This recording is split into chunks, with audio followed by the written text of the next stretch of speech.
Okay, okay. What do we have for us? What's the news? Who's winning? Let's go. Let's go. Hey. Whoa, stop playing with it and get started. What the fuck are you talking about? It's Netanyahu yapping at the UN. Uh-oh. He's gonna be fucking fuming. He's gonna be furious. We're gonna hear so many fucking shit jokes and quips. Oh god. Get ready, guys. Get ready for the ultimate fucking dad joke retard. Fuck.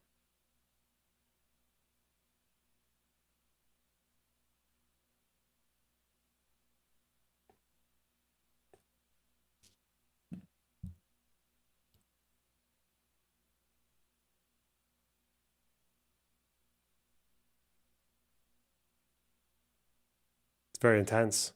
Oh god. Where is he? Where's he come in? Item 8 entitled General Debate. Ooh. Order in the hall. Order? Oh, here he is. To escort His Excellency and invite him to address the Assembly. Ooh. You mad?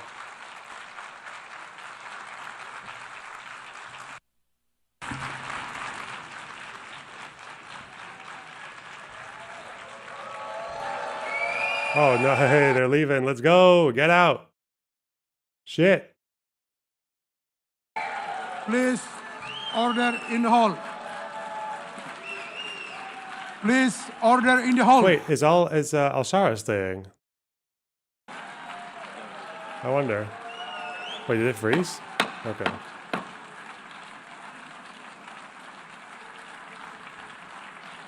Please, order. Bro, it's not like fucking half of the UN just leaving for this guy. That's crazy. In the hall.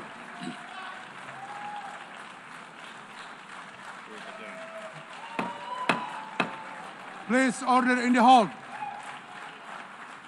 The Muslim countries, that's like 57 out of 193. It's like almost it's a bit under a third, of the UN.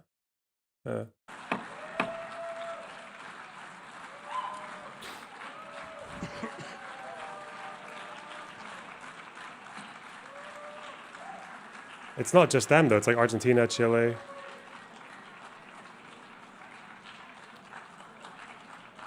Bahamas, Botswana. There's one Bahrain dude staying.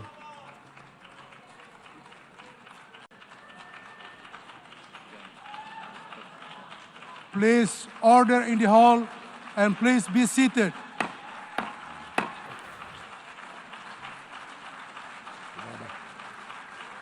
Did Al-Shara get up? I don't know. I don't know. I'm guessing probably did, yeah. Sorry guys, but Imalona's #1 fan. Whoa! Thank you for the $10. Really appreciate that. I haven't done the thing yet though, eh? What the fuck? Please order in the hall. Order?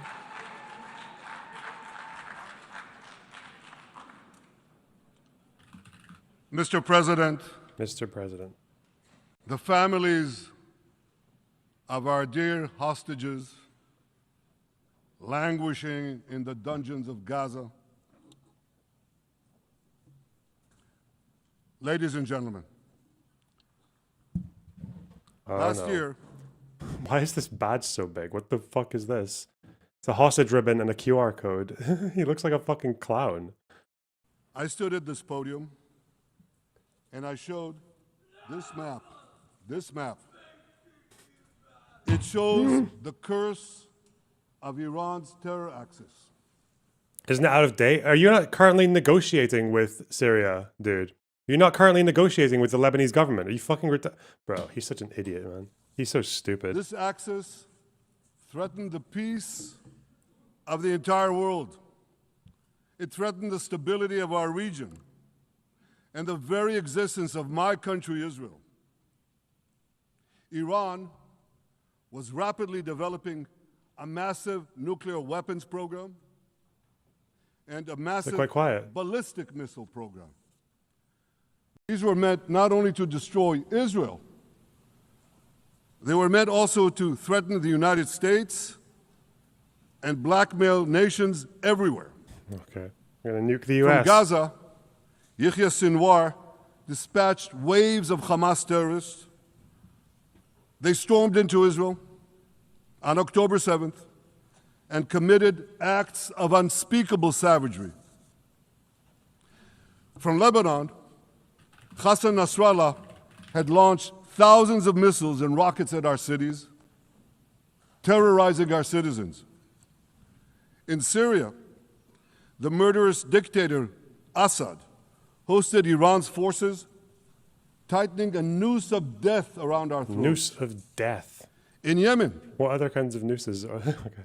the Houthis launched ballistic missiles at Israel while choking global trade Uh-oh. at Protesters. the mouth of the Red Sea. So what's happened over the past year? We've hammered the Houthis, including yesterday. The who? We crushed the bulk of Hamas's terror machine. We crippled Hezbollah, taking out most of its leaders and much of its weapons arsenal. You remember those beepers, the pagers? We paged Hezbollah. And believe me, Oh, they got the God. message. And He's a fucking lunatic, man. Hang on. I need to... I didn't think I would have to be pulling this one out so quickly.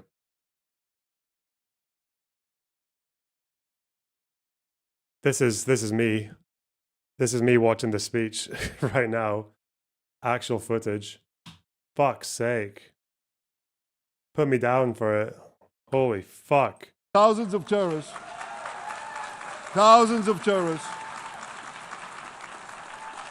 dropped to the ground.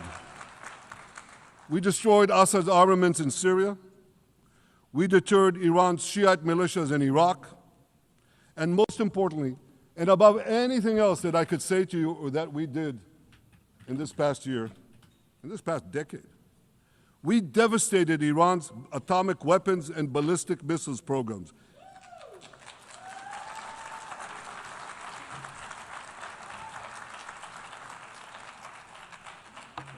So here's where things stand today. Half the Houthi leadership in Yemen, gone. Yahya Sinwar in Gaza, gone. The fucking props, man. It's so cringe. Hassan Nasrallah in Lebanon, gone. The Assad regime in Syria, Oh my god. gone. Bro, he's literally just throwing fucking Al-Shara under the bus with that as well. Like, you want a stable government out of this guy, and you're just like, hey, listen, everyone. That was me. I did that. I love that. Collaborator. Let's go. Ooh. Those militias in Iraq, well, they're still deterred. And their leaders, if they attack Israel, will also be gone. And for Iran's top military commanders and its top atomic bomb scientists, well, they're gone too.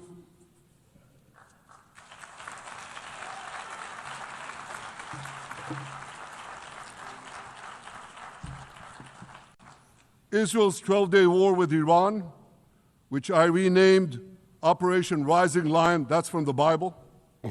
This 12-day war I can't do it, man. It's just, he's every fucking 5 seconds he's saying something mental. will go down in the annals of military history. Oh, God. Our daring pilots neutralized Iran's missile defenses and took control of the skies over Tehran. And you saw this. Israeli fighter pilots and American B-2 pilots bombed Iran's nuclear enrichment sites. I want to thank President Trump for his bold and decisive action.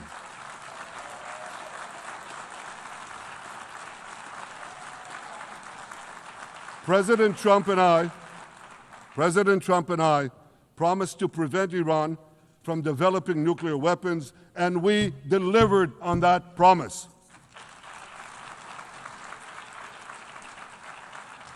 We removed an existential threat to Israel, and a mortal threat to the civilized world. We lifted a dark cloud that could have claimed millions and millions of lives. But, ladies and gentlemen, we must remain vigilant. We must remain absolutely clear-minded and vigilant.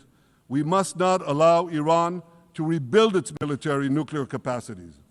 Iran's stockpiles of enriched uranium, these stockpiles must be eliminated. And tomorrow, UN Security Council sanctions on Iran must be snapped back.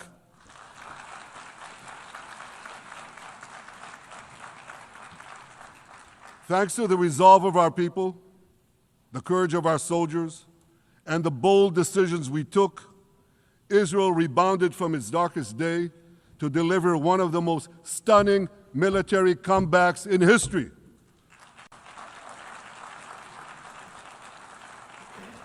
But we're not done yet. The final elements, the final remnants of Hamas are holed up in Gaza City. They vow to repeat the atrocities of October 7th again and again and again, no matter how diminished their forces. That is why Israel must finish the job. That is why we want to do so as fast as possible.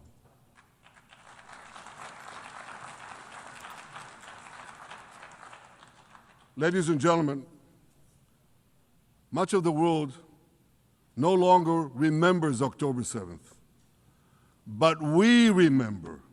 Israel remembers October 7th. On that day, well, I'll tell you, you can remember October 7th too. You see this large pin here? Yeah, it's quite large. It's a QR code. Oh, yeah? What I ask you to do is hold up your phones, zoom in, and you too will see why we fight and why we must win. Is it footage of October 7th and his QR code? It's Are all you in fucking here. kidding me? Is it going to send you to the fucking Hamas massacre page? Oh, God. Actual fucking clown shit. No, I will not let you put intel into my phone. I don't trust you. On October 7th, Hamas carried out the worst attack on Jews since the Holocaust. They slaughtered 1,200 innocent people, including over 40 Americans and foreign nationals from dozens of countries represented here. They beheaded men. They raped women. They burnt babies alive. They burnt babies alive in front of their parents. What monsters. And these monsters took them more than 250 people hostage. And those included Holocaust survivors, grandmothers and their grandchildren. Who takes hostage grandmothers and grandchildren? I'm still not actually sure Hamas- if they...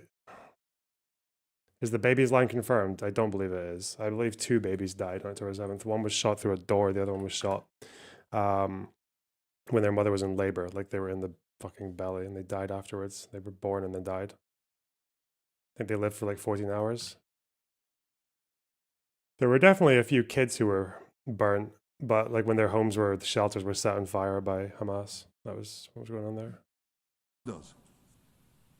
So far, we've brought home 207 of these hostages. But What is this? This fucking psycho. What we got here? 70% of registered voters, Jewish registered voters in NYC, support the Zionist Holocaust in Gaza. Do you side more with the Israelis or more with the Palestinians?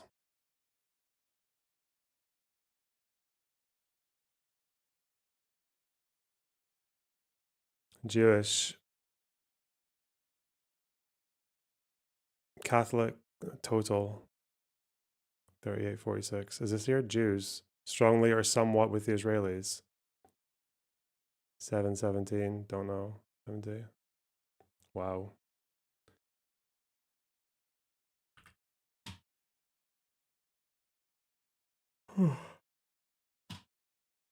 It's kind of mental how that word just became so normalized, but okay.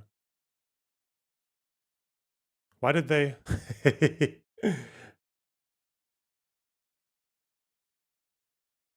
What's this? Is this for Kyle?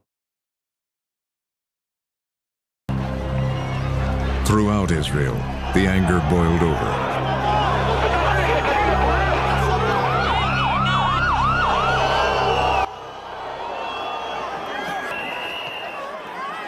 Oh, fuck.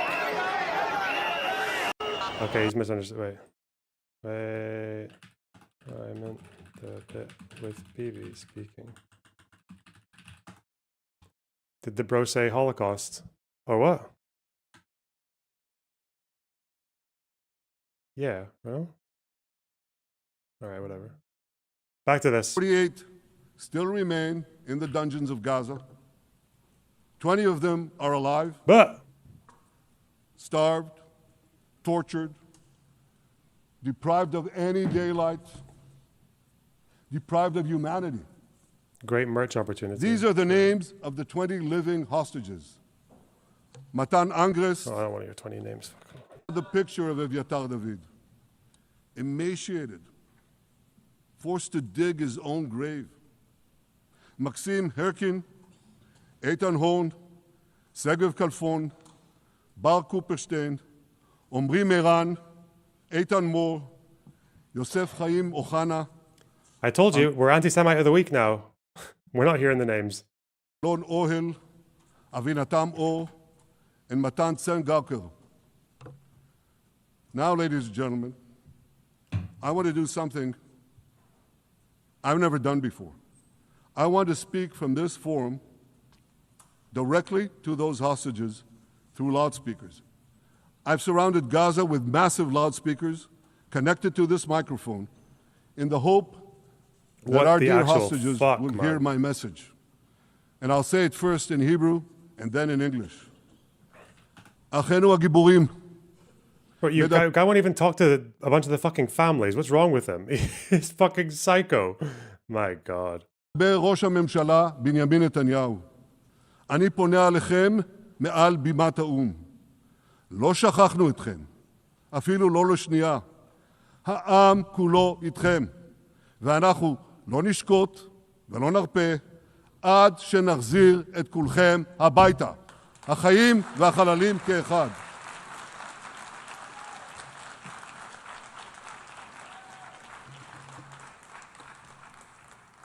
Our brave heroes. This is Prime Minister Netanyahu speaking to you live from the United Nations. We have not forgotten you, not even for a second. The people of Israel are with you. We will not falter and we will not rest until we bring all of you home.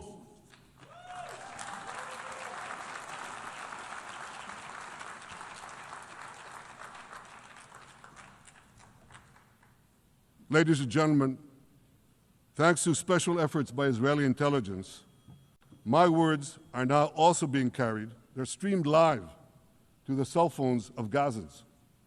So to the remaining Hamas leaders and to the jailers of our hostages, I now say, lay down your arms. Let my people go. Free the hostages, all of them, the whole 48. Free the hostages now.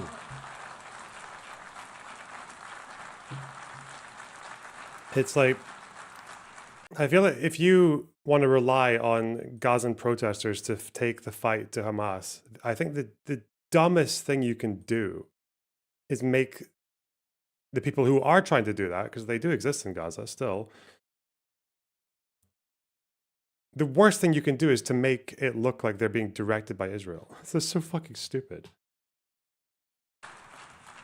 If you do, you will live. If you don't, Israel will hunt you down.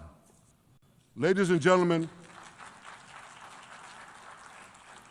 if Hamas agrees to our demands, the war could end right now.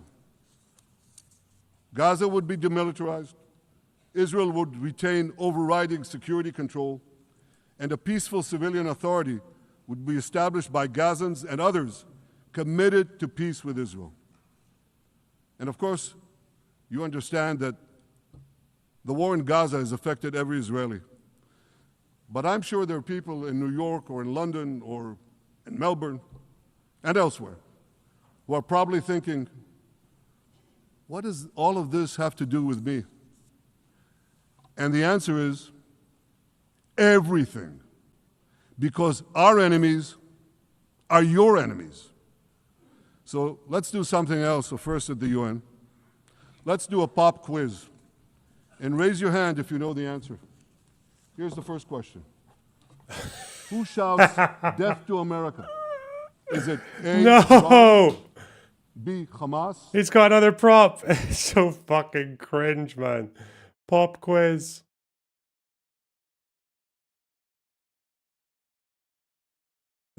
Okay, that's more like it. Fuck me.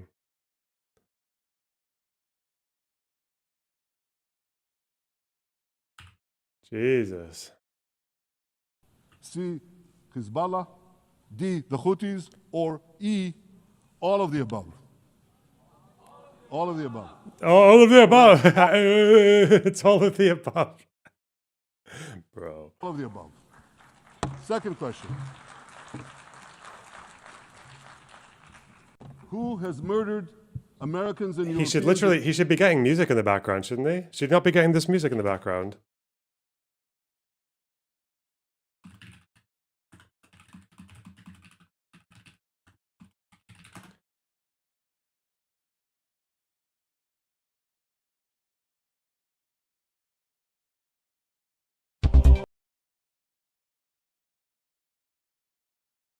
Let's see. So should I be having this in the background? Does that not make more sense? in cold blood? Is it A, Al Qaeda? Who has murdered Americans and Europeans in cold blood? Is it A, Al Qaeda, B, Hamas, C, Hezbollah, D, Iran, or E, all of the above?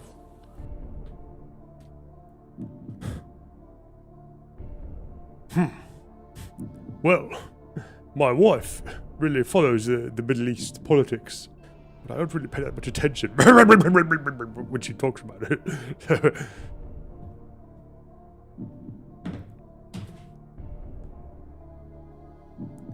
Do I want to? Should I ask the audience? I don't know. Oh no. I guess it could be B, but it also could be D. Ooh. Fuck me, man. Fuck me. It's a lot of money. It's a lot of money. £25,000. Correct. Again. So here's the point I wanted to make.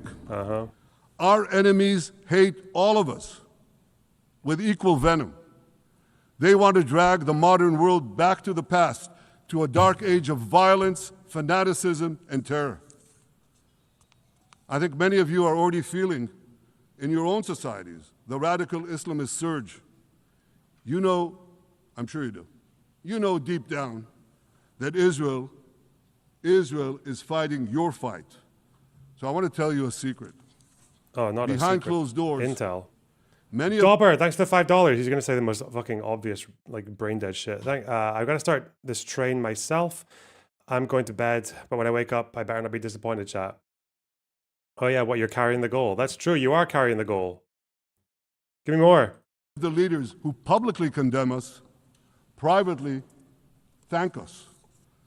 They tell me how much they value Israel's superb intelligence services that have prevented time and again terrorist attacks Just in their divide and conquer capital, shit. time and again saving countless lives. General George Keegan, former head of U.S. Air Force intelligence, once said, "If the United States had to gather on its own the intelligence that Israel gives us, we would have to establish 5 CIAs. 5 CIAs. Wow. This past June, when Israel struck Iran's nuclear facilities, German Chancellor Merz admitted the truth. He said, Israel is doing the dirty work for all of us. President Trump understands better than any other leader that Israel and America face a common threat.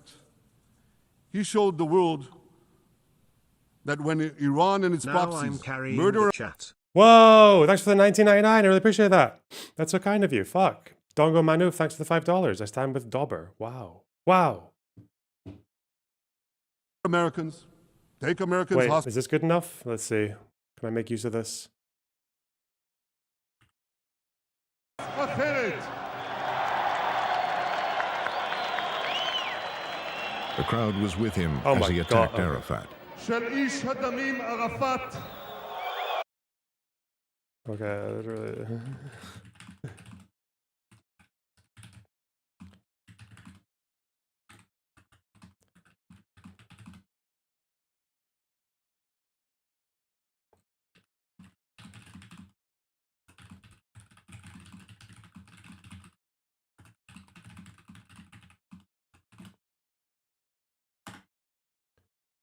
But.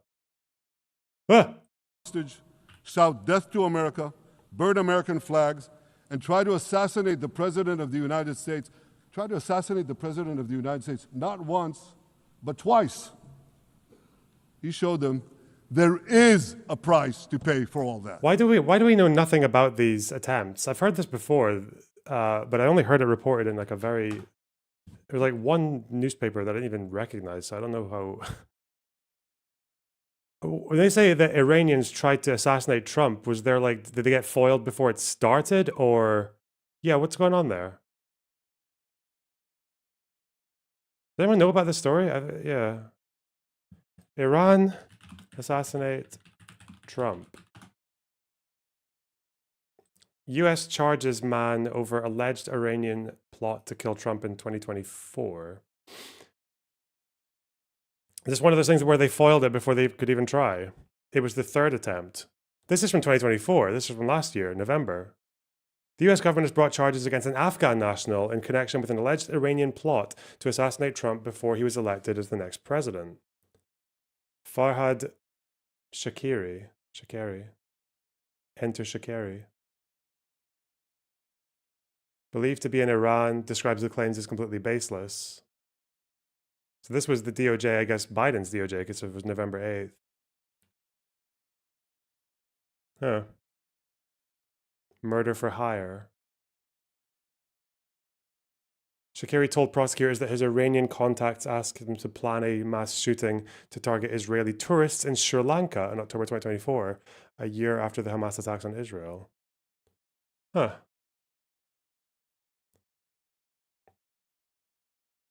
Don't know. New Tommy G video. Who's Tommy G? What?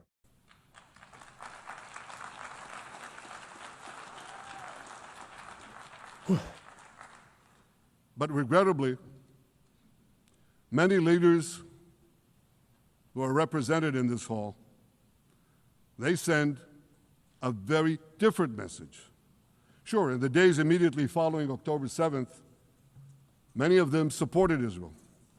But that support quickly evaporated when Israel did what any self-respecting nation would do in the wake of such a savage attack. We fought back. Now just imagine, just sit back for a second and imagine an attack against America proportioned to the attack against Israel on October 7th. Imagine a regime, a terror regime, dispatching thousands of terrorists to invade the United States. They massacre 40,000 Americans. They take 10,000 Americans hostage. Whoa. What do you think America would do? You think America would leave that regime standing? You don't think that. No way, not a chance. The United States would wipe out that terror regime and ensure that such savagery would never threaten America again. This is precisely what Israel is doing in Gaza.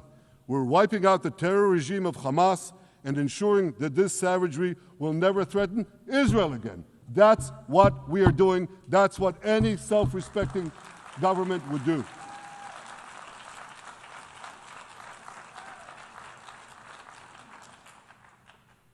Yet, and it's a yet that I'm sorry to say here, yet over time, many world leaders buckled. They buckled under the pressure of a biased media, radical Islamist constituencies, and anti-Semitic mobs. Whoa. There's a familiar saying, when the going gets tough, the tough get going. Well, for Okay, is this round 3 any good? Let's see. של איש הדמים ערפאת.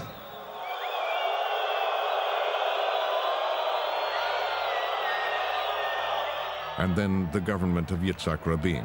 אני אומר כאן לממשלת ישראל שמתרפסת בפני האיש Based. Okay, so the reason I wanted that, god damn it, that took a while. Wait.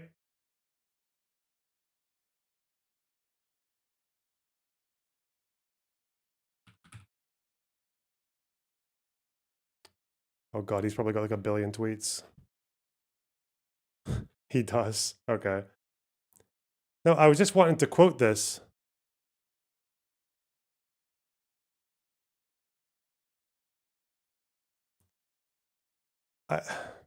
What? Oh, I guess it's just not going to let me post the fucking video, is it? Why? Is it because my media player is still on, or what? Why is it being a dick? Huh. של Okay, that's it playing. Come on. What if I just do a post?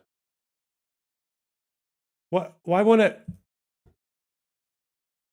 upload? Convert video to Twitter format. Okay. I didn't know I had to do this. Ooh. File added. Download? Download. The fuck?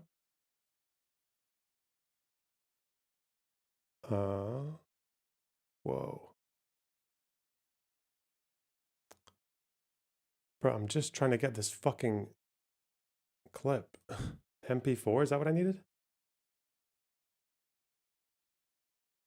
You working? This is a very time-consuming meme, guys. Fuck this. Oh, yeah, maybe.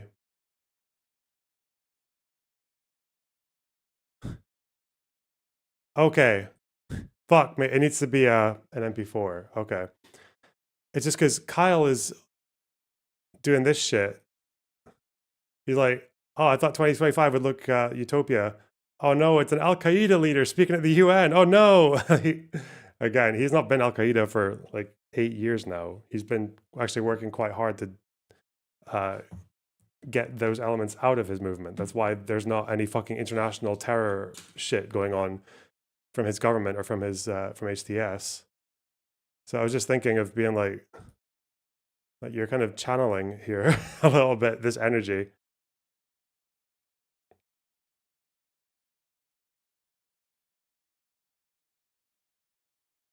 של איש It's like the הדמים same shit, right? ערפאת.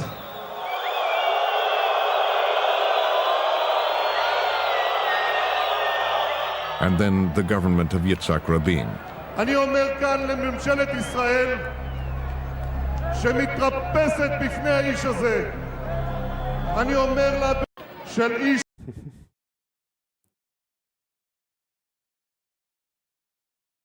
I think that's pretty fucking on the nose, isn't it? Let's see.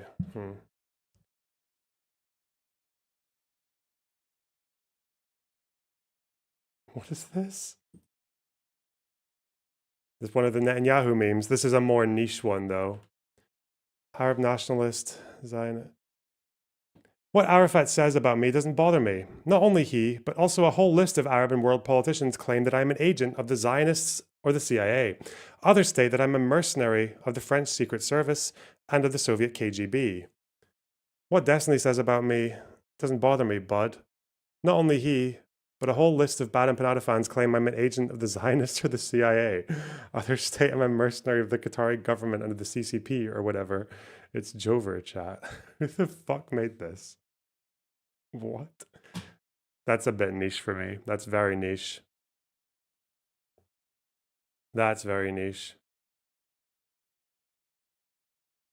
Netanyahu channeling. Worldwide attack. From what intelligence has gathered, it would be 9/11 times 100. 9/11 times 100. Jesus, that's... Yes, 91,100. Well done.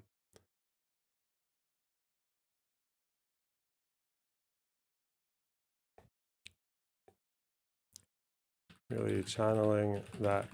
Wait.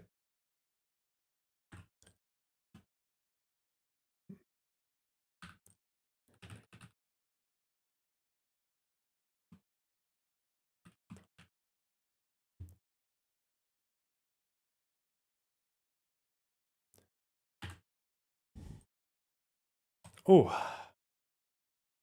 Many countries here, when the going got tough, you caved.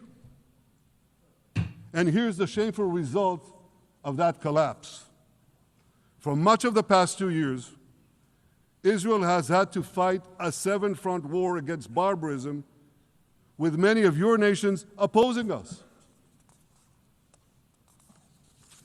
Astoundingly, as we fight the terrorists who murdered many of your citizens, you are fighting us.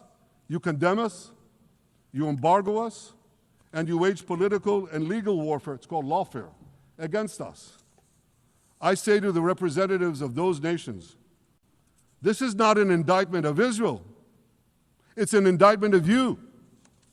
It's an indictment of weak-kneed leaders who appease evil rather than support a nation whose brave soldiers guard you from the barbarians at the gate. They're already penetrating your gates. We guard you while we sleep. When will you learn? You can't appease your way out of jihad, and you won't escape the Islamist storm by sacrificing Israel. To overcome that storm, you have to stand with Israel.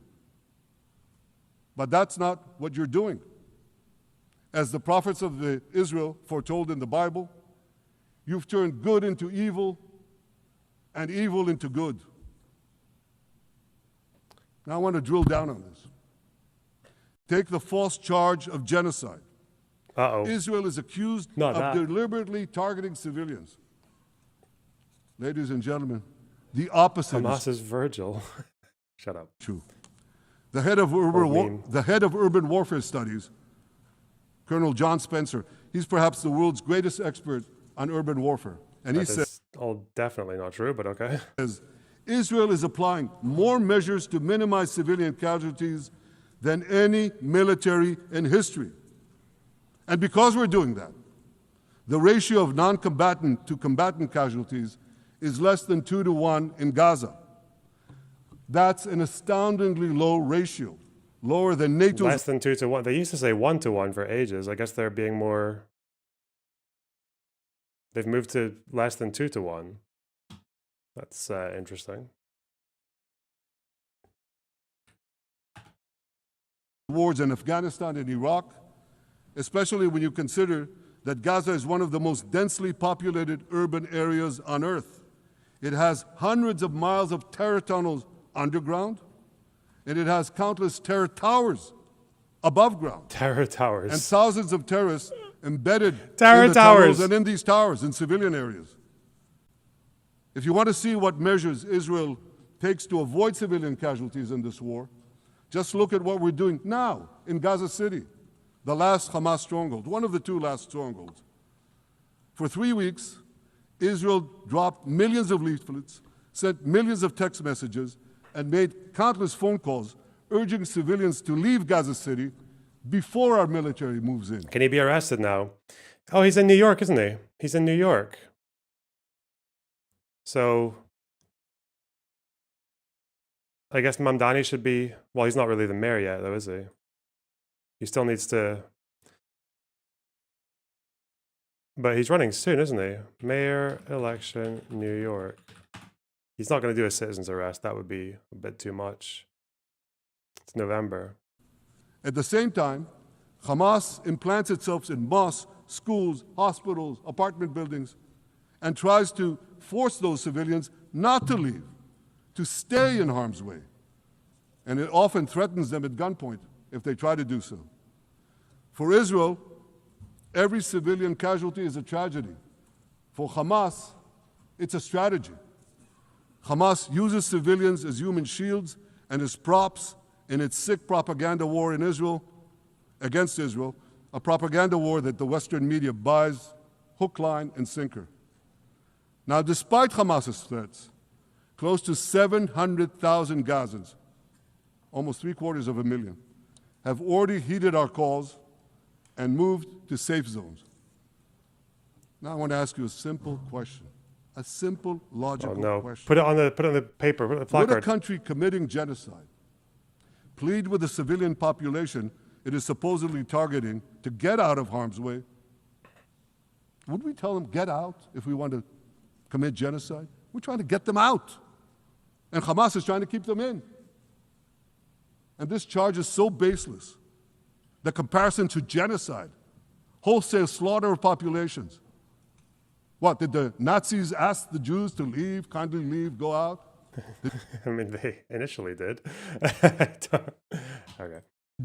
Others, you want me to Oh, name all the no. genocidal leaders of history? He really just leaves himself open to it, doesn't he? He kind of just walks into it. Just go one by one. Did anyone do this? Did they say, get out so we can come in? Of course not. So the truth has been turned on its head. Hamas, a genocidal terrorist organization whose charter calls for the murder of all Jews on the planet, this genocidal organization is given a pass. It's barely mentioned. While Israel, which does everything it can to get civilians out of harm's way, Israel is put in the dock. What a joke. You want to hear another one? Uh-oh. Israel Yeah, I is want to hear another accused joke. Let's go. of deliberately starving the people of Hey, Gaza, good one. when Israel is deliberately My favorite feeding joke. the people of Zinger. Gaza.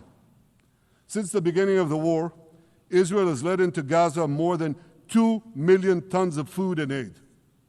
That's 1 ton of aid for every man, woman, and child in Gaza. Nearly 3,000 calories per person per day. Some Here are starvation. the speakers. Barak Ravid. Ooh.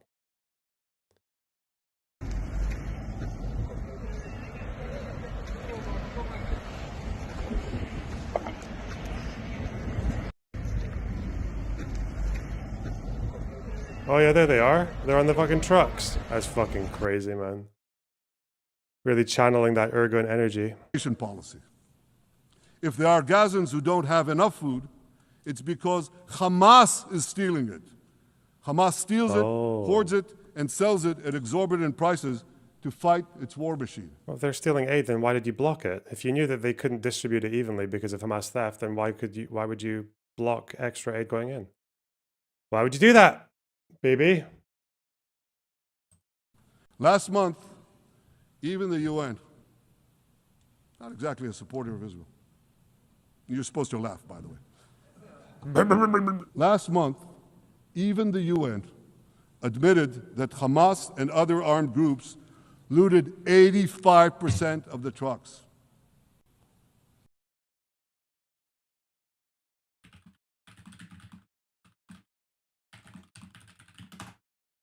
Now, I saw a BBC article that suggested Hamas were like using aid to extort people, like selling it when they shouldn't have. 88%.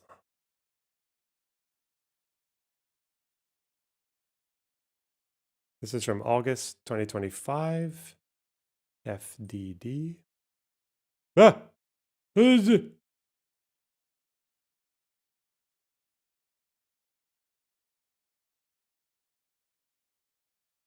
I think this is only a recent thing. And I don't think they're going to blame Hamas for all the theft.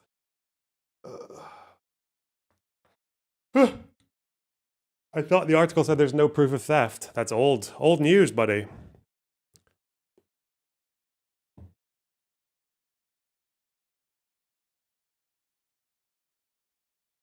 Maybe this will link to wherever the UN said that. Oh God, why are you stuck? Fuck me.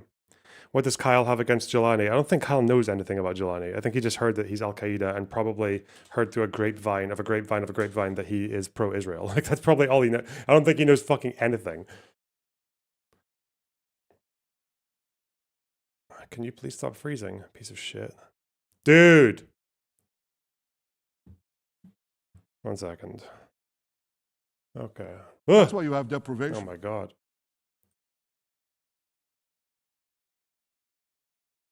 Will you do more Syria coverage? It's just a lot to take in. Okay, come on. Yeah, maybe. Maybe if there's another big news story, we'll fucking fire into it. Data from the United Nations Office for Project Services, UNOPS, show that between May 19th and August 5th, more than 2,600 trucks carrying aid from Israel into Gaza. However, only 300 of these trucks reached their intended destinations in Gaza during that period, with some 2,309 trucks being intercepted and looted along the delivery routes, undermining the recent claim of Tom Fletcher's a nutter, whatever, fuck him. We don't need to worry about his claim. Where's this data? Private merchants permitted to deliver aid. They're not saying anything about Hamas taking it, but I guess if you're Netanyahu, they're all Hamas, even if it's a fucking gang that opposes them. Israel will begin to allow the controlled entry of goods into Gaza through local merchants, expanding the effort into the private sector, according to an August 5th statement by Kogat. Aims to increase the volume of aid entering into the Gaza Strip. GHF operational update. These guys still chugging. So this is what they're saying. They haven't said anything about looting by Hamas in particular. They've just said looting. Now, where is... They said the date range would be May 19th and August 5th. May 19th to... Let's go to August 5th. Oh, shit. May 19th to August 5th. Now, where do they say this is 3,000? Oh, it's another retroactive updating probably. Where is the... That's not important now. Wait! Oh, this might be good for truck data. How much the trucks weigh. Anyway, hang on. Where does it say that they reached their destination or not? Oh.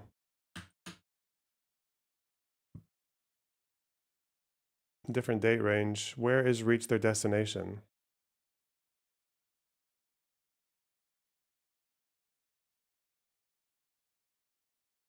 Is it here? Am I being a fucking moron? Let's see, May 19th to August 5th. Arrived to the intent. Oh, okay, yeah, I see. 3,000 trucks crossed the border. 395 reached their intended destination. Okay, that's quite bad. But this does not mean that Hamas took them all. This just means that they were... It might also mean they just weren't distributed, wouldn't it? Did every single one of these trucks get actually... Did every one of these loads get moved into the strip? Huh. I'd need to see more to see how strong that claim is, because this is not really selling it.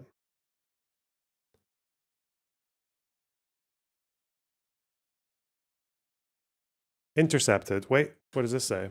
Oh! May 19th, August 5th. 2691. Where's intercepted? They've put it in quotes. Intercepted either peacefully. Oh, okay. 2,600. Oh, okay. So they totally were intercepted.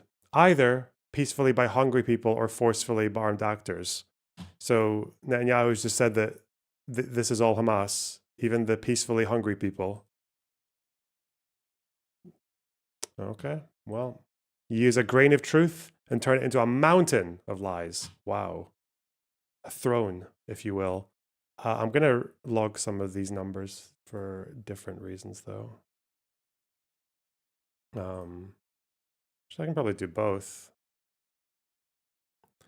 Because I wasn't sure about weights before, was I? We had an issue there.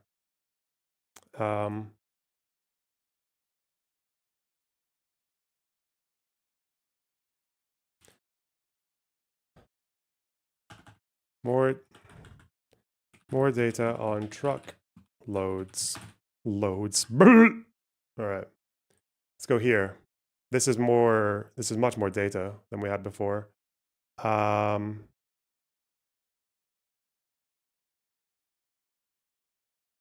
World Food Program sample from 2025. What would I say? May 19th to August 5th, 2025.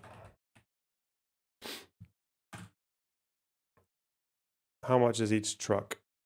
Calculator.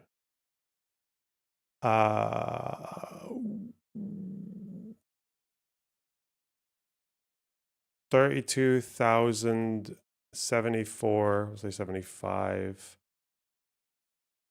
for rounding up. Divided by 2,518 trucks. 12 tons. It's quite low. It's quite low. Much lower than we thought from earlier. Let's see. So that's World Food Program. 2,518 trucks carrying 32,075 tons. 12.7 tons per truck. What do we have from Central Kitchen?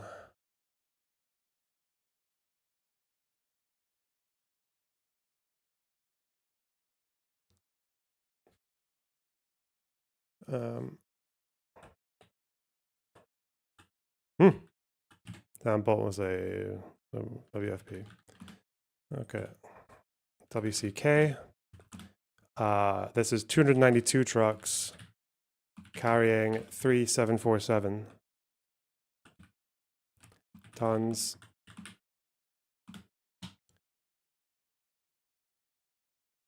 $3,747 divided by 292. 12.8. They're fairly consistent. UNICEF 1704. Well, 1705 divided by 183. 9 tons. That's insanely low. UNICEF. Interesting. Actually, I wonder if this would summarize for the entire war to make it. Well, carrying 3,555 tons equals 9.3 tons per truck.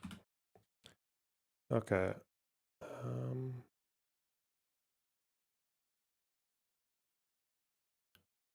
Strongly Tylenol-coated behavior.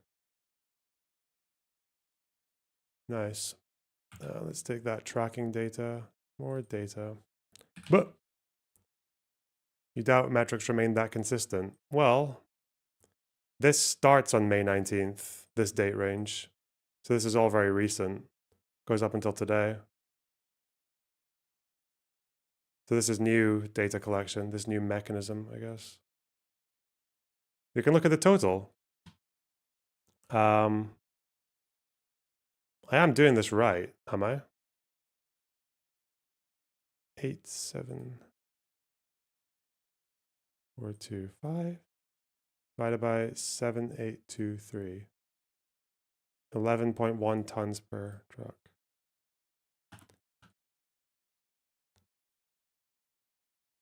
UNOPS.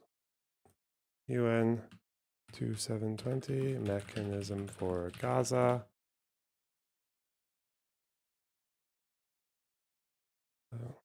Up to September 26. 7823 trucks carrying 87,425 tons equals 11.17 tons per truck. Okay, got him. Bye-bye. Those who peddled the blood libels of genocide and starvation Blood against libel. Israel are no better than those who peddled blood libels against the Jews in the Middle Ages, when they falsely accused us of poisoning wells, spreading plague, and using the blood of children to bake Passover matzahs. Anti-Semitism dies hard. In fact, it doesn't die at all. It just keeps coming back with its libelous lies, refurbished, regurgitated over and over again. And I want to tell you something else. These anti-Semitic lies, they have consequences. In recent months, Jews have been assaulted in Canada, Austria, or rather Australia, Britain, France, the Netherlands, and elsewhere. Here in America, an elderly Holocaust survivor was burned to death in Colorado. And a beautiful young couple from the Israeli embassy in Washington was brutally gunned down right in front of the Holocaust Museum there. Thankfully, President Trump's administration is forcefully fighting the scourge of anti-Semitism, and every government here should follow its lead. But instead, many do the opposite. They actually reward the worst anti-Semites on earth. This week, the leaders of France, Britain, Australia, Canada, and other countries unconditionally recognized a Palestinian state. They did so after the horrors committed by Hamas on October 7th. Horrors praised on that day by nearly 90% of the Palestinian population. Now, let me say that again. Do we know anything about that Boulder firebombing? It actually killed someone. I didn't see if there was any. The charges are 25th of June. So yeah, I don't think there's been any update. Nearly 90% of Palestinians supported the attack on October 7th.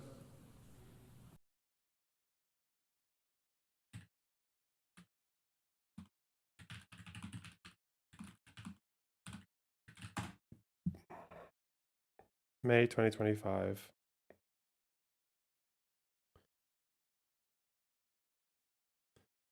In May 2025, it would be so interesting to see this poll post recognition from France and the UK especially. Let's see. He's actually wrong. The majority of Gazans oppose it now. West Bank still going strong, but it's declining. Yeah, it seems like, quite a strong majority of Gazans oppose it and have done for about a year now. Huh. I do wonder if this is going to change in the next poll. But who knows? Who knows? It's not supported only. They celebrated it. They danced on the rooftops. They threw candies. That's both in Gaza and in It's Judea. never been 90 as far as I know. Samaria, the West Bank as you call it.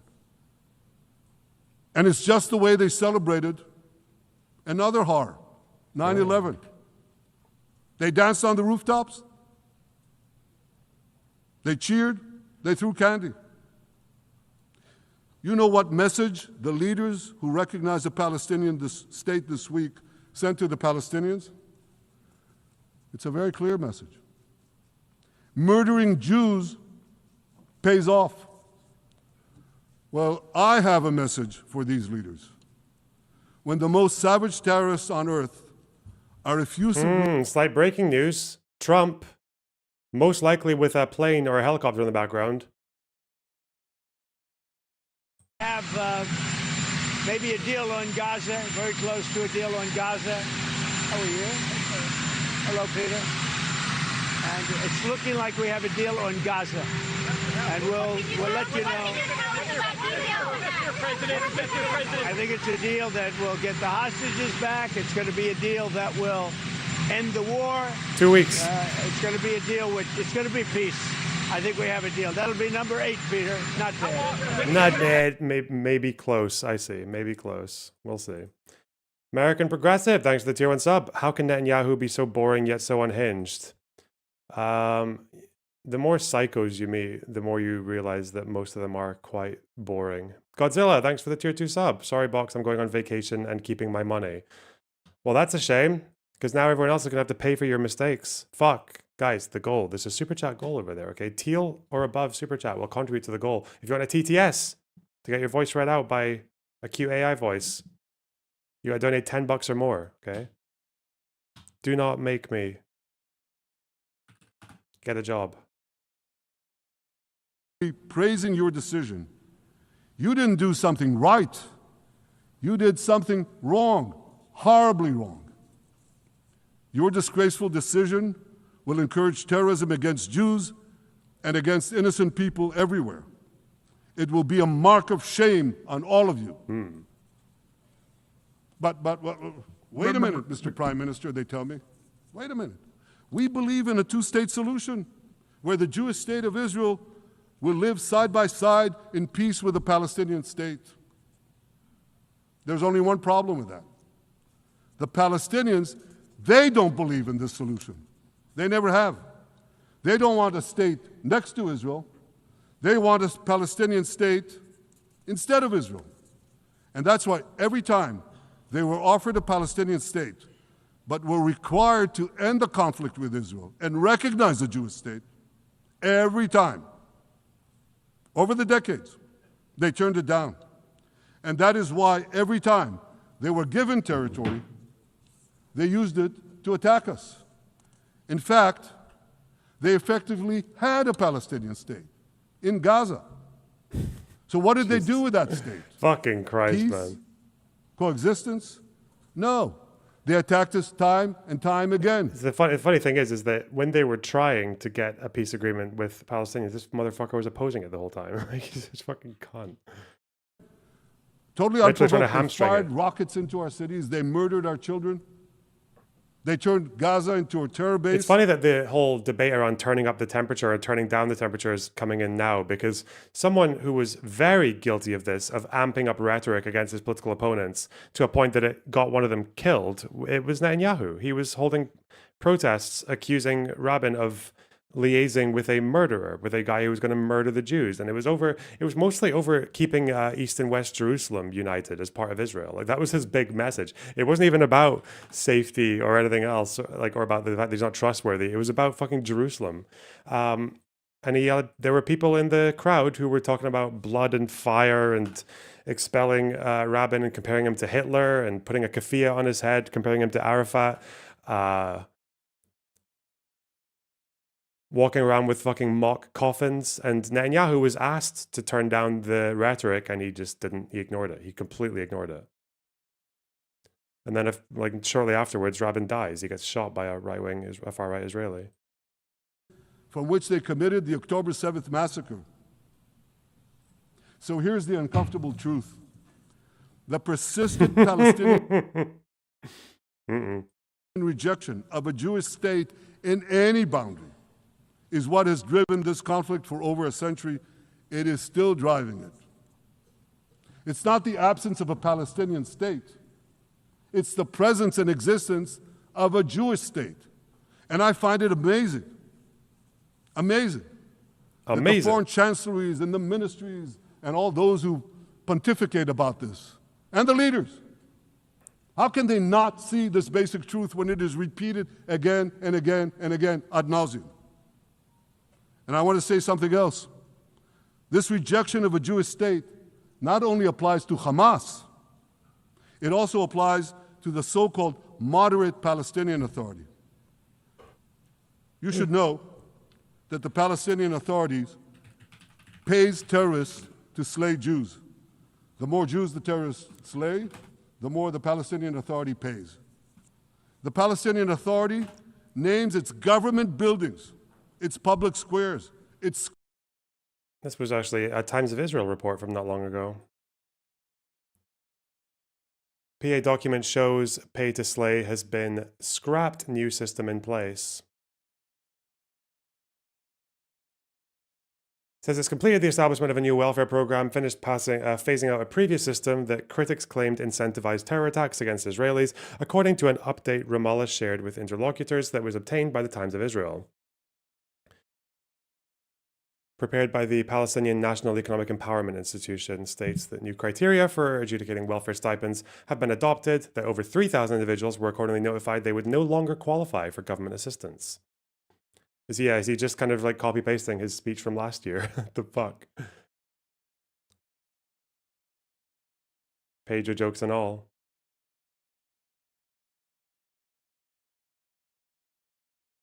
Schools after the mass murderers of Jews, which they glorify as martyrs. They pay and glorify not just the killer of Jews, but also killers of Christians. Christians like Taylor Force, an American veteran who was brutally murdered in Israel by Palestinian terrorists. But, again, but, that I hear from the Western leaders. Oh. They tell me, the PA promised us it will reform. And I know this time, Prime Minister, it will be different. Yeah, right. We've heard these promises for decades. They always promise. Well, that's a pretty they strong never argument. deliver. Because you see, the Palestinian Authority is corrupt to the core. See, I thought the pay for slay, was it the pay for slay in the textbooks? These are the kind of the two main arguments they use against the PA. I kind of believe that half of those issues were kind of addressed with new policy. But I guess when you say, yeah, right, yeah, right. Yeah, I suppose when you put it that way, I kind of want to reconsider my entire position on the Palestinian Authority, dude. Fuck me. They haven't held elections in 20 years. They use the same textbooks as Hamas, exactly the same textbooks. They teach their children to hate Jews and destroy the Jewish state. And Christians don't fare much better. When Bethlehem, the birthplace of Jesus, was under Israeli control, 80% of its residents were Christians. But since the PA took control, that number has dwindled to under 20%. These are the people you want to give a state to?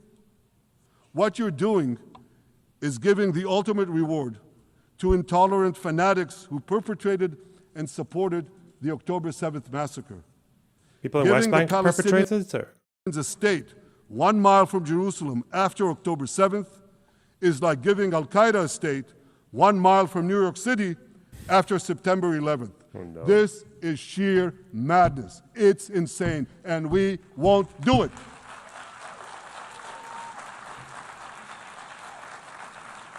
Please clap.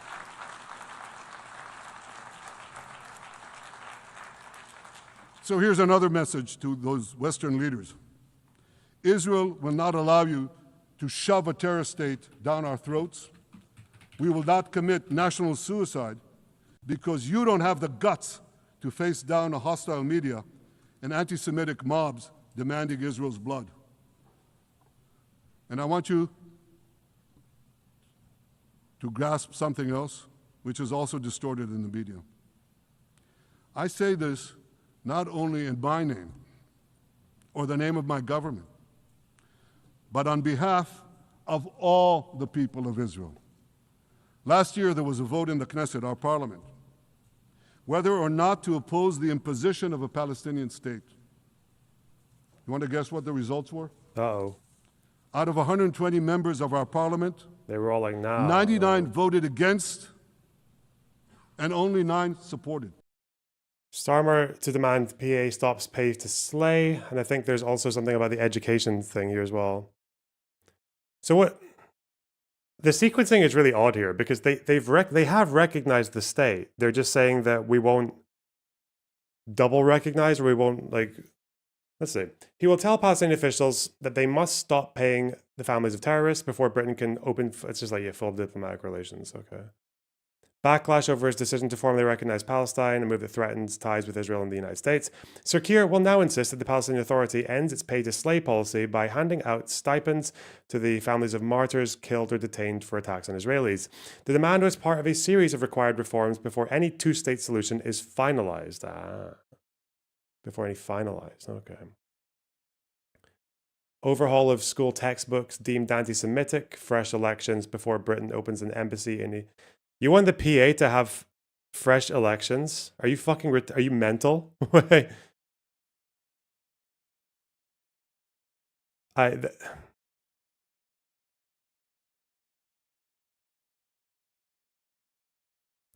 think that's probably not the best idea given the current circumstances, but okay.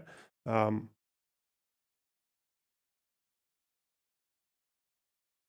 opens embassy in East Jerusalem.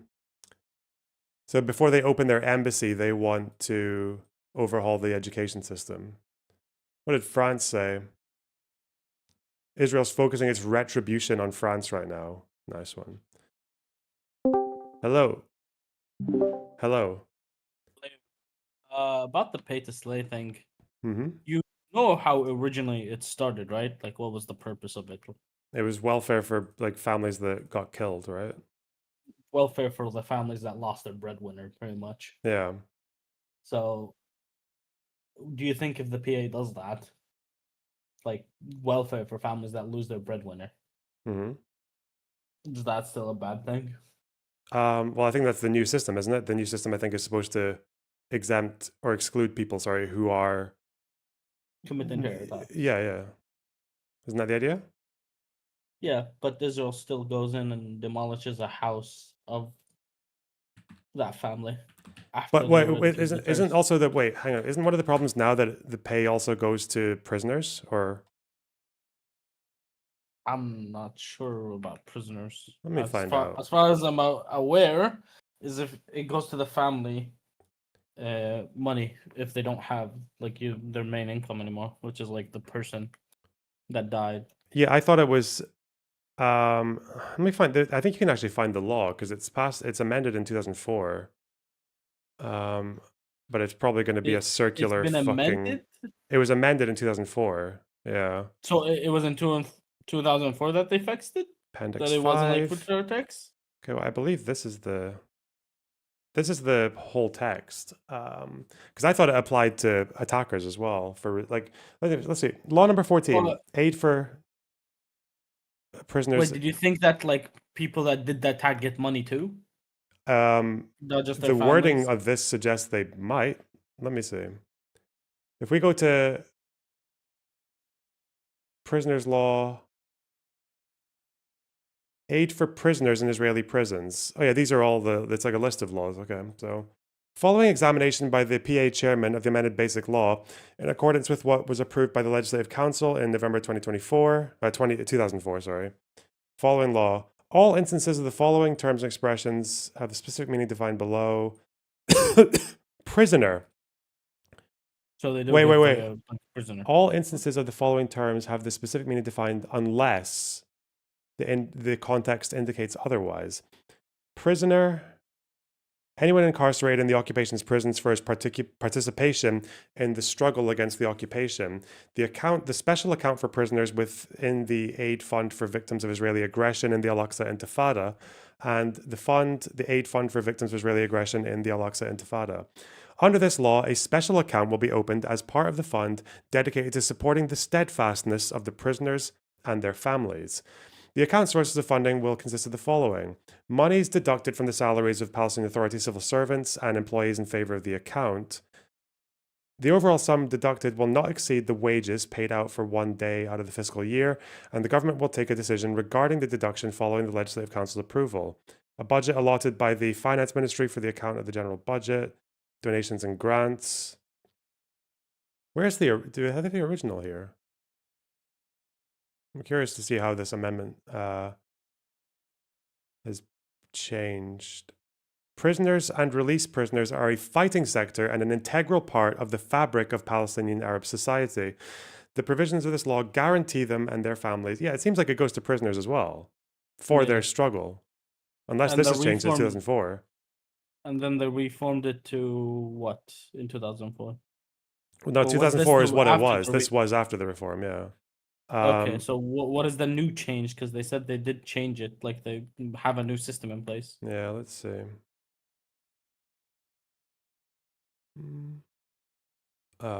Where is this article? Let's see.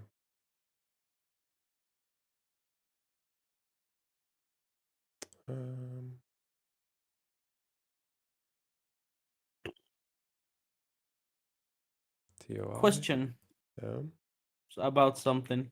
Yeah. I was having a bit of a conversation earlier. Regarding that some Israelis are expressing concerns that the Israeli public will vote right wing again for Likud because of the Palestinian recognition. What do you say to that? What do you say to that? You think people are going to be more likely to go right wing because of the recognition? No, some Israelis express that like concern. I don't think that's how Israelis are gonna vote. I think they probably would. I think the right wingers they benefit for. I think the more isolated Israel gets, the more right wingers like that because that's their entire message. It's always to be like, see, the rest of the world hates you. Yeah. Yeah, but like the We- response from the Israelis expressing the concerns that instead of recognizing a Palestinian state, these leaders should have always been supportive of the left in Israel, which they've always been, as far as I'm aware. They've been always supportive of Israel no matter what, until like recently. Maybe. What? Well, like Western leaders. Yeah, Western leaders. Yeah, but they haven't been. So, How haven't they been supportive? well, how haven't the Like, West been supportive of the Israeli prior left? to but prior to October 7th, like how have they not been supportive of Israel? No, I mean after October 7th. Like, Yeah, no, but like they're like, for example, the reasoning for like why right wingers won is because the Western leaders always shat on Israel and always made it seem like Israel's alone, which is why Israelis vote right wing. Which is like, it's I not don't just that though. necessarily say Obviously, that. I think it's more of like the second Intifada fallout mostly, and then the rockets. I think that's probably the main reason. But now that now that the physical military threats are gone, then I think isolation on the world stage might be the thing that right wingers hold on to. I hope this, like, if Israelis vote right wing again, like more like just the similar right where like you have Smotrich and Ben Gvir in the government. I don't know what the fuck. I'm just super doomer about it. I cannot like. Yeah, but I guess the other thing though is like international isolation or international condemnation is probably not quite as powerful as rockets. I think rockets probably still have more of an effect. This is saying that a Palestinian source familiar with the matter told TOI that several hundred families of prisoners, a small portion of the total number of prisoners' families, have been informed that they would continue receiving stipends as they qualify based on their economic status. However, they will receive payments moving forward through the PNEEI rather than the Prisoners and Martyrs funds. So yeah, I think it does seem to be that prisoners themselves will be. Is this a new change? Yeah, let's see. The update indicates that the PA has been making good on the decree signed by Mahmoud Abbas in February, which cancelled legislation that enshrined in law elements of its old welfare system that paid security prisoners based on the length of their sentence, along with families of slain attackers. Yeah, it does seem to be that attackers are going to be the prisoners are the ones who don't get the payments anymore. Okay, so like families still get the. Yeah, I Okay. think so. Yeah. I don't know how to feel about this because like, you know how like, at least for Palestinian Israelis, like the hatred is there, but a lot of them are like not aware of an attack is about to happen until the attack has happened for the families. Yeah. Yeah, I think, well, if the families lose their breadwinner, and especially, yeah, I think it makes Even sense if he to. does a terror attack, like that's my thing. Even if he does do a terror attack, if that family's like they lose their breadwinner, they like have no income anymore. Yeah, but it's like, I mean, I don't recall anywhere else in the world where that generally happens, though, as well, right? So, say for Yeah, example, there's someone no in my other family place. commits a murder, no one's going to pay. The government's not going to give me money for it, right? Or, it would just be a general welfare thing if you lose your breadwinner. If it comes to this, though, I'm guessing it's because families bear the brunt of the Israeli military as well. Like they bear the brunt of like house demolitions, or they get harassed by I'm pretty Intel sure or Israel's Shin Bet. still Whatever, yeah. gonna. I'm pretty sure Israel's still gonna like demolish houses of like said terrorists. Yeah, which is why the PA would be in the right to pay the family if that's still happening. I mean, there'd be a much if the family was left alone, there'd be a much better argument for just ending all of it. But Well, here we live in a society that's not necessarily like women work all the time. Well, wouldn't that just be a general welfare thing, though? If they have that system in place, sure, but I don't think they have systems like that in place. Like, remember, it's a de facto government. It's not really. It doesn't have all what it can do. Well, it might be worth reading the whole thing because I can see all the articles here translated to English. I'm hoping they're correct because I don't know if I'd find the Arabic ones, but This seems legit. I don't know. Yeah, we'll see. Anyway, I need to go back to this speech. Fucking retarded ass speech. All right. Okay. That's over 90%. It's not a fringe group. It's not the prime minister who himself is extreme or he's held hostage by extreme parties to his right. It's over 90% of Israelis. My opposition to a Palestinian state is not simply my policies or my government's policy. It's the policy of the state and people of the state of Israel. Well, that's not helping.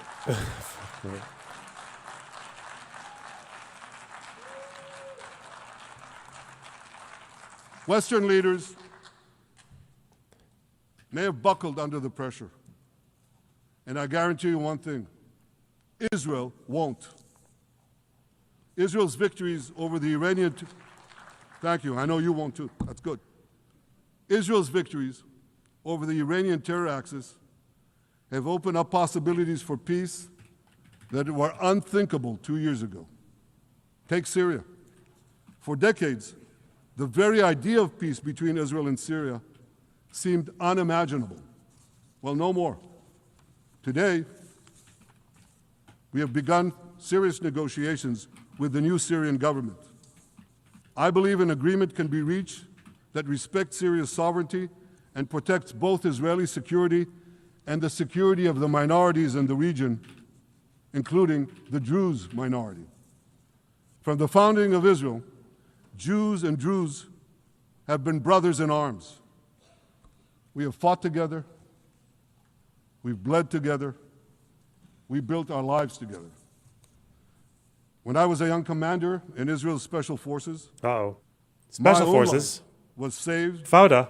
by the invaluable advice given to me by a great friend, Salim Shufi, a heroic Druze IDF veteran. And that's why I couldn't sit idly by, nor could Israel sit idly by, while the Druze were being slaughtered by jihadists. And I instructed our forces to stop the massacre, which they promptly did. Peace between Israel and Lebanon is possible as well. I call on the Lebanese government to also begin direct negotiations with Israel.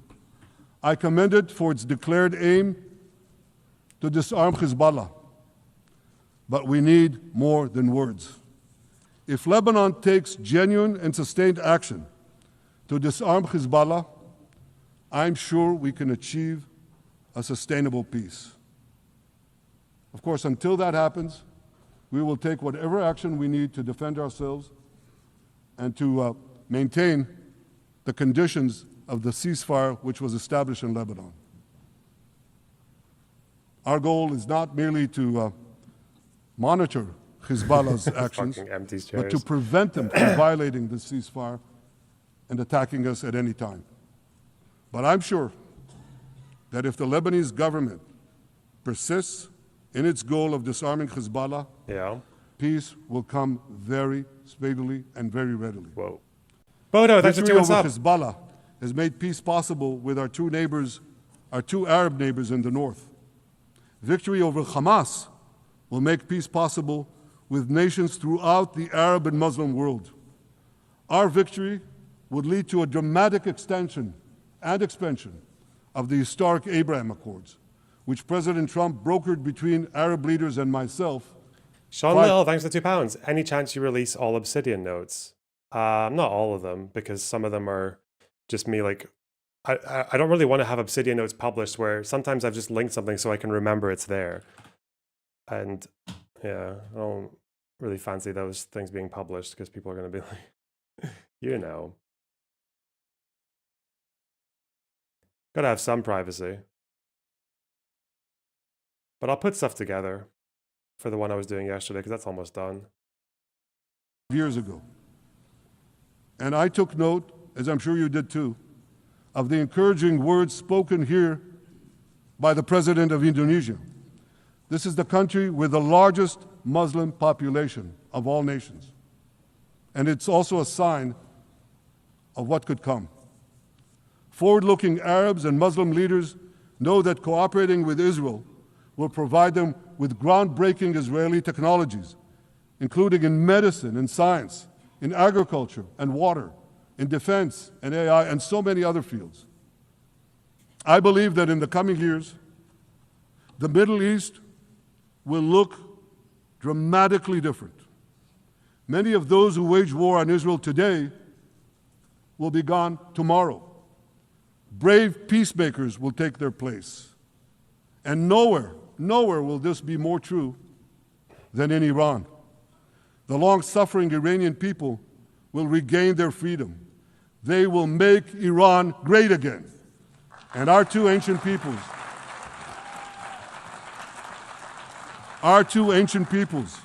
the people of Israel and the people of Iran, will restore a friendship that will benefit the entire world. Ladies and gentlemen,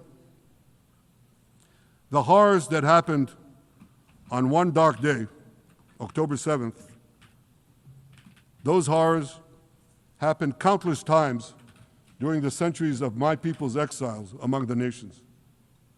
Jewish blood was cheap. Jews were killed with impunity. We had to beg others to defend us. The rise of Israel did not mean that Haven't heard any real pushback from Lerner yet. That's because I love this man. What? Attempts to destroy us would end. It meant that we could fight back against those attempts. And that is exactly what Israel has done since October 7th. Our sons and daughters fought like lions. Jesus Christ. Our brave soldiers donned their uniforms and rushed into battle. They were armed with the dreams of the 100 I don't even know, like, most of the stuff he's saying is just fucking narrative. It's like when he gives factual statements or when he does like the fucking quiz shit, yeah, I'll talk about that plenty. But what do we have going on here? Like, our soldiers fought and they fought bravely. I was like, okay, yeah, I'm sure they did. I'm sure they did fight. Like, what? Generations of Jews who came before them. The dream of living as a free people in the land of Israel, our beloved homeland for more than 3,000 years. The dreams of living in our own independent state. The dream of having an army to defend ourselves. And the dream of being a light unto the nation. The dream of having permanent buffer zones and settlements around the territory that we apparently don't want, but also really want. Fuck, man. A beacon of progress, ingenuity, innovation for the benefit of all humanity. On October 7th, the enemies of Israel tried to extinguish that light. 2 years later, the resolve of Israel and the strength of Israel burned brighter than ever. With God's help, that strength and that resolve would lead us to a speedy victory and to a brilliant future of prosperity and peace. Thank you very much.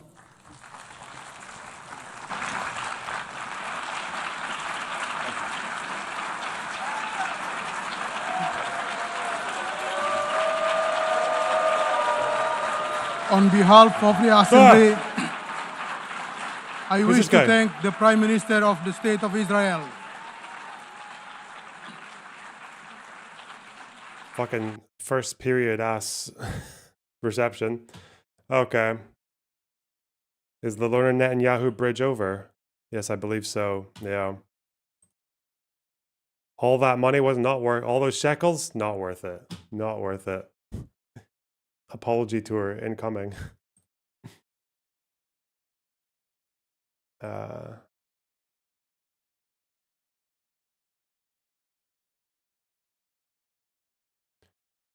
What have we here? This is the full Trump announcement. I think we have maybe a deal on Gaza, very close to a deal on Gaza. Is this like a slightly longer version of it? 141. Here. Hello, Peter.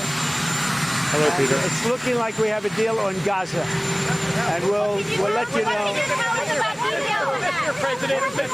I think it's a deal that will get the hostages back. It's going to be a deal that will end the war. It's going to be a deal with. It's going to be peace. I think we have a deal. That'll be number 8, Peter. Not bad. Not bad.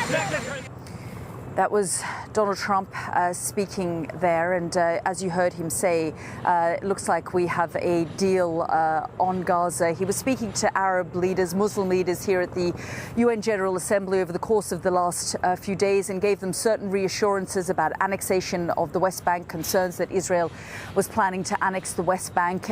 He also spoke to them about ending the Israeli... Sorry, I didn't push back hard enough on that Trump speech, on that little Trump statement. Fuck Trump, piece of shit. Cunt. Zog. Nah, joking.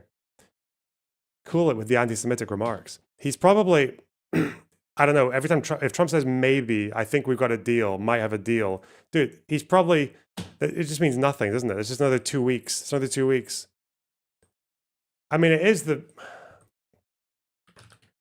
Because again, the only way that he thinks he's close to a deal is if Hamas have made a massive fucking concession that they've otherwise said no to. I'm pretty sure Ghazi Hamad was literally talking to CNN just yesterday about how the struggle continues and all that shit. I mean, the IDF are still publishing all their stuff. Like, look at us chugging through these hooses. Wow, breaking news. Like, they're doing their thing, Gaza City.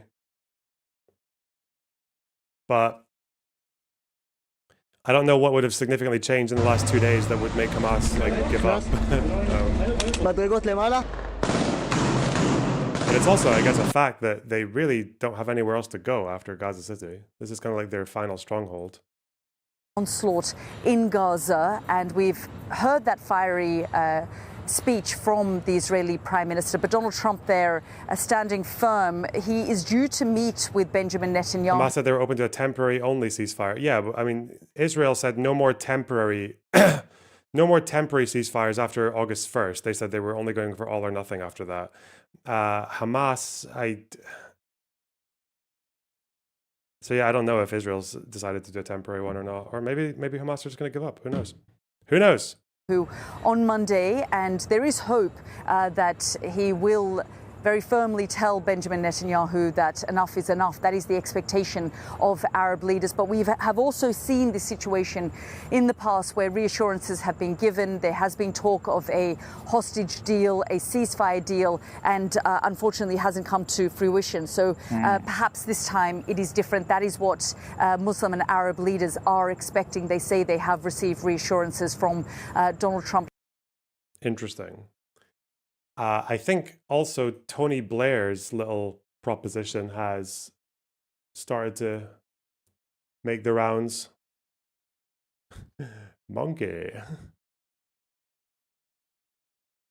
Gaddafi at the UN. Thank you. Wonder why they pulled that one out. Tony Blair plan Gaza. Where was that in the news? Tony Blair plan Gaza.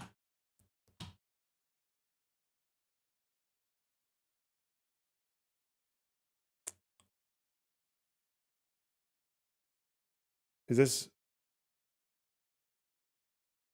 Well,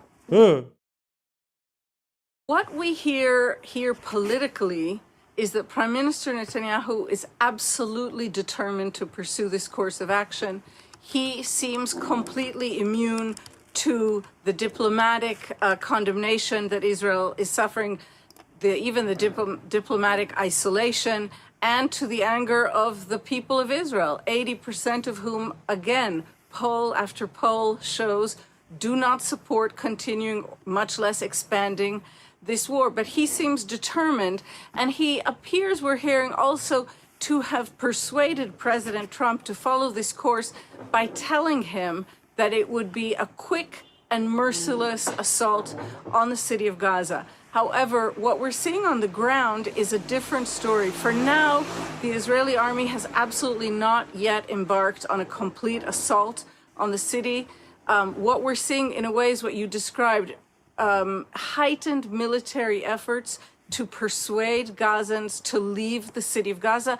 Many of them, by the way, are not native Gazans, but in terms of Gaza City, but residents of the enclave of Gaza who found refuge in the city of Gaza and have already been moved around, in some cases a dozen times, made internal refugees by this war.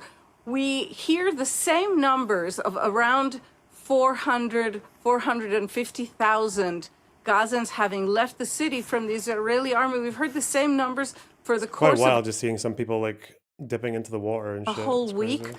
Obviously, these are unverifiable numbers, but it's difficult to take them seriously, unfortunately, when we see that thousands of people continue to leave Gaza, and yet the numbers that Israel's publishing haven't shifted.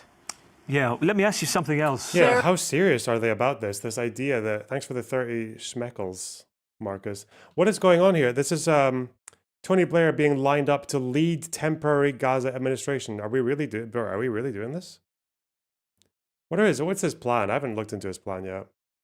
Lined up to lead a temporary administration in the Strip to oversee reconstruction after the war, according to Israeli media reports.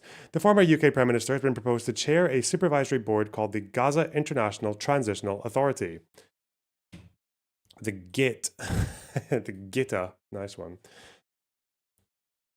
There's no way he's calling it the GIT. The transitional administration would govern Gaza for several years until it can be handed over to the Palestinian Authority. Now, obviously, the Israelis, Netanyahu government is not going to like that, but okay. The plan would not involve the relocation of Palestinians, something that has been a red line for many in negotiations. However, Sky News' US correspondent Mark Stone said that others have cast doubt on the reports. Oh.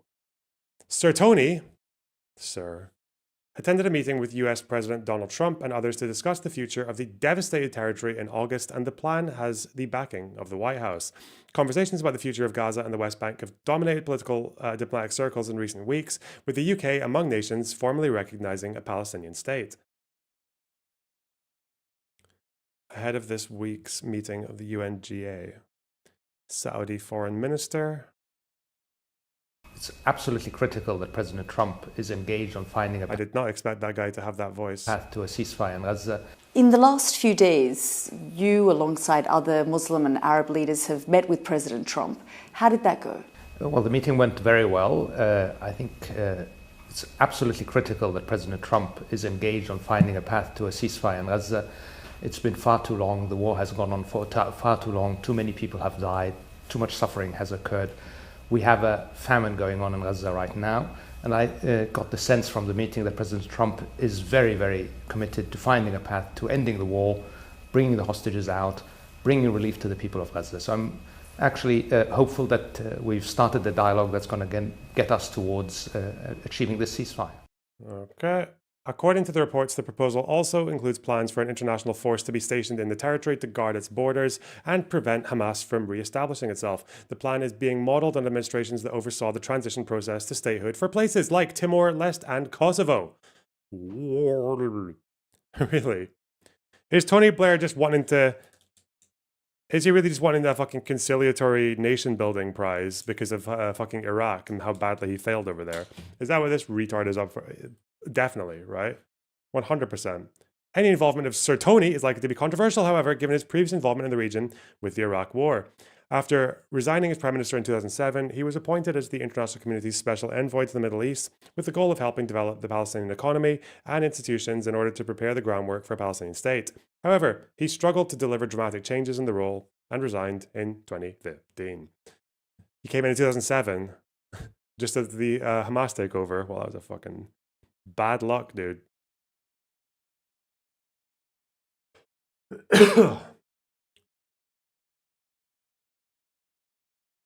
He wants a Tony Blair statue in Gaza.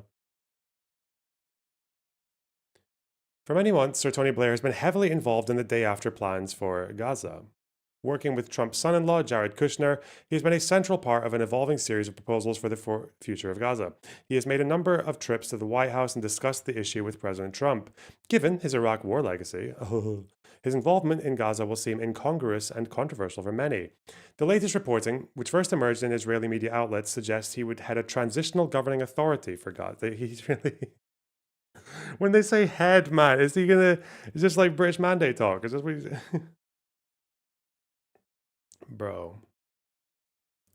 So far, he's 0 for 2 on nation building. I don't know. I feel like Kosovo... Don't most Kosovars see Blair and Clinton as a success?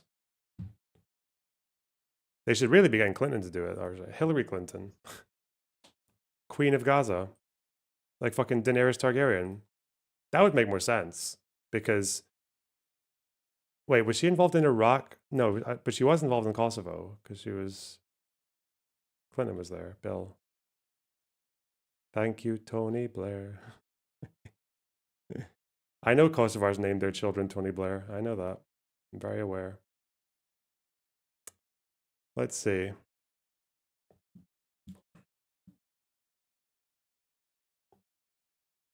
But it's still not a genocide or ethnic cleansing, right? No, you're right. The thought of Tony Blair heading a temporary post-war administration is absolutely the same as genocide and ethnic cleansing. That's exactly what those words were made for. Given his Iraq war legacy, his involvement in Gaza will see him in Congress. The latest reporting, okay, proposal sounds similar to the Iraqi coalition. Yeah, this is what I thought. Yeah, like the Sons of Iraq, whatever the fuck they were called. It was a disaster. A good sentence. I have spoken to a source from a Gulf country close to the negotiations who said the suggestions are not true. I spoke to a source close to President Trump who said he has not heard that one.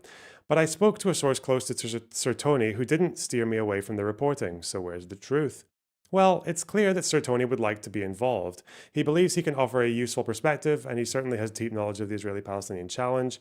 He was envoy of the Middle East Quartet for a decade, and he knows the Israeli and Arab regional leaders well. My sense is that while at the moment it's not a confirmed plan, it could become one in the absence of anything better. Trump would back it. Israel would back it. What choice would the Palestinians have? Would Israel back a transition that leads to the PA? I don't think they would. Or maybe they would, but they would just hope that that stage never happens. Security pending, they'll just add, which means that they can just roll tanks in every time it's going to get to that stage. Arab nations may just go along with it. After all, it's more measured than President Trump's initial Gaza plans, like the Riviera proposal, American ownership of Gaza, and deporting all Palestinians. It certainly is, eh?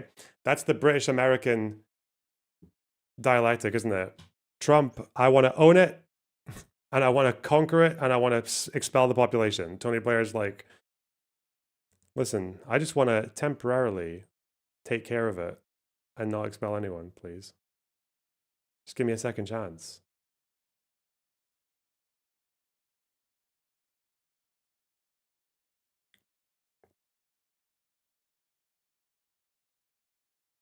How temporary administrations have worked in other countries. Temporary admins have been established in several countries after periods of war, often with the help of the United Nations and superpowers like the US.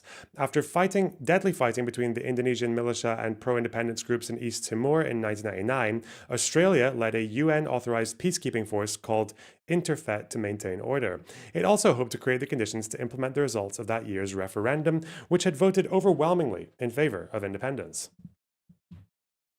Later that year, the UN Transitional Administration in East Timor was established to set up a parliamentary framework, civil and social services, and to ensure continued humanitarian support. The 3-year arrangement was in place until 2002, when Xanana Gusmao, became the first president of the Democratic Republic of Timor-Leste following another referendum. A UN peacekeeping force was also deployed in Kosovo in 1999 after NATO had decided to intervene to drive out the Serbian troops from the area, which had been historically populated largely by ethnic Albanians. The Kosovo Force, KFOR, is still stationed there to manage flare-ups and violence, but was originally introduced to determine its political future. At its peak, KFOR was staffed by 50,000 military personnel from 39 NATO and non-NATO countries, which was split into 5 multinational brigades, each led by a different nation. It was accompanied by a UN-led interim administration, UNMIK, which after years of talks between international allies helped establish a new political system. In 2008, Kosovo finally declared independence, with KFOR and European Union-led monitors remaining in the region as a deterrent for further violence. After the downfall of Saddam in 2003, the US-led coalition Provisional Authority, CPA, was set up in Iraq, and this was obviously the big failure. It saw 2 American officials, an Army Lieutenant General, followed by a diplomat appointed as administrators or de facto leaders. The CPA was divided into 4 geographical regions with a leader for each to help rebuild communities on the way to a new political system. From 2004, it was replaced by various Iraqi-run interim authorities, the Iraqi Governing Council, the caretaker Iraqi interim government, and then the Iraqi transitional government. 2005, parliamentary elections took place and a constitution was written before the country's Muhassasa sectarian power sharing system was established.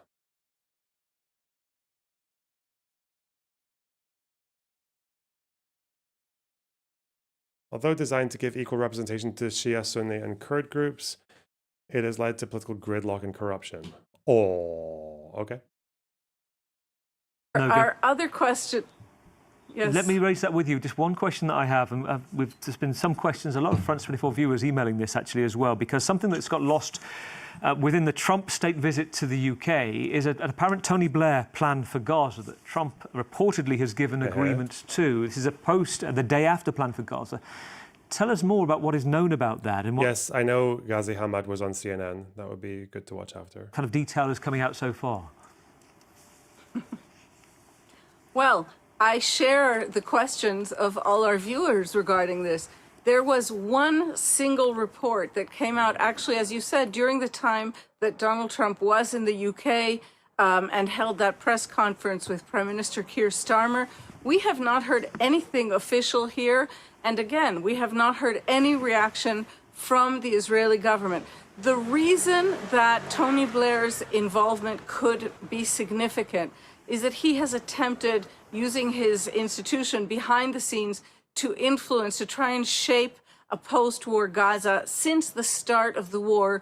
And he is an unimpeachable presence in this region. In other words, if... Why is Kosovo justified but Abkhazia and South Ossetia not? Abkhazia and South Ossetia were never majority Russian.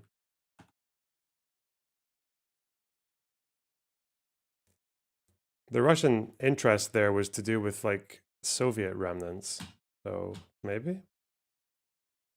Donald Trump, in fact, does follow through and in some way hands over to former Prime Minister Blair the role of managing for the Western world a post-war Gaza, it would be very, very difficult for Prime Minister Netanyahu to reject that and to say no, that Tony Blair is an unacceptable figure, the way Netanyahu has said about others suggested by the Americans and by the Arab world. Oh.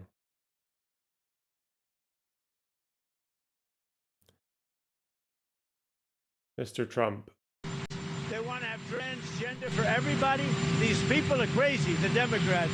So if it has to shut down, it'll have to shut down. But they're the ones that are shutting down.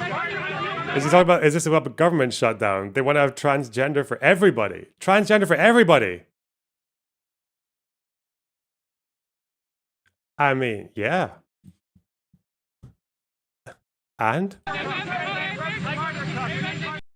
want to have transgender for everybody. Holy fuck, man. People vote for this guy. People vote for this guy. Well, what?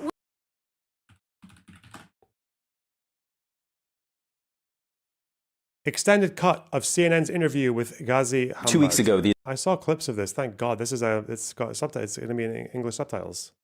It's like a memory TV viewer's dream that you can just find the full interview and listen to everything he said. It's crazy.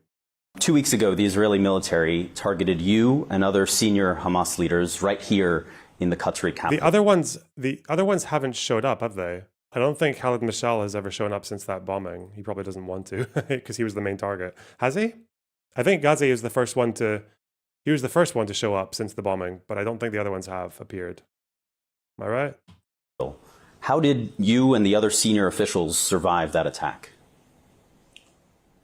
I think it is a miracle. Oh my God, he talks English. Because the rockets are very close to us. We are under target. And it was all the rockets were directed to the... I'm so interested because he did a speech with Al Jazeera not long ago. It was actually after the before the recognition, but it was after France was basically saying, yeah, we're going to recognize Palestine by September. And he was saying some quite nutty shit. The whole thing about, because this guy's like one of the least bashful about praising October 7th and saying that we've got all of our fucking achievements because of that. And like, if we get statehood, it's because we're fighting, because we're steadfast, it's like necessary sacrifices, blah, blah, blah, blah. Yeah. Why does he have hair on his forehead? That is not hair. That would be a prayer bump. That would be from when they pray and they pluck their head off the. There's a thing. Isn't there a thing like on the ground when Muslims like they pray and they hit their head off something? I guess he takes it quite hardcore because most of them don't have this. It's a prayer thing though. Place, but we are not in the. Sev. That's the Shia thing. Is this guy a Shia? No, but that's a Shia thing. The thing they put like some sort of stone while they're praying to have their head up against. That's a Shia thing. But why is he doing it? I don't fucking know. Shit, trying to get Palestinians killed because he's a Shia. I don't know. Okay. Thanks. I don't know why he has that mark. But like, I've seen people with that mark that aren't Shia, but majority of the Shia people who are like super religious have that mark. Okay. If you pray on like hard surfaces, you will probably get it. So he's probably praying on a flat, not necessarily flat, but like hard floor. He doesn't use a prayer mat, maybe. Okay. That's possible. Interesting. Oh, maybe because he's in Iran. Maybe he's hanging out in Iran too much. Who knows? Maybe, and also it could be just like an insider Shia trying to get us killed, like poor innocent Sunnis. Okay. I hear you giggling. Why did you giggle when I said innocent Sunnis? I'm not giggling. I'm just looking because he did a full interview with Al Jazeera on August 2nd, just because when they said that France was going to recognize Palestine, the UK, and everything. Yeah. I just wonder. It would be interesting. I'd imagine he's saying it's thanks to him, no? Yeah, of course he is. Yeah, but it's Hamas. like, it's in the whole thing's in Arabic, so I've just had to go by the transcript and guess what he's saying roughly. But it's 35 minutes long. It's a shame that you have a viewer base of like Arabics that could translate for you. Yeah, but getting it to translate a 35-minute interview live. I'm not doing that. Fuck yeah, you. exactly. Shit, I'm gonna watch this English one. You don't pay me enough. Yeah, I might see. Actually, I might. Well, you don't even listen to my suggestions either. True. Yeah. Okay. Also, just so you know, this has nothing to do with anything, but the game I've been telling you to play for like over a year now. There's an individual you used to interact with that is now playing it on stream. Who? What do you mean? The same person you came to. I don't know why I'm not mentioning his name. Destiny. Destiny's playing it on fucking stream now. Baldur's Gate. No, Or Expedition 33. Oh right, okay. You would like it. I was probably gonna. I was probably gonna do the what do you call it? What is it? Fuck, is it Knight Rider or no? The fuck is the Knight Rider? There's like a 2-part. No, it's not Knight Rider at all. There's like a 2-part game. There's like the new one and then there's the old one that I was supposed to play first, the hard one. Silk Song, Hollow Knight. That's it. Oh, Hollow Knight. No, I thought Knight. I mean, you can if you like platformers. It's a good game. Might try Hollow Knight. Who knows? We'll try. All right. See it. Take it. Place which was targeted. Alhamdulillah. It struck a different room, is what you're saying? We are in different place. Yes. Maybe they have misinformation about the situation. The target is so heavy. They launched more than 12 rockets against the office of Dr. Khalil, and they destroyed completely. They killed 5 people there. It was a brutal attack on us. So I think it was long and very strong message to us and even to Qatari that we are not interested in negotiation. We want to kill, we want to destroy, we want to assassinate. This is our own policy to handle the whole situation. Do you feel safe in Doha? No. No one can be safe. Israel, I think that is a country of terrorism. Country. Why don't you just get someone to type out a translated transcript for that interview? I actually know someone that would probably let me pay them to do that. So yeah, I'll have a look. Because contrasting the two would be interesting.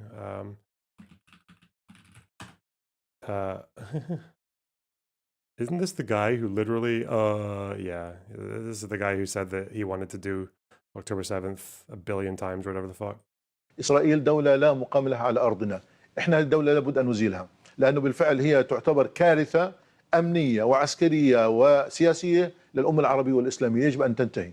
لذلك احنا لا نخجل من نقول ذلك بكل قوة إنه إسرائيل لازم نأدبها، وحنأدبها مرة ثانية وثالثة، ومش هذا حتكون طوفان الأقصى أول مرة، لا حتكون ثانية وثالثة ورابعة، لأنه احنا لدينا إصرار ولدينا قرار ولدينا إمكانيات أن نقاتل نعم. ونحارب. لكن Don't let her talk. Keep going. بدنا ندفع ثمن. نعم احنا مستعدين. معلش بدي أقول لك بشكل واضح، احنا اسمنا شعب الشهداء وبنفخر أن نقدم شهداء. احنا لا نريد أن نمس لا بالمدنيين ولا أن نلحق الأذى بهم، لكن أوقات لأنه في تعقيدات في الميدان صارت في منطقة موجودة، وكان هناك في احتفال وكان في سكان وفي منطقة واسعة ليست سهلة على امتداد تقريبا 40 كيلومتر. يجب أن ننتهي. أن ينتهي وين؟ بقطاع غزة؟ ينتهي إلى لا بتكلم عنه كل الأراضي الفلسطينية. كل الأراضي الفلسطينية يعني زوال طبعا. إسرائيل؟ طبعا. وجود إسرائيل غير منطقي. وجود إسرائيل هو اللي بخلق كل هذه الآلام والعذابات والدموع والدماء. هي إسرائيل مش إحنا ضحية الاحتلال، نقطة وآخر السطر. لذلك ما حدا يلومنا، إحنا شو اللي بنعمله في 7 أكتوبر، في 10 أكتوبر، في مليون أكتوبر، إحنا اللي بنعمل مبرر. It is justified. Of state of horrific action, genocide. They want to kill and to kill and to kill to prove that they are the super power in the Middle East. So no one can give guarantees that Israel could not do it again here in Qatar or do it in other places. When you were targeted, at that moment, you and other senior Hamas leaders were reviewing the latest ceasefire proposal from the United States. 2 weeks later, where do ceasefire negotiations stand now? Everything now is frozen. Frozen because that Israel is not interested in negotiation. They are not interested now to have good contact even with Egypt or with Qatar or to achieve a peaceful agreement for the ceasefire in Gaza Strip. So how do you view the United States' role and specifically President Trump's role? Hey, Extra 5 Australian. Translations Fund Dono also Holonite is 10 out of 10. Thank you. Going forward in these negotiations, in the process of ending the war. And we suppose the United States to be honest and a neutral mediator. The Americans, they lost their credibility. All the time they support Israel on the account of the Palestinian people, and they never fulfill their promises. This is the problem of the Americans. They could not prove that they are honest and neutral mediator. This latest American proposal calls for you to release all the hostages, living and dead, in exchange for thousands of Palestinian prisoners, an immediate ceasefire, and the start of negotiations to end the war. Why not take that deal? Look, I think we have to now to reach a comprehensive deal.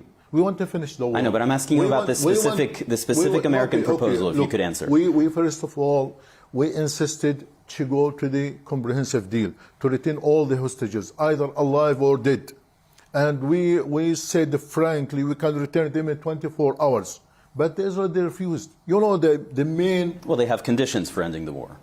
Their conditions are Israel's conditions for ending the war. They want Hamas to be out of power, and they want Hamas to disarm. Are you willing to abandon power in Gaza and lay down your weapons? Look, first for the power in Gaza... No, we have to defend ourselves. We have to use our Kalashnikovs against those planes. Those planes don't stand a chance. The authority in Gaza, we have an agreement with all Palestinian factions and even with the Egyptians. And I think that the Egyptians, they play a good role and send this proposal to different countries and even approved by the Arabic League that, okay, we can have a technocrat, we have kind of neutral and professional committee for ruling Gaza. Okay, we finish it. Regarding the disarm of disarm of Hamas, I think we have to understand very well that the arm of Hamas is a legitimate and legal weapons which used all the time against the occupation. It is not a terrorist weapon. But are you willing to disarm if it is in the context of a process towards building a Palestinian state? If there is a Palestinian state, we'll be part. We will be engaged. We will be... the entire world, with all due respect, sir, the entire world is saying they want no role for Hamas in post-war governance of Gaza. Look, do you disagree with that? We agree. Yeah, he's debate bro interviewer. Shit. No, we agree for a neutral committee to rule Gaza. We have no problem. Right. So, and as part of that, Hamas will play no part, according to the Arab League, according to President Abbas, according to the United States, according to France. Let me also to explain that this is a Palestinian issue. that some external powers, they want to impose something against our interest. Hamas is part of the Palestinian fabric. You could not exclude Hamas. But as I said again and again, regarding the ruling of Gaza, we are ready to be out of the ruling of Gaza. We have no problem with this. Hamas recently announced that Israeli hostages have been spread out throughout Gaza City ahead of and amid now this planned Israeli invasion of Gaza City. Is your intention to use those Israeli hostages as human shields? No, we never use these people as shields. No, we never use them. All the time we explain that we as Hamas, we use these people, or we deal with people according to the Islamic principles and according to the Islamic values. But it was quite clear in the statement from the Al-Qassam brigades, which I think this is a false accusation against all. This is a statement from the Al-Qassam brigades, Hamas's military wing. They said that in order to deter this Israeli military invasion, they are placing Israeli hostages. Can I please get the Al Jazeera guy back, please? Fuck, who the fuck is this guy? The hostages are spread everywhere. But they are placing them around Gaza City and saying that if they die, it will be on Netanyahu's hands, correct? There is a big dilemma in this. Israel now is going and now is going to destroy Gaza, to destroy everywhere, to kill people. Yeah. I'm sorry, why the fuck did they say CNN's cover for Hamas or for like terrorism? Why does Israeli say this? It's usually when they quote the UN when they're saying stuff about 500 trucks and shit, or they quote the health ministry. Like why is that the fault of CNN?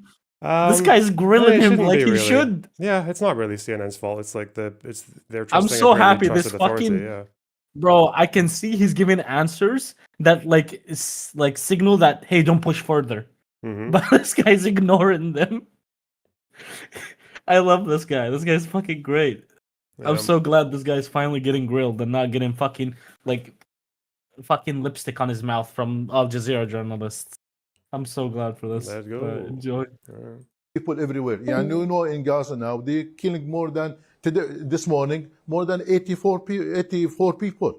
Yesterday, about 109 people were killed. In the last month, more than 3,000 I understand. And when I speak with, with all due respect, how can you stop this? With all due respect, when I speak with Israeli officials, I press them on all of these questions. I'm speaking with you right now, and I'm asking about Hamas's role. Both sides. And Hamas just announced that it is holding these Israeli hostages in strategic locations around Gaza City, moving them above ground, while Israel is carrying out an invasion. Is the intention to use these hostages as a human shield? Israel should stop targeting the civilian, should stop targeting or to collapse the towers, or to destroy the towers everywhere.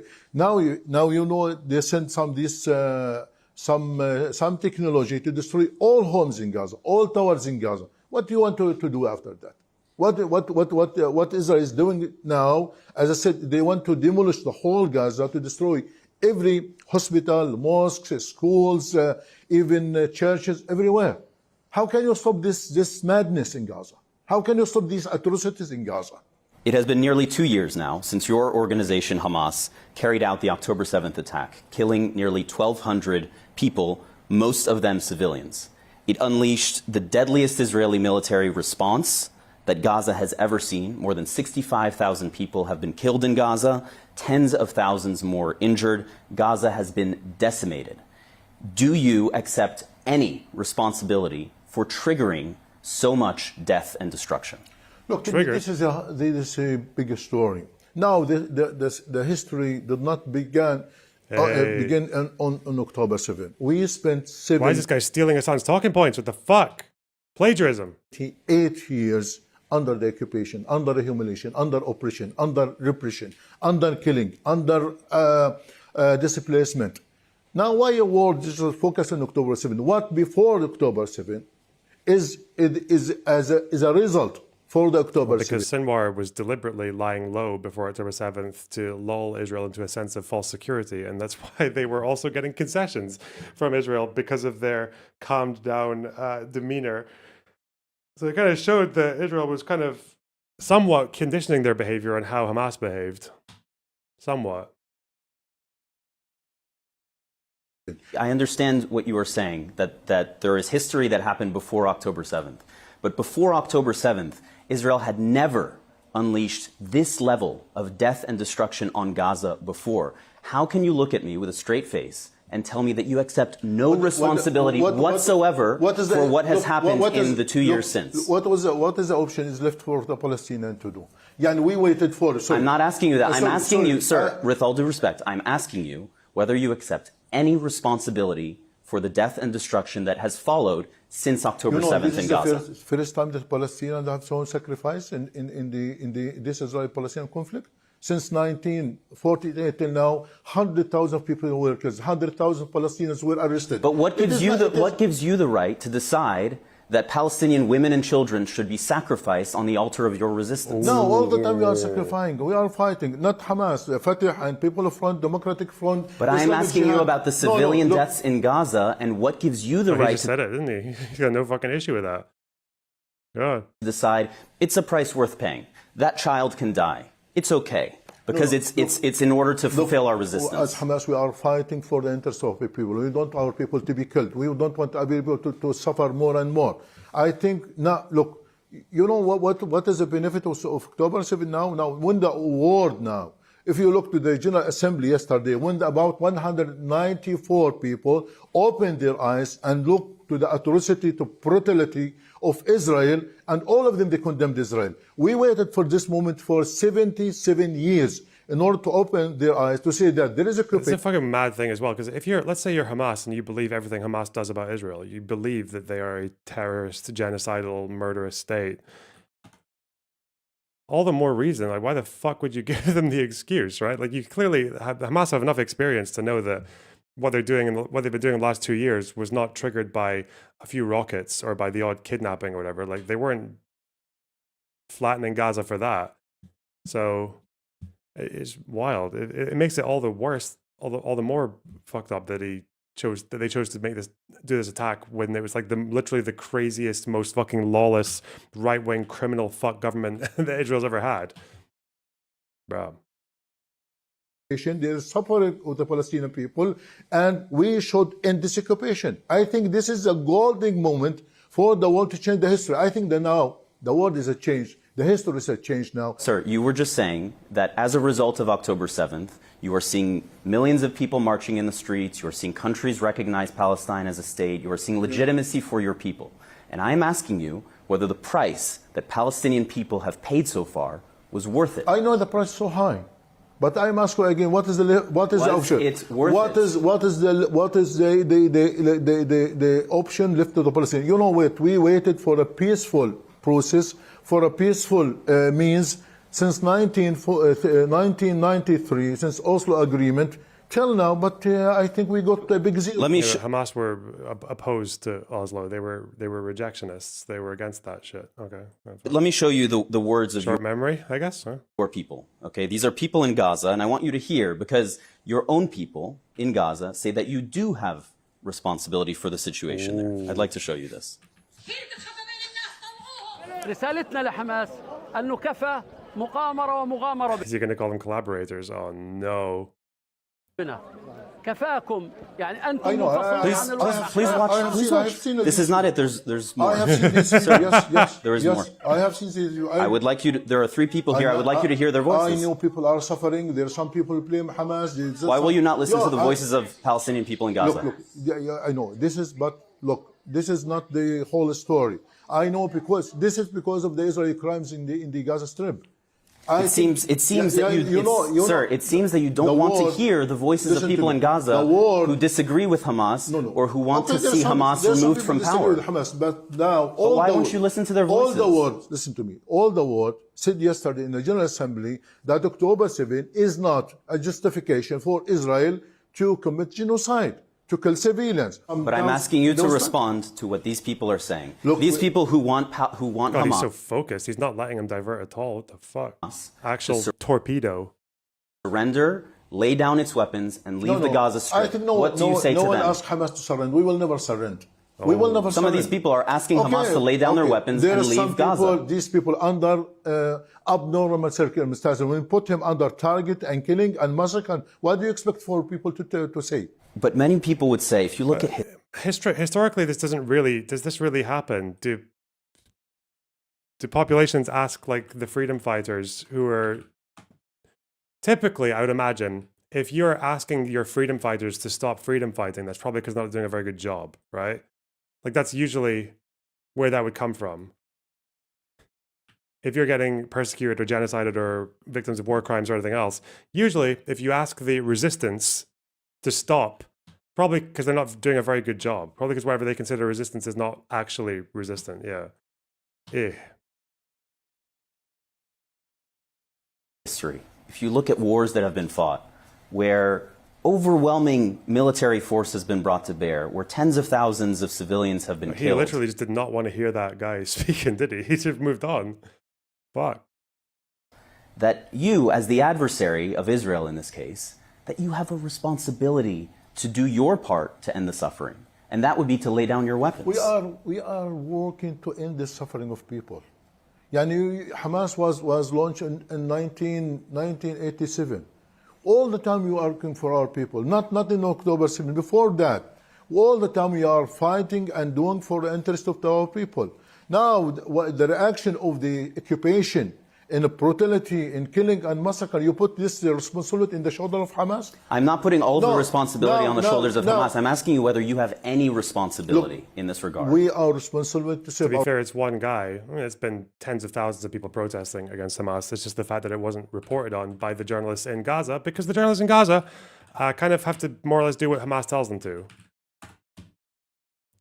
What are polls saying about support for Hamas? In Gaza, it's been dwindling. PSR poll, the anti-Hamas protesters, last time I checked, had something like 48%. So, which is insane for people who got no coverage. Their only coverage was like the odd fucking Saudi news outlet interview. Otherwise, it was just social media. It was just social media. Like literally one of the videos, the first videos we watched on those guys was them calling out that piece of shit, rest in peace, Anas al-Sharif, for not reporting on them. And then for lying about them. He was lying about the protesters, saying that they were actually pro-resistance and they love Hamas and shit. Fuck. People, to protect our people, to do anything. Top Israeli officials say that Israelis cannot be safe unless Hamas is destroyed, right? That's their perspective. That if Hamas is allowed to continue to exist, that you will carry out October 7th style attacks again and again as long as you remain armed. Are they wrong? We want to end the occupation. Are they wrong? We want to end the occupation. Ezio, please ask him what he means by the occupation, because he means all of Palestine. He means all of historic Palestine, including Israel. He wants Israel gone. Oh, please ask him. Fuck. Shining moment. He's got like a minute and a half left. Who is a danger in this Israel? It's not Hamas. Hamas never, for example, acting against Egypt or Qatar or Saudi or American or British. I think we are against the occupation. That Hamas is a part of the Palestinian society, fighting for the Palestinian society, fighting for the Palestinian cause. And so it sounds like you are saying what you said in the... Don't put the problem on the shoulder of Hamas. No, I think again, sir, when I speak with Israeli officials, I press them about what they are doing in Gaza. When I'm speaking with Hamas officials, I press them for your responsibility. And in the weeks after October 7th, you said we will do this again and again and again. There will be a second, a third, a fourth attack. With rhetoric like that, why should Israelis accept to live alongside an organization like Hamas? Before October 7, do you know that there is a siege on Gaza for 17 years? I'm very aware. Do you know that before October 7, that in the West Bank they're expanding settlements and building settlements, taking our lands, putting what's called gates in every Palestinian... Yeah, and you drew them in, and you drew them actually back into Gaza with their military and took them, and look where they've done to it now. And you said that this would happen. Like, Sinwar literally said that they were going to... that they had 500 kilometers out of tunnels, that they had thousands of booby traps ready to go, that they were ready to take an invasion into Gaza because they would spew out from the belly of the earth and take on the soldiers and shit. They were kind of prepared for a fight in all of Gaza. They turned all of Gaza into a fucking little playground for combat, for military combat.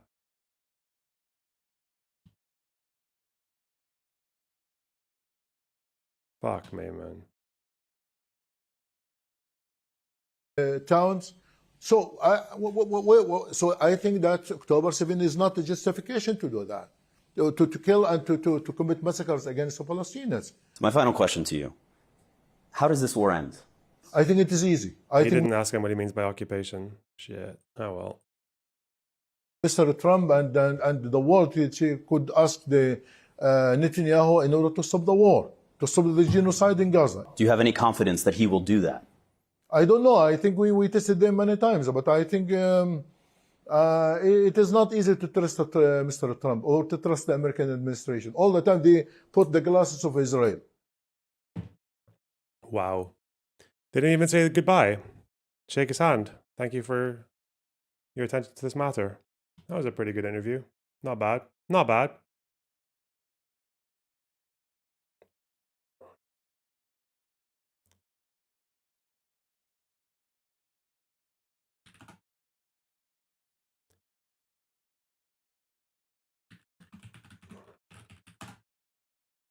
It kind of reminds me of, is this guy like the #1 target for Israel? I believe the #1 target is Khaled Mashal. Especially now that he's like invincible. Let me see. Is this it?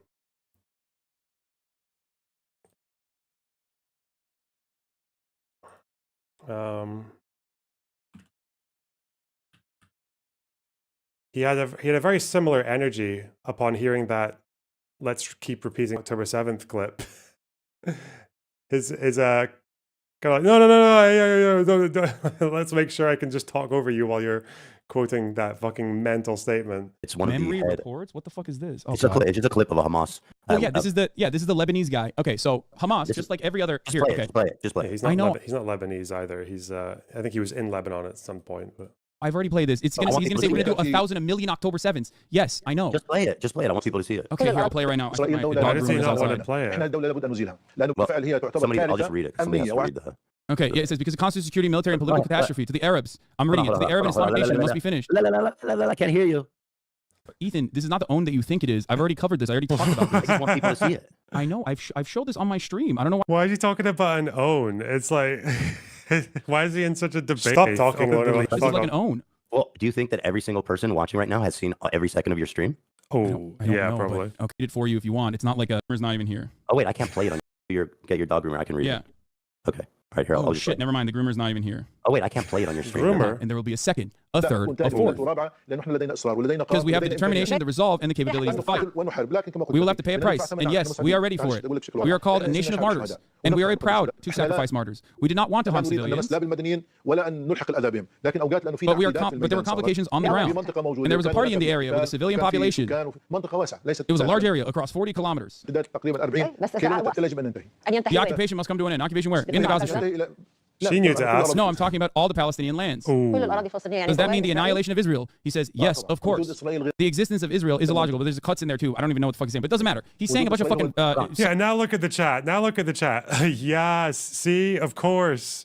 He's right. Based. Agreed. Bro. I forgot that. That was kind of mental. What's Mike from PA saying?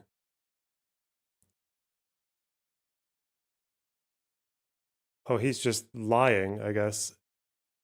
Gazan frustration with Hamas governance is clear. Most Gazans express a preference for PA administration and security over...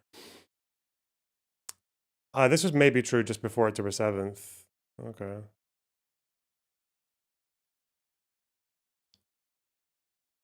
Mike from PA. Mike from PA with a fucking paragraph that no... Yes! Fuck. Yeah, but... So where's the... God, I'm yapping so much. Yes, there are two different. There are multiple different factions within Hamas right now. There are multiple different factions within Hamas right now. Hold on, let me finish it. Multiple different factions within Hamas. What a fucking idiot. That guy is like one of the most senior officials in Qatar. Oh, that guy. Dude. Unbelievable.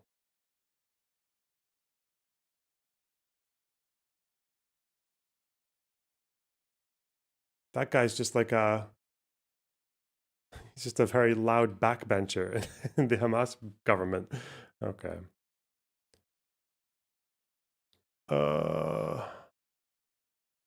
Okay. Is that enough? Israel-Palestine news. Anything else from the Middle East? There's always something else from the Middle East. God, that response though. Shit. Slop time. I don't know if it's slop. I mean, it might be. It might be. Too much news. I kind of just want to watch a fucking Willie Mac video, maybe. Even though it's about iDubbbz, and I think iDubbbz is kind of boring to me. I don't even enjoy hating him. He's just kind of meh. Poor guy. Who is that reporter? Diamond, I think his name is? Something Diamond? Oh. Play Silk Song. No. Give me a minute. There's a few things I want to do. H-Rock did a podcast with Gavin Newsom. His name's Jeremy Diamond. Jeremy. Yeah, Americans aren't often called Jeremy, are they? When is Pete Hegseth's urgent meeting happening with all the generals? It's going to take time, right? Because some of these generals are scattered across the world. They need to fly back and shit. Hang on 1 minute. I'm going to go to the bathroom and we'll figure it out. Ooh.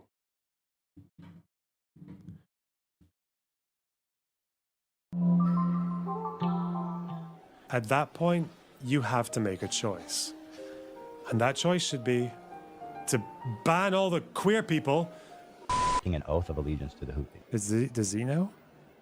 Were you going to answer my question about the salute? What the fuck?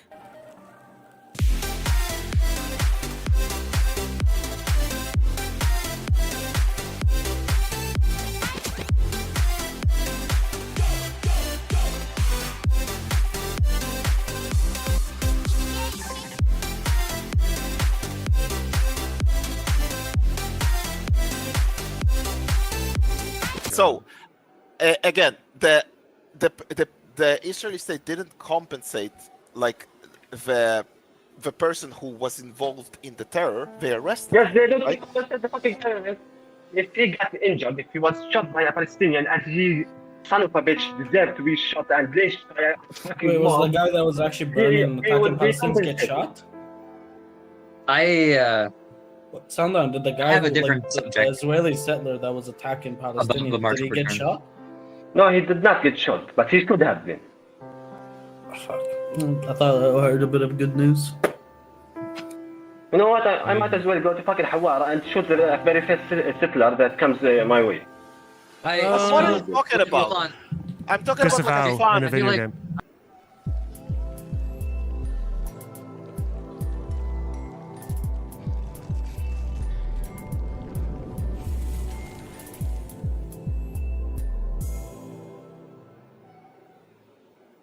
Queeman defenseless. Mate, Queeman is a 13-year-old trapped in a 12-year-old's body. What's this gonna...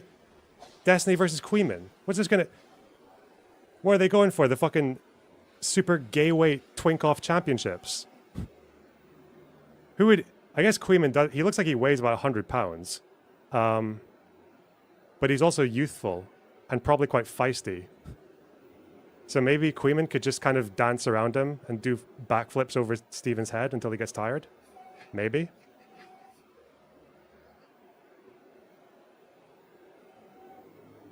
What a state.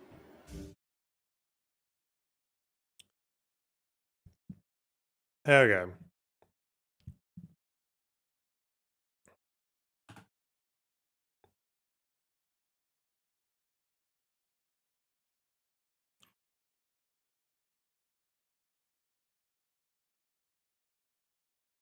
Where do I want to go next? Still thinking. Actually, I did have one. Oh yeah, I wanted to see.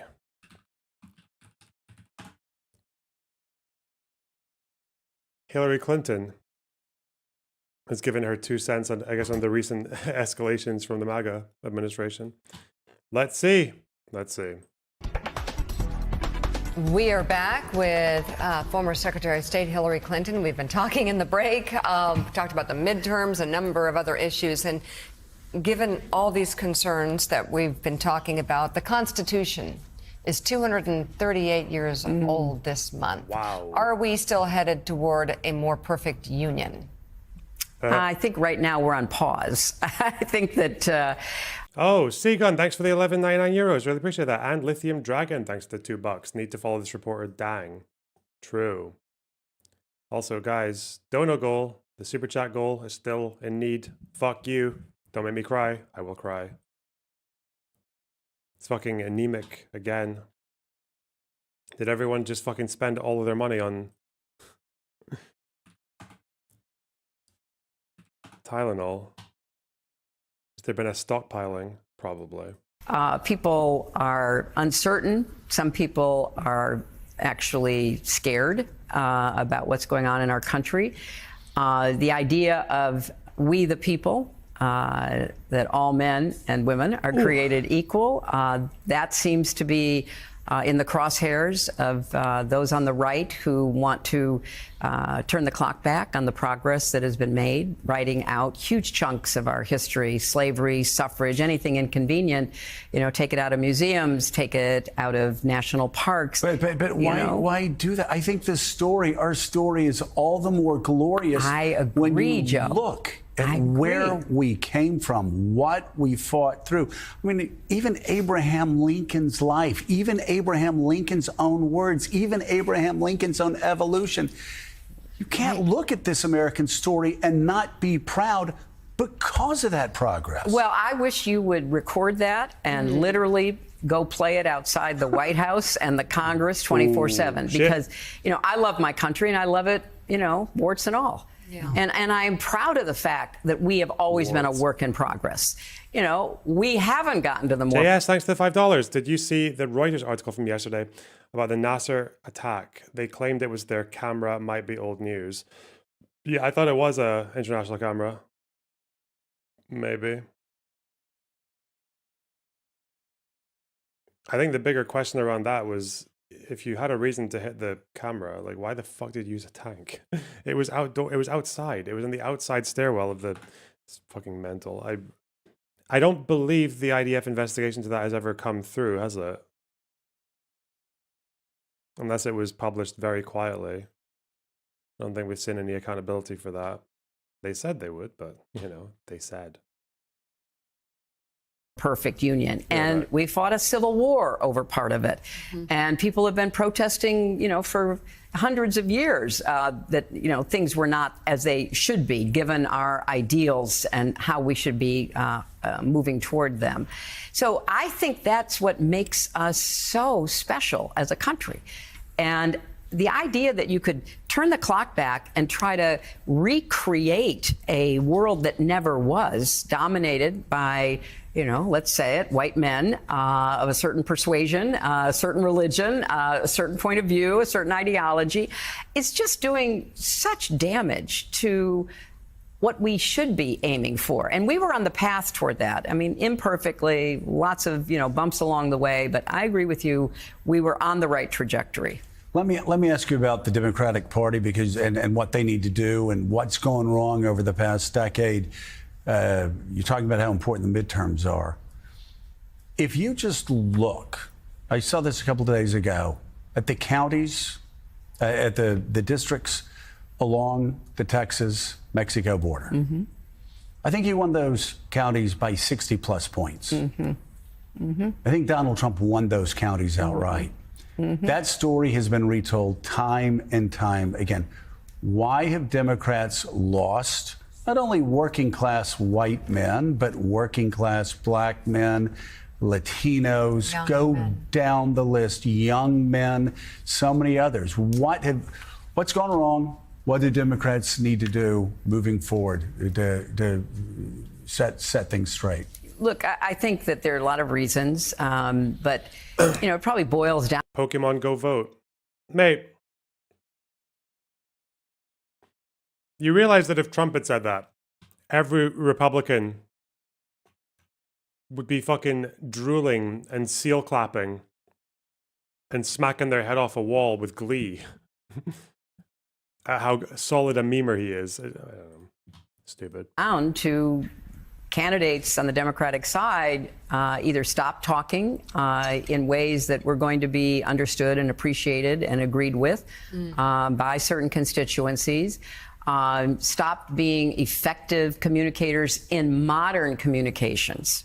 The Republican Party, I have to say, has done a much better job dominating social media, dominating the podcast ecosystem, getting messages out, and aiming particularly at young men. And this was one of the insights that Steve Bannon had, that young men who were into gaming, young men who were on the internet a lot, they could be recruited, they could be persuaded to be political supporters of the Republican Party if the Republican Party actually engaged and talked to them in the right way. And I think Democrats missed a lot of opportunities on that.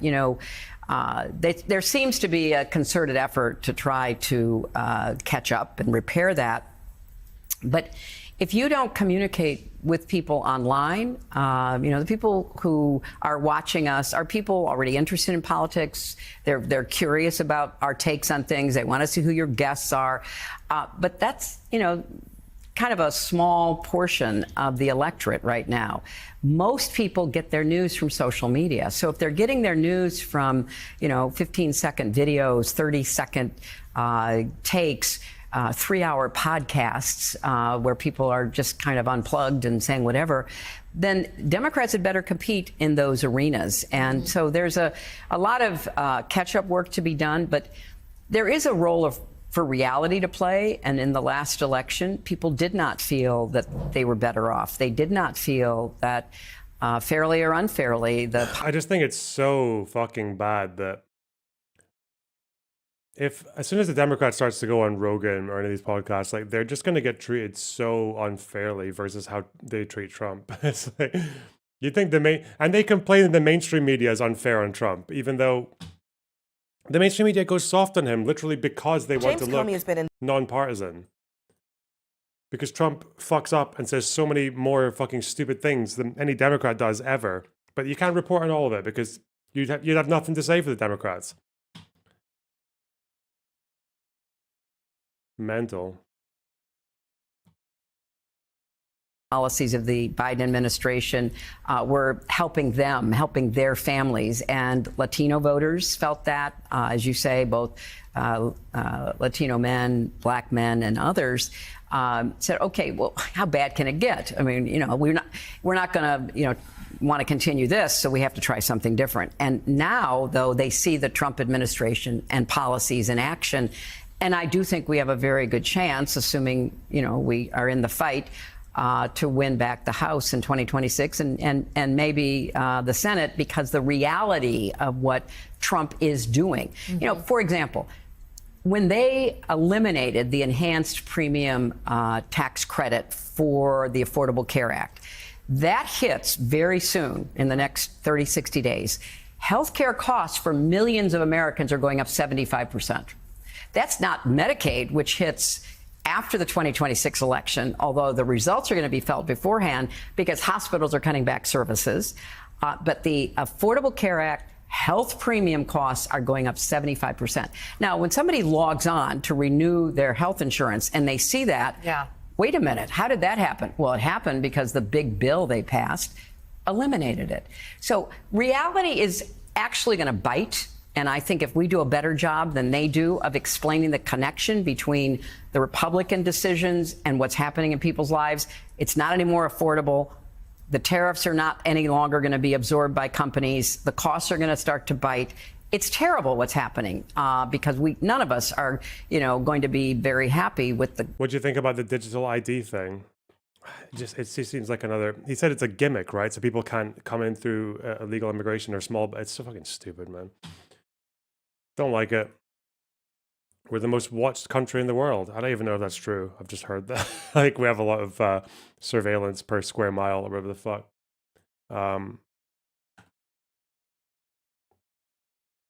Did you know you're YouTube featured right now? What the fuck does that mean? YouTube featured. Does that mean people are seeing me pop up when they're not even subscribed? I feel like my algorithm's been pretty fucking shagged lately, but economic costs of that and the low job creation and the difficulties with inflation. Okay, who's in charge now? You're touching on affordability, which is what affects everybody of all political stripes. We think about the mayor's race here in New York City. Everyone says Zohran Mamdani was great with young people on social media. That's true, but what was the message on social media? It was about affordability. It's too expensive to live in this city. Yeah. Very interesting governor's races right now in New Jersey and Virginia. Mikey Sherrill, Abigail Spanberger. They're running different races a little bit than Mamdani would in New York City, but also talking about affordability. So when you're talking to candidates and you believe this 2026 midterm is critical to blunt some of the power of this administration, what are you telling them? Is it cost, jobs, stay focused on that? And the lesson perhaps of the last election was it's not enough just to say Donald Trump is bad. You've got to talk about people's lives. I think you have to do that front and center. And as I say, there's a lot of good information that can now be conveyed to people that, you know, having promised to do something about affordability and having failed, you know, the Republicans and their president should be held accountable. I do think that you have to also at the same time say, you know, unaccountable power is not good for anybody. You know, there is no safe haven from authoritarians. So if you're worried about affordability now because the policies are being imposed by fiat, whoever thought that a president could sign an executive order imposing tariffs? Tariff power is given to the Congress in Article 1 of our Constitution, and I hope the Supreme Court reads Article 1 when they actually make a decision on this tariff case. I remember asking this on day one. It felt really obvious that the president can only have very limited tariff rights if there's a case of emergency, but obviously not every country was posing an emergency. I know he said fentanyl, but that doesn't really account for half of, like, for fucking Africa and shit. Like, They have gone a long way in enabling Trump to do things that I think are unconstitutional, illegal, and bad for the country. So you want to say your economic standing, your well-being is directly connected to the abuse of power. How do you hold a president who's abusing power, raising costs, imposing tariffs, raising healthcare costs by eliminating advantages like you used to have? How do you hold that president accountable in a midterm? You vote against his party. So I think it's, you know, walk and chew gum at the same time. What you're seeing right now is part of a bigger picture. The costs are up. You can't afford to live in a lot of places. And we need to run on that. But you need to connect it to this unaccountable abusive power that we are seeing. And for the life of me, and I look at Joe having also served in the Congress, for the Republicans in Congress to give up their Article 1 constitutional power to be the appropriators, to be the deciders of how money should be spent is outrageous. This would never have happened if a Republican president told a Republican appropriation chairman what he was going to do, or a chairwoman, they'd go, oh, I'll tell you what, that's cute. Why don't you just stay on your side? But they also... Am I being very fucking dense right now? Or is this person, does she look like the president, Frank's wife from House of Cards? T-Steps, thanks for the $4.99. I appreciate that. Wow.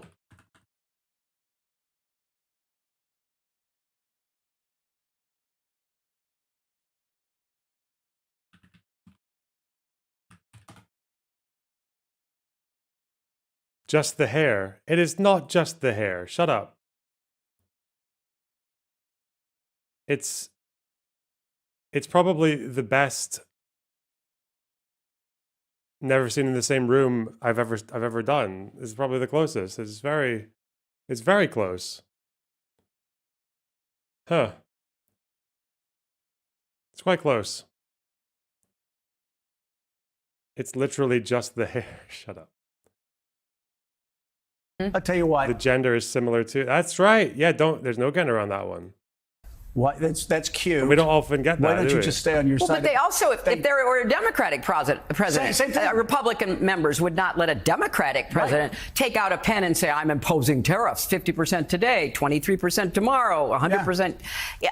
We would walk around with buttons that said Article 1. Article 1. I'm going to have those buttons made, Joe. And we should all walk around and we should pass them out. JS, thanks to the 5 Australian. Mod screeching intensifies. Wow. We got mod versus chatter conflict. Oh, no. In the Congress, and we'll see how many Republican members will actually put it on their lapel. And there's a reason it's the first article. 100%. And Madison and Hamilton were very clear about She that. looks like not so erudite. Shut up. Yes. Stop. Well, but that's my point. The cowardice, the intimidation, the absolute complicity and compliance of the Republicans in Congress, it is just shocking to me. You know, I served, some of them are still there. I served with them. They would never have let President Bush do this. Certainly not President Obama or, you know, President Clinton, either my husband or me, if I'd ended up there. They would never have allowed that. And by the way, Democrats didn't let Barack Obama have his way.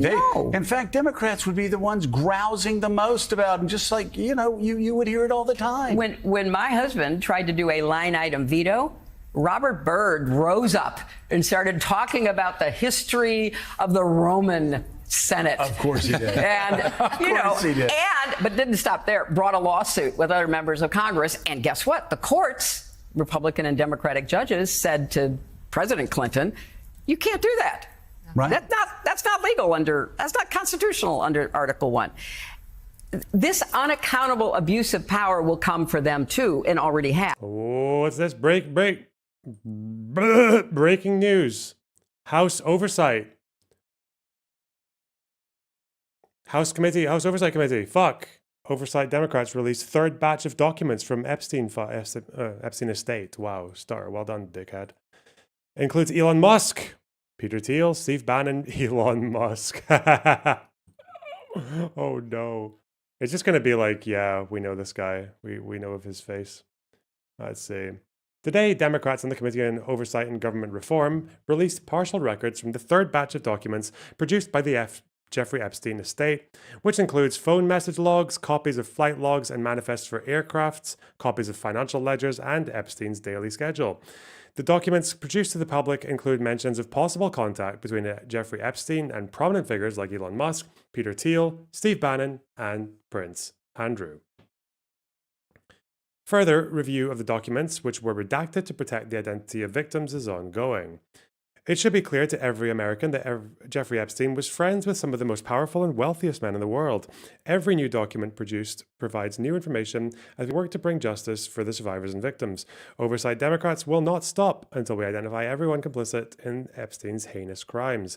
It's past time for Attorney General Bondi to release all the files now, said Oversight spokesperson Sara Guerrero.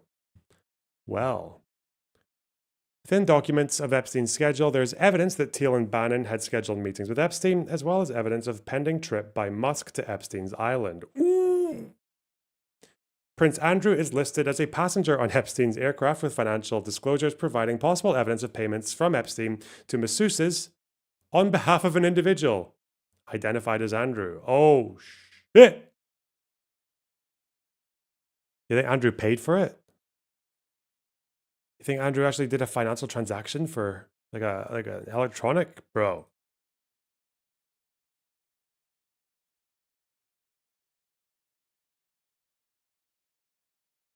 Extensive redactions have been made to protect victims as committee investigators continue to analyze the new documents. This is a rolling production, and the committee expects to receive more documents in response to these and other requests. God, Trump is really doing anything he can to get rid of this story. Fuck. Phone message logs, copies of flight logs, manifests for aircrafts, including helicopters that he owned, rented, leased, operated, or used, copies of ledgers reflecting transactions recorded as cash transactions for Epstein and business entities, daily schedules from 2010 and 2019, 2010 to 2019. Wow. Prince Andrew sweating away. Wonder what it's even doing. It's only 6 pages, worth a quick read. Suppose. Maybe. Ooh. Yeah, give me a minute. Finish this first. As they are being stripped of their authority. They are now literally just talking heads. You know, they can investigate but not legislate. There's really little that they are doing that has any real connection with their jobs, in my opinion. So really, why they let that happen to them, I don't know. So do you think there's a realization of that now, a growing realization when you see Ted Cruz and Rand Paul say what I've been worrying about, which is this isn't just about Democrats. This is about when a billionaire... Hey, Lithium Dragon, thanks to 5 USDs. Didn't Hillary Clinton write about her part in one-on-one negotiations with Abbas in a hotel? She sounds like a pretty prominent person in it. Yeah, so I heard. Yeah, she seems to... When I've heard her talk about the Middle East in the past, even just recently, she does actually understand the conflict compared to Trump. Yeah, you can tell she... I mean, it was Clinton during the peace process, so she would have learned a lot in that period, I imagine. Remember, even over Benghazi, she sat there with a Republican House committee and answered questions just for 12 hours straight. She didn't plead the fifth once, as far as I remember. She just kept on, she just gave them everything. Yeah, she just gave them every answer to every question. So, yeah, she is very shrewd, if a bit gay, Independent becomes president and decides to trample our rights.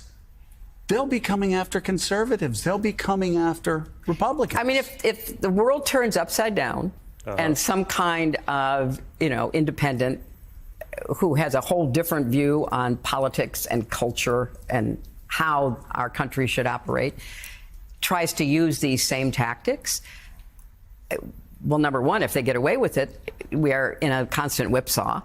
We have institutions, we have the rule of law for a reason. Mm-hmm. We need to be governing ourselves with all of our emotions and our, feelings about everything. We need to be governing ourselves in a deliberate way.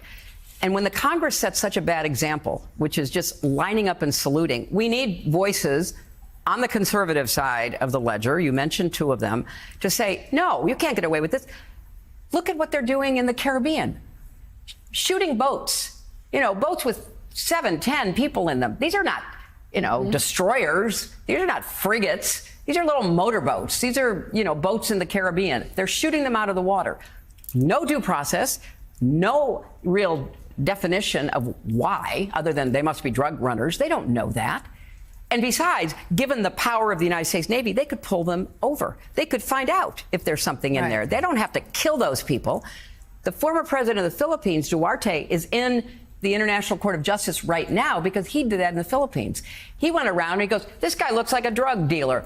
Kill him. He had gangs of government-sanctioned killers killing people he determined were drug users or drug dealers. He's now in the International Court of Justice because he was committing murder. Now, if members of Congress don't say, wait a minute, you can't just go do that. Yeah. We have, you have no hearings, you have no briefings, you're not telling us anything. I know we have to let you go, but again, you were on the Armed Services Committee. I certainly was. I was on the Armed Services Committee in the House.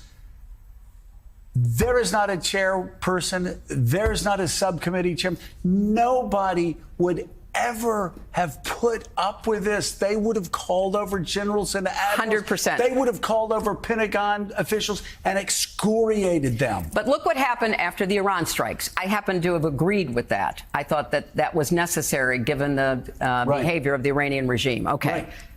But afterwards, in trying to do damage assessments, when members of the administration, the Trump administration, told the truth, they were shut down. So intelligence briefings were canceled.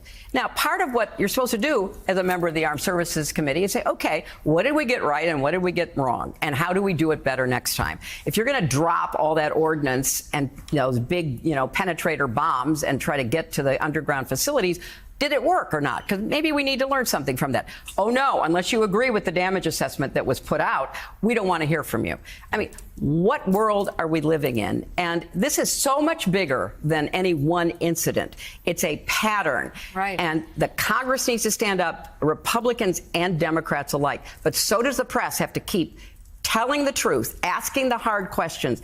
We can work our way out of this by imposing more accountability and using facts and evidence to rebut the craziness, whether it's on vaccines or on blowing, small boats out of the water. So let's get back to doing what we're supposed to do, each of us in our particular capacity. We'll be looking for those Article 1 buttons. I'm going to be making them. The 20th anniversary of the Clinton Global Initiative kicks off this morning here in Manhattan. Former Secretary of State Hillary Clinton. It's always great to have you on the show. Thank you for coming during this critical time.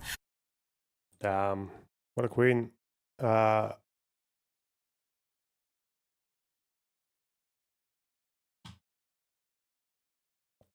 don't know. I feel like she's saying, everyone gets their news off social media these days, and it just seems like a lot of what she's doing just sounds very establishment, very corporate. Not that that should really matter. Why did you send me a tweet that no longer exists? Did this person say the N-word? Or did they do something embarrassing? Who knows? Who knows? Deserve 2 terms. True.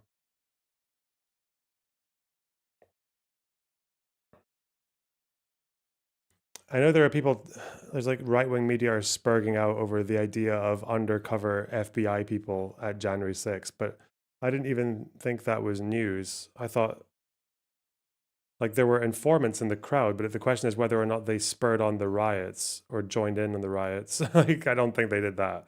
Just some stupid fucking House committee nonsense.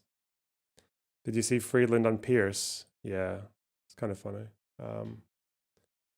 What's this? Okay, this is the Epstein documents that they've put out. They said they have 8,000 of them or something, but this is the 6 that they're showing.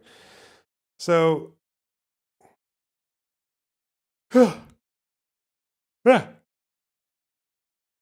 reminder, in around 11:30 a.m. due to parent-teacher conference to be determined. Bach, Andrew, Farkas, Ben. Screening of Unbroken, Jeffrey +2 will attend. Rose Theatre, Jazz at Lincoln Center, Broadway. Okay. Tentative breakfast party with Bill Gates. Wow. Bundle of Basil. Thanks for the tier 1 sub. I really appreciate that. Saturday, December 6th, 2014. Zorro. Gregory Rich is on holiday in Aruba. Elon Musk to Island, December 6th. Is this still happening? Ooh. San Francisco. Rick Kahn. X-rays, cleaning, finish implant, teeth cleaned, haircut. Breakfast with Steve Bannon, 2019. This is way after people knew what was going on with him. To arrive at JFK, Great Bay Resort Hotel, 2 rooms, 2 nights, JFK Architects.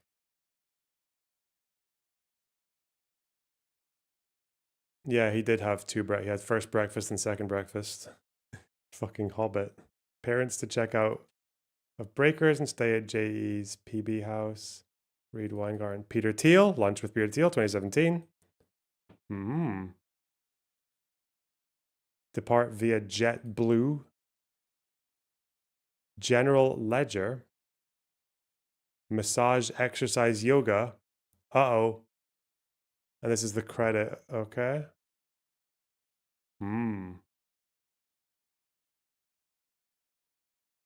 Massage for Andrew, year 2000, November, 2nd of November.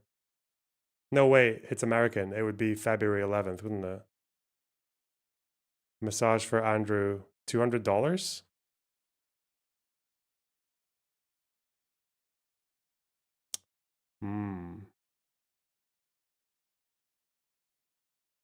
Interesting. Pizza Express in Woking. Passengers at Imperial Line, Prince Andrew, bodyguard. What a naughty man. The thing is, breakfast with Steve Bannon, Peter Thiel.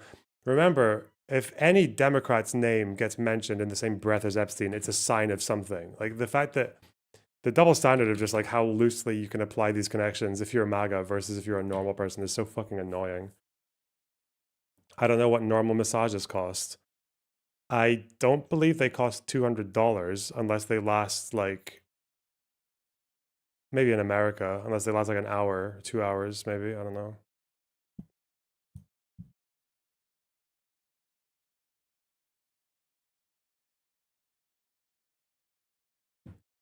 Okay. Year $2,000 as well. Yeah, when it was worth a lot more.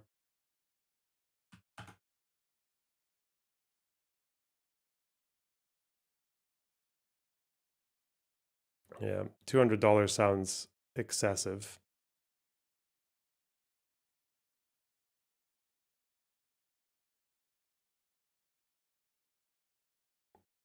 Constantly at physio, it's much more affordable. Yeah, that's what I thought.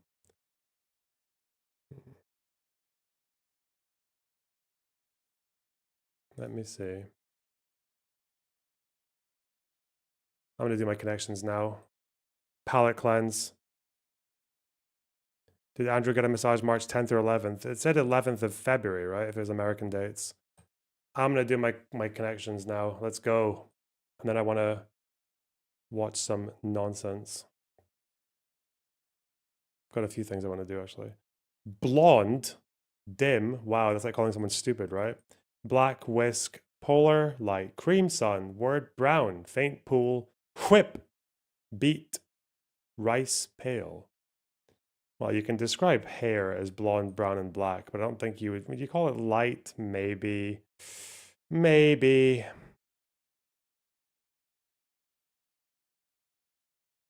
Maybe. Blonde, dim. There's not anything else here for dumb, is there? Dim and faint, pale, light. Oh, hang on.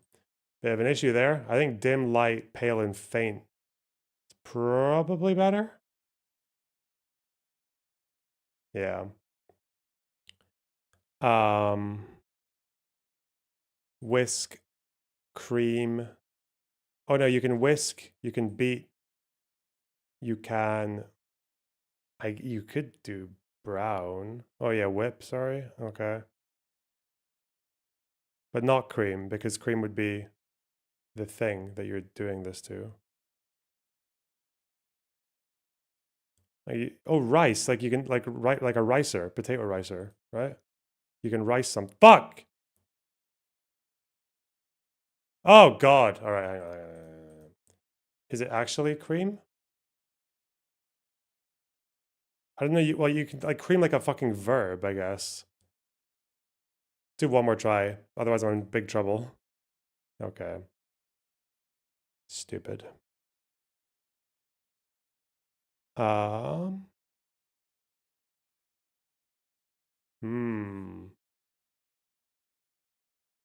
Word. Sun. Pool, polar, rice. Brown. I wonder if brown, rice, black, and pool are last names.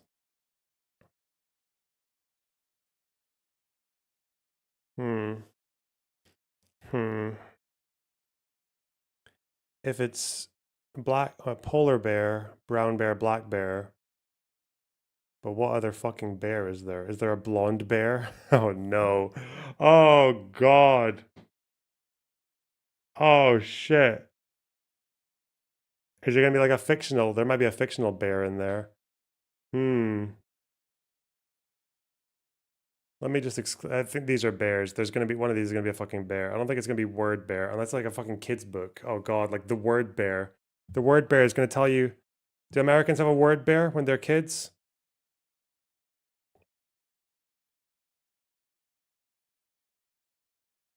I don't think it's blonde.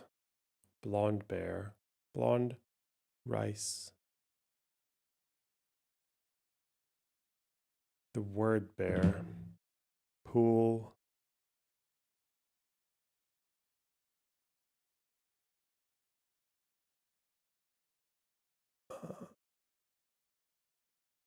What would okay, the thing is it's not there's not a pool bear. There's not gonna be a word bear unless there is. Rice. Don't think there's gonna be a rice bear. What would go with any of these? Pool, rice, word.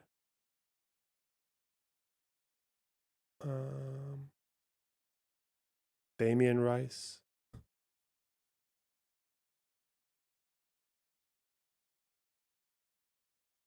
Word. Pool.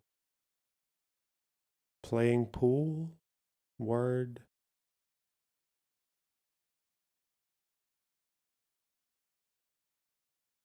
Blonde. Legally blonde.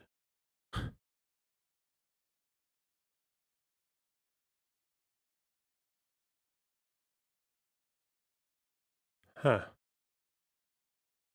Microsoft Word, Microsoft Rice. Oh, God.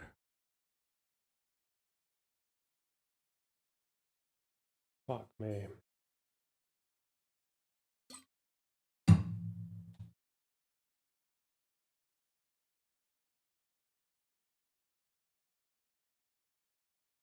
I think it's going to be a blonde bear or a sun bear.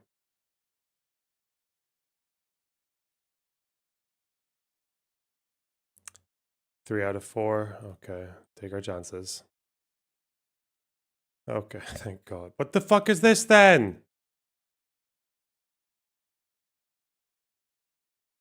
Mum's the word. Dirty. I don't. What the fuck is dirty rice? Dirty pool. Fuck off. Hello, chat. Yo. Whatever. Types of Tim. Tim Blonde. Tim Pool. Tim Rice. Tim Rice. Shit. Rice with meat is dirty rice. That's weird. That's weird. Don't care. Stupid one. Rice with ground meat and spices. I don't really eat rice that much.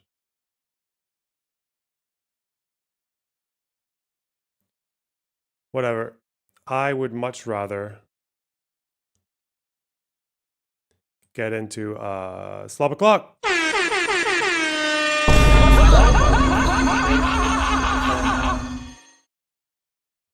God damn it. I'm just going to do yeet posts. I can't be fucked with this guy, man. What's he even saying? Ethan Klein in the lawsuits. Oh, no. 2 clips. He said he laid off you because of the whole Charlie Kirk thing, so there's that at least. Great. Remember when he also said that I falsely claimed that I was issuing a death threat against his wife? And then got mad at Destiny because Destiny took that as an opportunity to literally issue an actual direct death threat against me. Oh, Bad Luna, death threats everywhere. Thanks to the 499. Could Trump get away with assassinating opposition leader at this point? Yep. I mean, that was probably the case when he, like last year.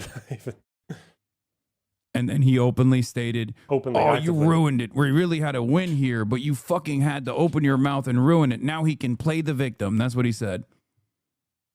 I think that shows you a lot about the calculations at play here. Drop the lawsuits, Ethan. Drop the lawsuits. You know they're frivolous. You know it has nothing to do with copyright or anything like that. They're definitely not frivolous. You can say that they're petty or that they are like they're obviously personal, but they're not frivolous. You'll win a lot more good favor if you were to do that. I know you think that the people that you're attacking are unfavorable by the new audience that you have cultivated, but it's a good gesture. Laid off you complaining about your op-ed and reposting the same out of context clip about Kamala versus Trump 10 times. I know. Out of context. Everywhere.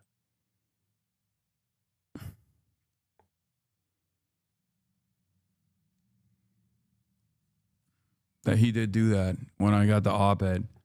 I'm sure he's not actually going to lay off regardless. He just seems like a petty tyrant himself, just so thin-skinned, so narcissistic. He feels like when people have wronged him in his mind, he just never stops. It's clear to me. The reason why I say that is because he didn't stop even when his own fans were like, dude, just shut the fuck up about this. Like, okay, we got it. We hate Hassan. He sucks. It says dropping the lawsuits would be a good start. Is this because they've taken Ethan's one thing about that clip with saying he wants to go to Israel because he loves Israel?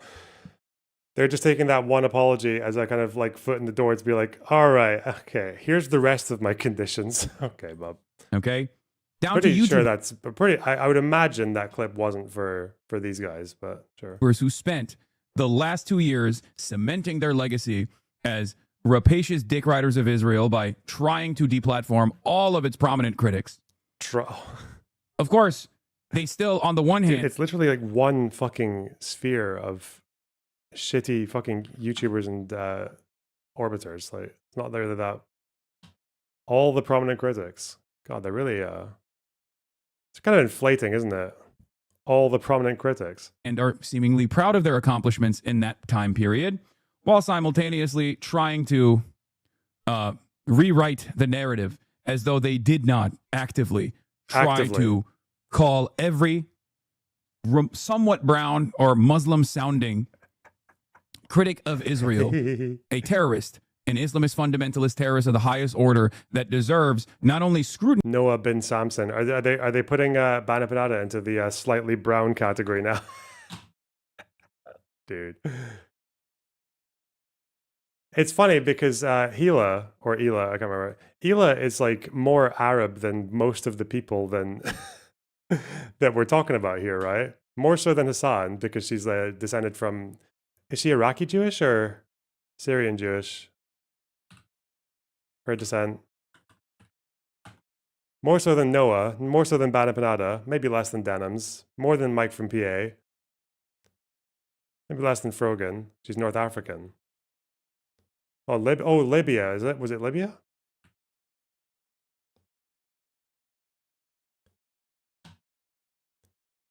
Wait, it can't be that. Okay, wait. What if you tallied it? So, if Ela's heritage is North African, then that would make her more Arab than Hassan in her descent. More than Mike. More than Noah. More than Bana Panada. Less than Denims, Frogan, or I guess maybe the same.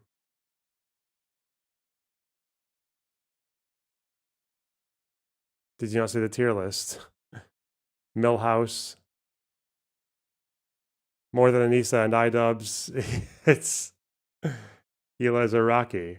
If she's Iraqi or North African, those are both like, yeah, you would be Arab. You'd be descended from Arabic-speaking Jews.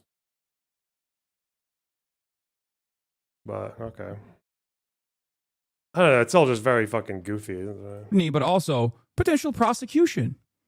Ethan's lawyer is Iraqi Jewish. Yes, he is. Definitely deplatforming, so much so that the entire platform that hosts any sort of dissent against Israel and Israel's genocide must also suffer material harm. Material harm. Wonder who I'm talking about. Wonder who I could be referencing. A person who, now that fucking now that TikTok is back in the hands of someone who is sympathetic to the Zionist cause, might be trying to rewrite history.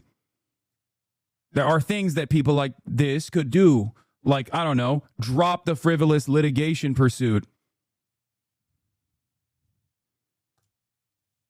That could be a good start for people to let bygones be. How would dropping a copyright suit be a way of atoning for what you call genocide support? Like, it's so stupid. They'd never. God, fucking damn it! That clip from Ethan was kind of annoying because, like, at the same time, obviously, if he personally doesn't like what he said about Israel and at the time of what they're doing in Gaza, he can say that, and I'm guessing he wasn't doing that for this audience.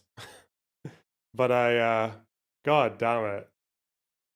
If he is, that's a big, well, good luck. That's what that is. You're just gonna get absolutely fucking shagged. I love it how like they see like one sniffing one potential opportunity to get concessions from someone, and they're like, oh, okay, let me drop a little list for you, buddy. Fuck me.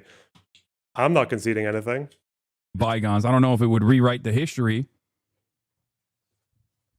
Just thinking out loud here. People who have made beeper jokes over and over again whenever, you know, Frogan was on screen, only to turn around and be like, beeper jokes. We would never make light of the Mossad terror attack. Terror attack, obviously. On Lebanese people. On Hezbollah, by the way, which they've kind of admitted to now. Like, they admitted to even fucking days afterwards that it crushed them, that it dealt them a crushing blow. Fuck me, man. They published obituaries for all the people who died, and it was like 5 or 6 less than the total death toll from that day. We would never do that. Who was making beeper jokes every time Frogan was on? I don't know who he's talking about there. We would never, ever do that. Oh, that's right. You did do that. Did Ethan make beeper jokes? Legal mindset. Hey, our favorite internet lawyer. Our passport bro internet lawyer. Let's go. Please stop pretending you understand anything about copyright law. You can barely read properly. Ooh. Whoa, huge.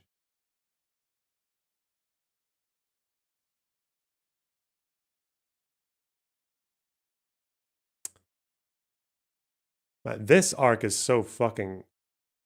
It's kind of predictable. The guy who like effectively told his audience to just vote for whoever the fuck, like, but just so you know, fuck Harris, fuck Biden, fuck the Democrats. What a waste of a platform. Reason why, even though Donald Trump is very unpopular, the Democrats are even less popular is because of this reality. They've like shied away from addressing any of the needs of their fucking base or anyone that's in the margins, by the way, which is a much larger percentage anyway. It's a plurality. Are we still suggesting that Democrats lost this on policy?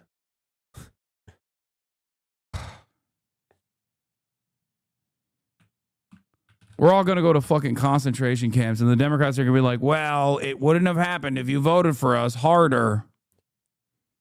Well, voted at all, really, or like try to inspire any kind of voting drive from your audience.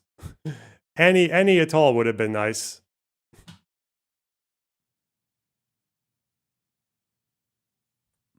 But yes, generally in a liberal democracy, that's how you get rid of the people you don't want in office. If you don't want one group in office, you vote for the people who have a chance of defeating them. That's usually how that works.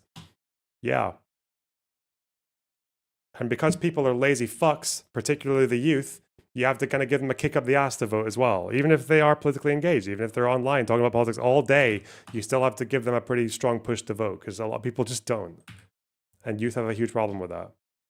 Republicans know that as long as they can maintain that reliable 25 to 30% psychopathic base, that Democrat unpopularity with the rest of the country, due to their inability to examine critically and address the needs. The reason why, even though Donald Trump is... I don't know why he tries to dress it up in like intellectual language. You just want them to be as obsessed with Israel as you are. Keemstar. Oh no. TwitchCon safety concerns. What's this about? Good morning, ladies and gentlemen. There's a conversation going on online about TwitchCon not being a safe place for females. And you have multiple female creators that are saying they're not going to TwitchCon this year. Asmongold said if he was a female, he would never go to TwitchCon. And that's based on safety concerns that these people are... Yeah, what the fuck is this with TwitchCon being just like a... like the equivalent of going into some really, really disgusting, trashy pub where people can't leave their drinks unattended. Why is TwitchCon have that reputation? Lawson, thanks for $5. Socialism has been no voting. I mean, most of the time it kind of is, right? Fuck. Just speaking historically. I don't know what to say.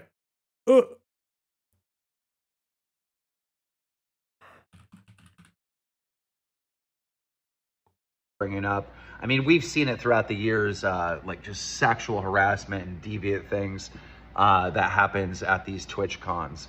And I wanted to share a story that takes us all the way back to like 2013, 2014, because before Twitch came out with TwitchCon, they did a test run for their TwitchCon by having these massive parties attached to PAX East or PAX West. And in 2013, 2014, I don't remember the exact year, at PAX West in Seattle, they had this massive Twitch party. This ain't no little thing. There's like 1,000 people there. It's a big facility. It was massive. It was like a mini TwitchCon. And I attended that event, and I was there with Seattle's own Only Use Me Blade, which is an old school Call of Duty YouTuber with a drinking problem. You know, Blade gets drunk and he acts like completely out of control. Now, a lot of times it's funny. Some other times it's absolutely horrible. And in this case, he got wasted pretty fast, and he was doing this thing where he'd go up to these girls at TwitchCon, go to shake their hand, and when they go to shake the hand back, he would take their drink, slam the drink, and give them an empty cup back. Now, most people just laughed because this is, you know, a Twitch party, it's open bar, the drinks didn't cost anything, and it was just like this funny thing, but definitely a dick move. Later that night, I couldn't find Blade. I Ubered back to my hotel. And the next morning, I found out Blade went to the hospital. And Blade didn't go to the hospital for drinking too much alcohol. Blade ended up in the hospital because he had multiple doses of roofies. Whoa. He inadvertently, by being a jerk, saved a bunch of women from being date raped. Okay. So these things aren't safe. They've never been safe. There are literally rapists that go to these fucking things and prey on the women there. I don't know. Is he talking about the streamers? Because I always feel like it's you hear it about streamers. You hear stories that streamers go and do fucking sleazy, nasty shit. I don't understand. I don't think there's any fucking.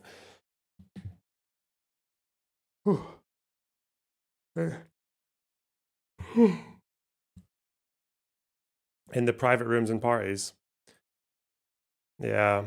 I know there's the whole reputation that you have with the Smash Bros community in particular, but God.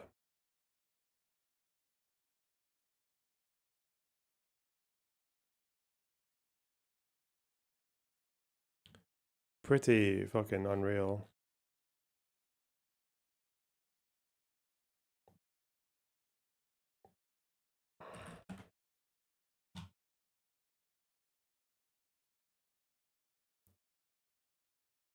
Now, do I want to watch the thing about Comey? Or is that just another story I'm not going to have the energy to keep up with? Got too much shit. Too much shit to stay on top of here. What's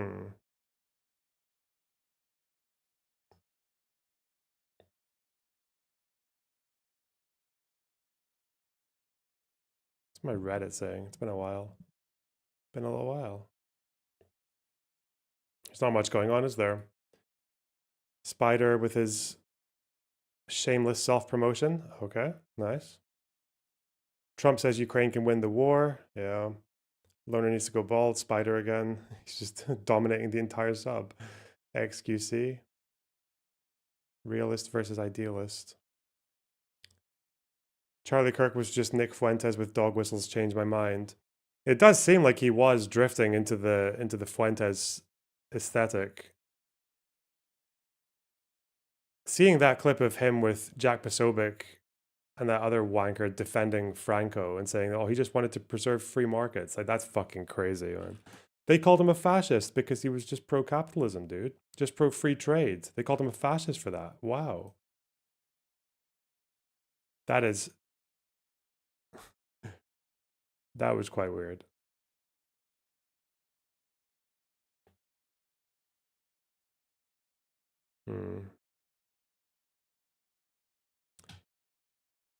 Conspiracies about Jewish donors. Oh yeah, he did that as well. He was pretty blatant. I don't know why people pretend he was subtle. Well, I just didn't know about it because most of the Charlie Kirk stuff I watched was like around that like 2020, 21 period, or I'd only look at him when something really viral happened because I didn't like Charlie Kirk. I fucking hated it. He was boring as well, like just unimpressive, cringe. Like, but yeah, I watched him during the abortion debates or whenever it was over that kind of like conservative related stuff. But seeing him on his own show talking about random like right wing shit, yeah, I wouldn't see that. And a lot of it was on Rumble as well, so I wouldn't really overlap. Obviously, I watched the Jubilee stuff, but that's him debating liberals and just doing standard conservative talking points.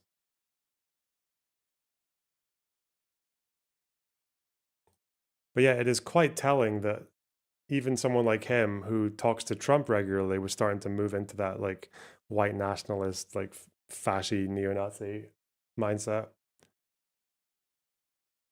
Would you classify him as far right? Yeah, of course he was fucking far right. What are you talking about? I wouldn't have said that about him maybe like 3 or 4 or 5 years ago, but he definitely moved in that direction for sure. Hello, Lawson. What up, buddy? How you doing? Oh, good. Just heading to work. Oh. Oh yeah. So I was thinking the other day. I don't know if you want to talk about the next election.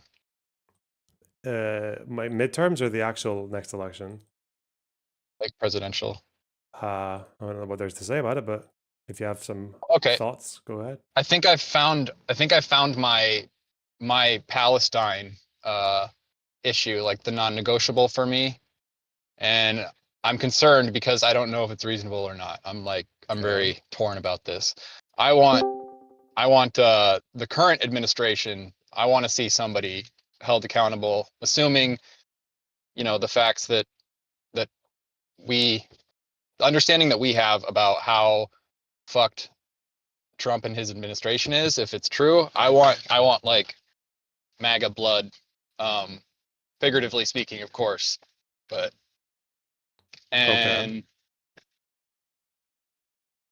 if like that's my non-negotiable, I don't want that to cost like a Democrat election also. Like what? Like a Democrat who's going to run on prosecuting MAGA? See, when you say it like that, it sounds really bad. But yeah, like. Yeah, it's not really but it's not really the place for it depends on the atmosphere of the time, because honestly, it's just going to depend on how popular that message is. If they have a more popular message to just go on, they would go on that. I think it's expected that if any Democrat wins, you're more likely to get a prosecution against MAGA. So. Yeah. Like ideally, I would like a candidate that's aware of how bad it is and like has a certain idea of like who should probably be going to jail. Again, assuming that all of like our understanding of the crimes that have been committed are true. Mm-hmm. There's always that chance that we're just delusional. Assuming that it's true and you could like prove it in court. Yeah, I want a Democrat who's going to run and in the back of their mind being like, I'm going to go after these people as soon as I'm elected.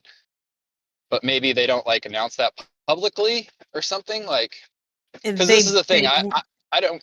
Sorry, go ahead. They really. I'm sorry. I was going to say they really shouldn't. Because that got Letitia James into trouble, even though like that was kind of. I think that was kind of bullshit, the claim against her. But like, it's not a great idea to run on. Like, but yeah, they should appoint an attorney general who will look at previous crimes.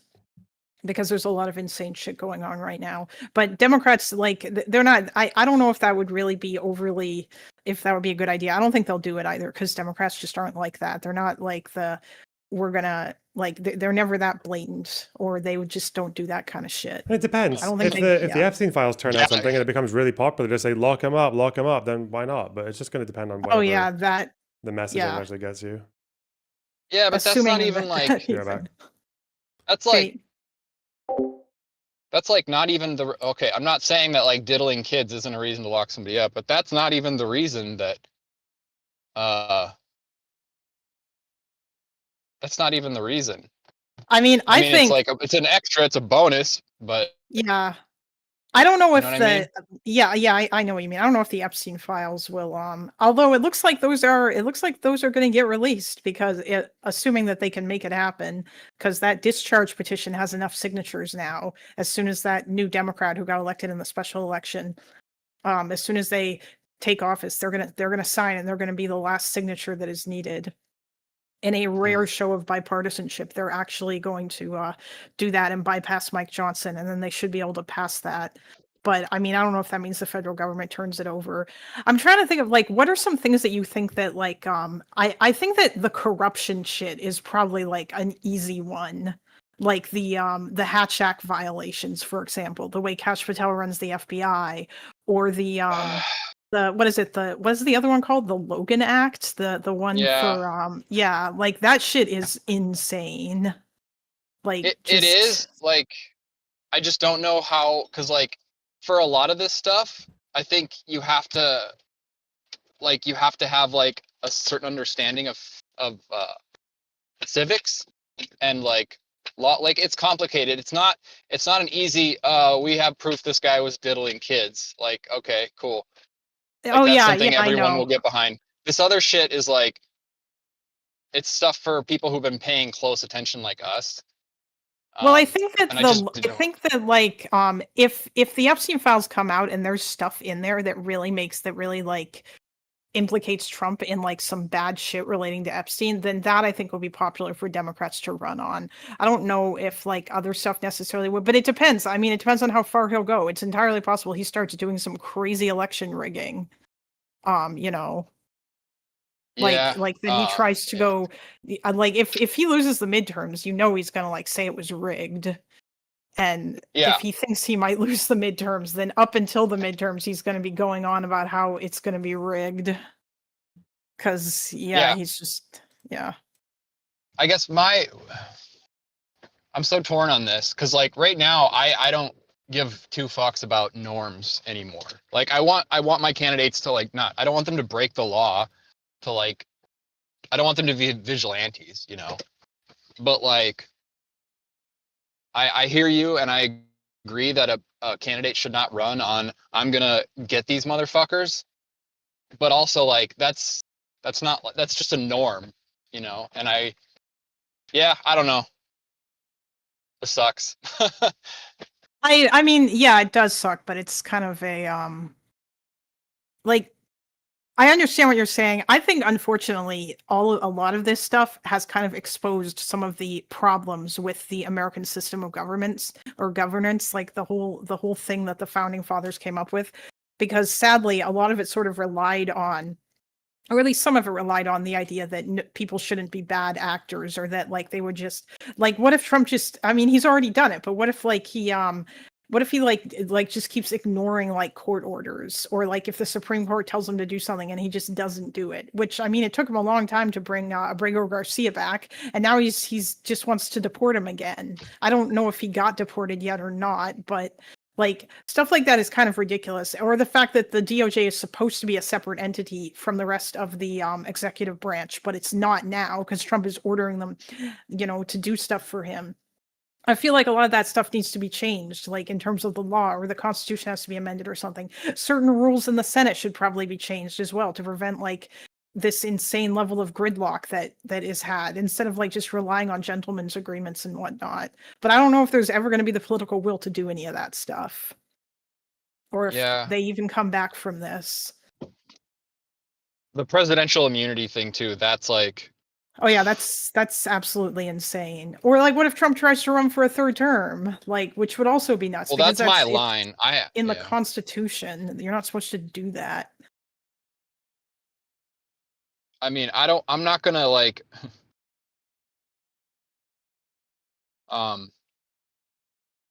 there is an answer to like what would happen if a president just did all this. Yeah, I know you don't want a Fed post on Loner Box's our live founders stream. could answer this question very easily. What would happen? But you know. Well, yeah, because if they had just done that, but yeah, like obviously, different time. But I mean, who knows? I don't.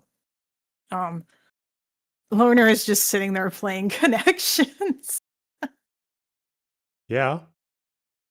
While we talk. Yeah.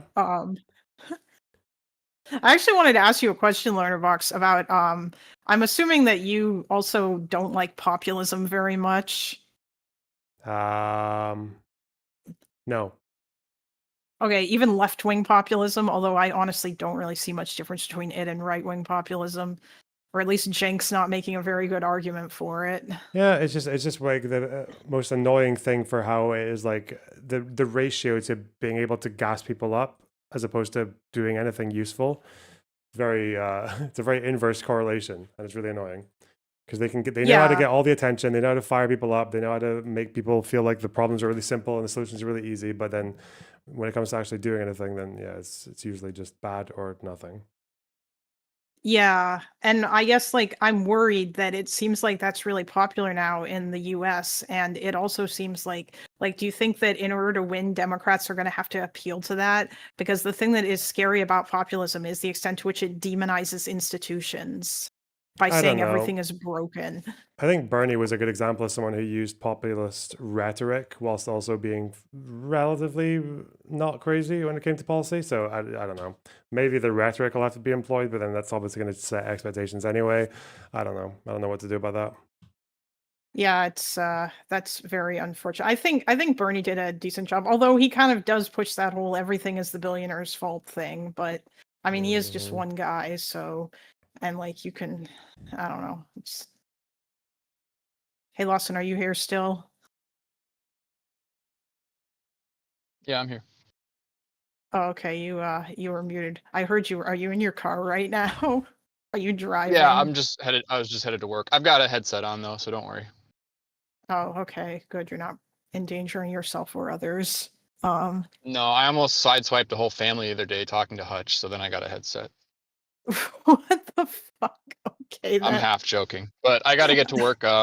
Thanks for your valuable input, Loner Box, on my my concerns I brought to you. Yeah. Nice one. Take care, man. All right, later, guys. Bye bye. Bye, Lawson. I just have one other question for you before I leave. Did you watch? You didn't watch the entirety of that 4-hour Teuton debate that I had, did you? No. Oh, I think yeah. I tuned in for a few minutes, got triggered, and then stopped. Okay. Was it when he was lying about the 70% number, which I wasn't even I there's so much shit that you have to like memorize or that you have to like keep up with. Yeah, Everyone, that data is yeah. that data's old. Yeah, even the health ministry's numbers don't say that anymore. It's been like a Okay. year since that happened. Yeah.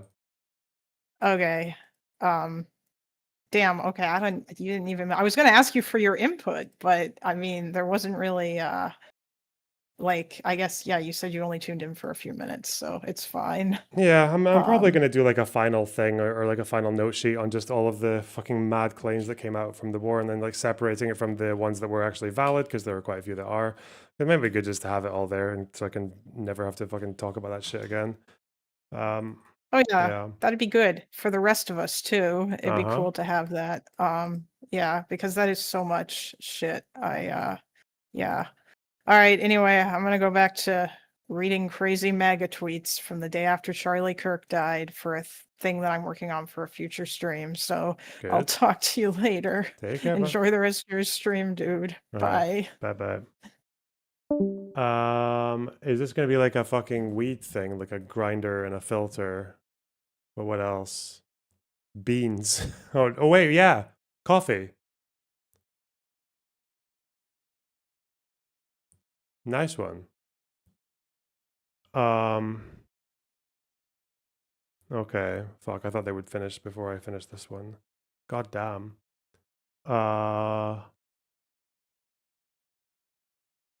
Settle. Wrap. Let's settle it. Settle this. Wrap it up. Nothing else though. Fuck. Jeopardy. Airplane. Hero. Are these like songs or fucking something? Yahoo. That's an app, obviously. Or a website. Sell down. Meltdown.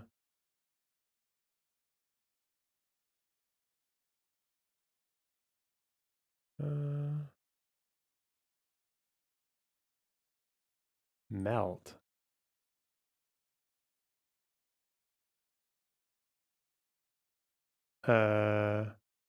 That's a wrap. Fuck. Is this the gaming we get from Loner? No, I'll do gaming. Fuck you. Hello, love. Hi, Oh, Loner. you're so loud. What the fuck? Hang on. Sorry. Okay, I've turned you down. That's fine. Okay. Yeah, I've been wondering for a while about your positions on hate speech. Okay. Do you support hate speech laws? Very conditionally, I think. I only Okay. support them insofar as it's like you take an already existing crime, like incitement or defamation or assault or whatever. Wait, isn't that And hate crime laws or? well, with speech, it would be. You could call Yeah. it speech. Yeah, depends on which Okay. country. Yeah, I was wondering because I remember asking you once, and you having answered with something that seemed to. If I didn't misunderstand, it was a while ago, so I don't remember that whole. I'm gonna be honest. Mm-hmm. Yeah, that's mostly what I've been wondering about. Yeah. Okay. Sorry.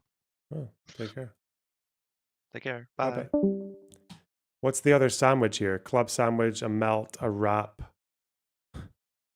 Not a Yahoo, not an airplane, unless it's like parents. Is it a settle? No. Jeopardy? No. Cough? No.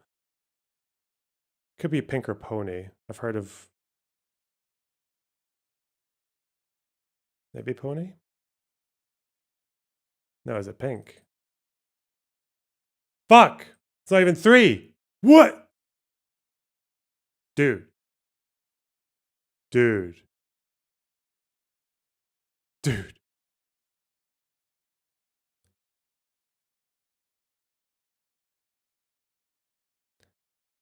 I think it's an up thing. Because you wrap it up, you can up the ante, you can cough up. Can you pony up? Maybe? You can't melt up. Airplane. You can't settle up. Yahoo, no. Pink, no. Jeopardy. I think it's this. Oh my fucking god. Oh my god.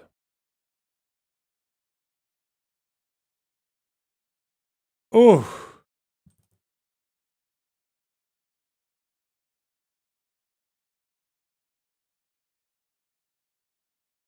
Settle up. Whatever. It was lunch. Hero. Oh, okay. Names featuring the exclamation mark. Oh, because airplane was that. Airplane up. Dude. What the fuck? Dude.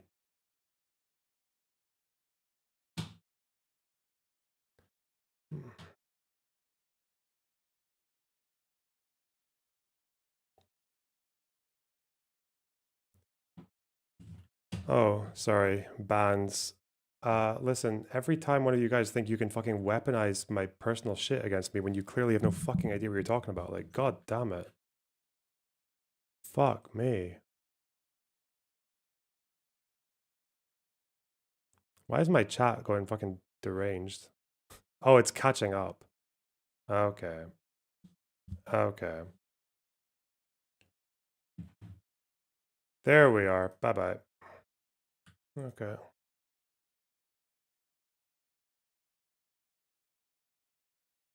Ooh.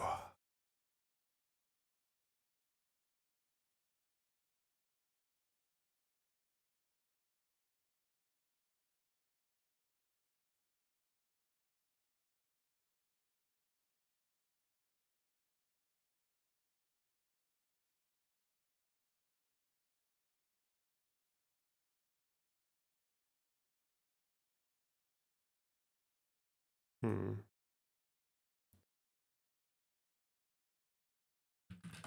Okay.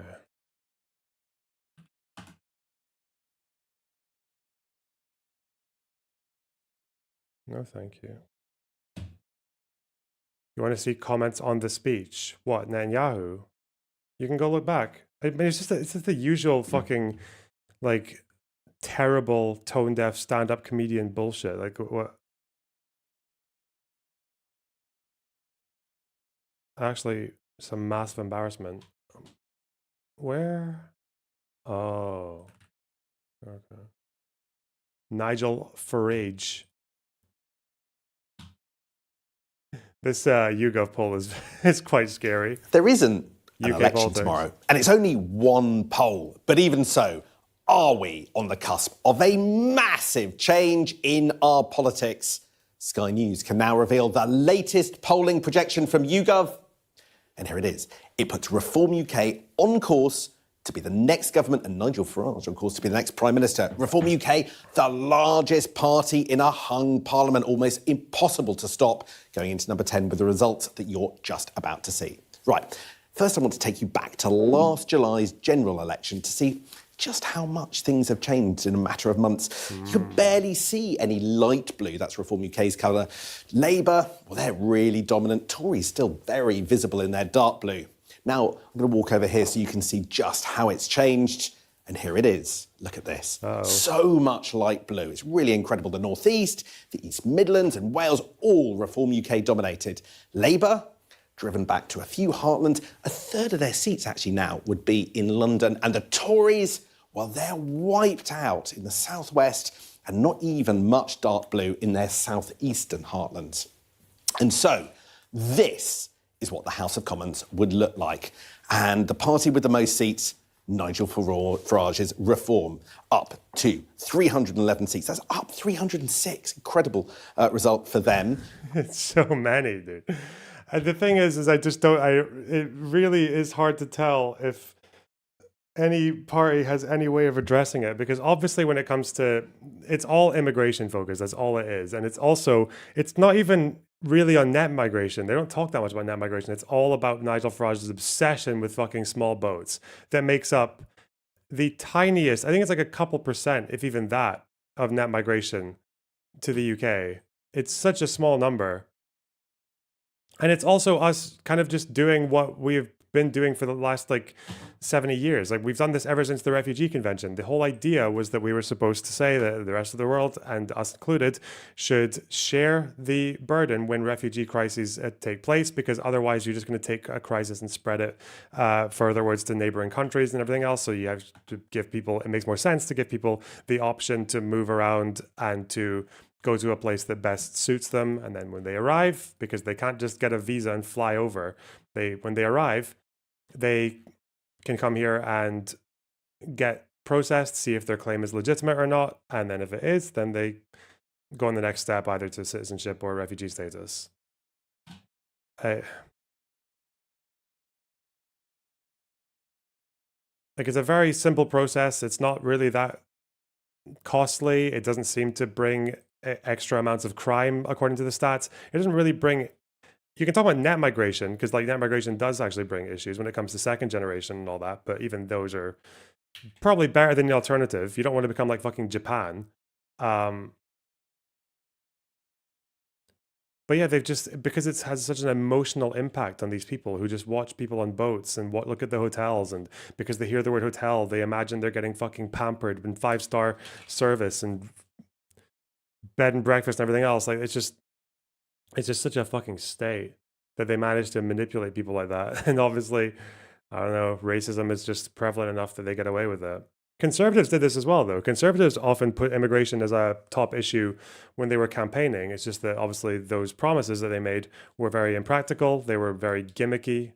So were reforms, but now because it's coming from a different party that's a lot more like anti-establishment, even though the guy's a fucking city trader, millionaire city trader.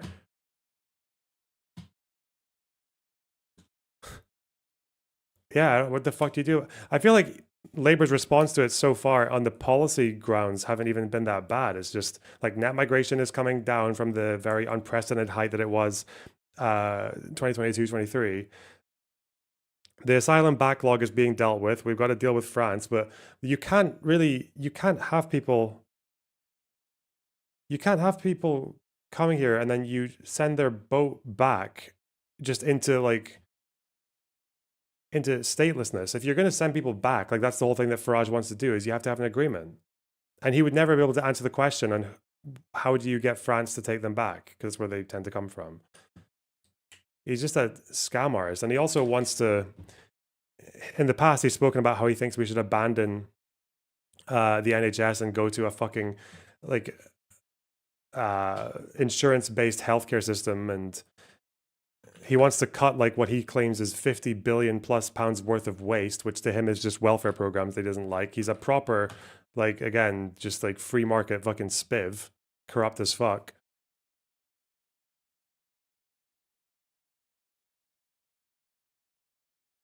He's just scamming people, man.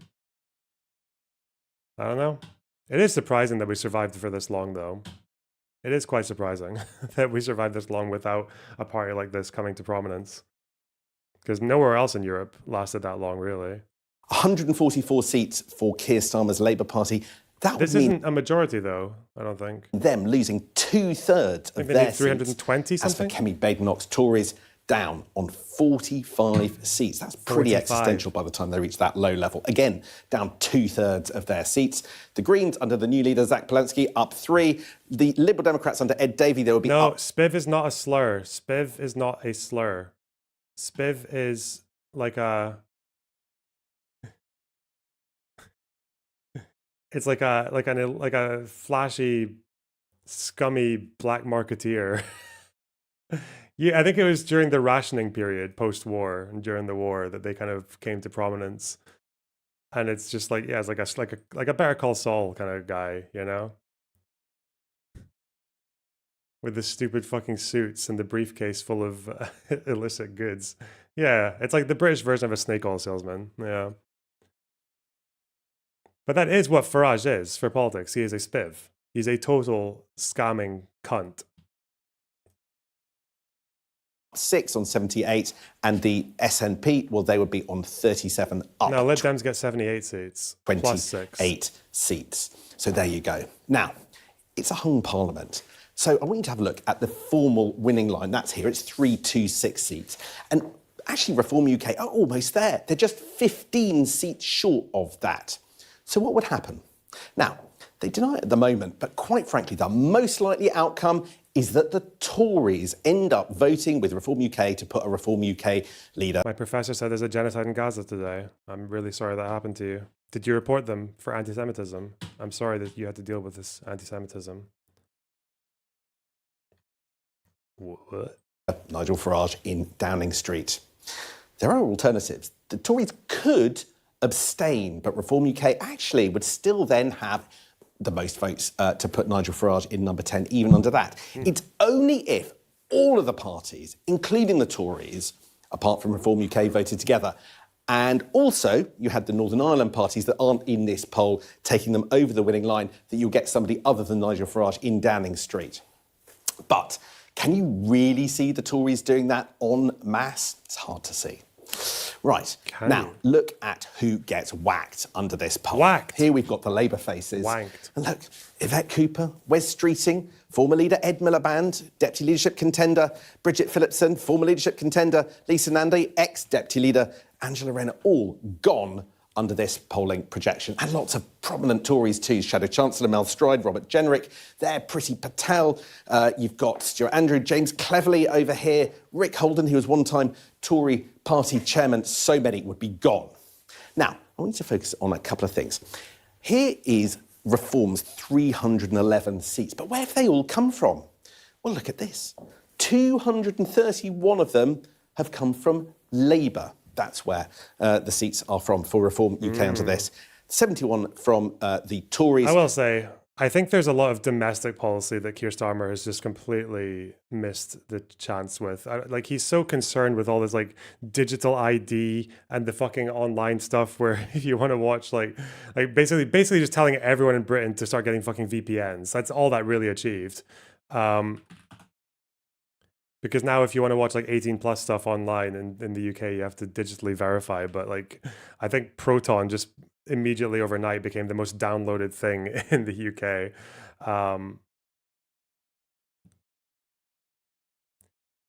But the fact that he's got this much of a mandate and this much of a majority in Parliament, like to put through anything like economically interesting or like redistributive or social democratic or anything, he's just not doing it. He's just not, because he's just such a fucking bloodless freak.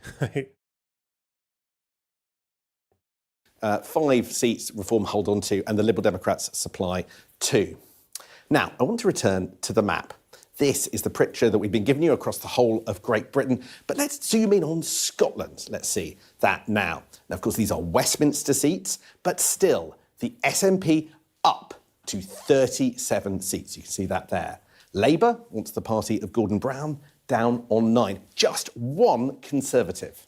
Now, when you look at this picture, it doesn't suggest that Labour wins next year's Scottish Parliament election. Now, the OSA wasn't Keir. Oh. So it's just one stupid digital thing that he's doing, not two. Introduced by the previous government under the slogan of protecting children.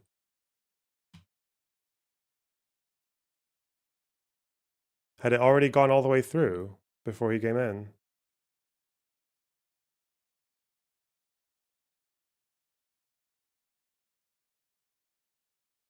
Wait, what? What is this article? Wait, what? I have a special interest in my privacy.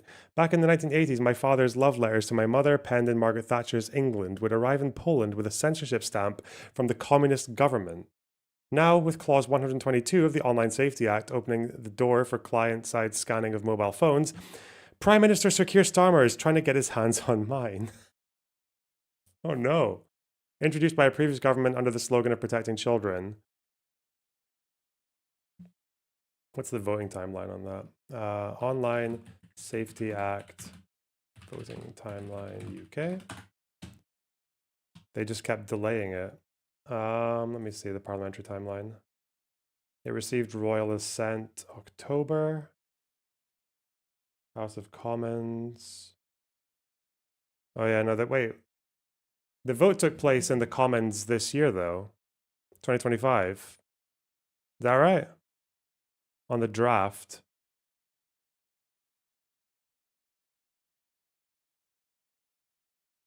I guess they didn't think it was mad enough to vote down.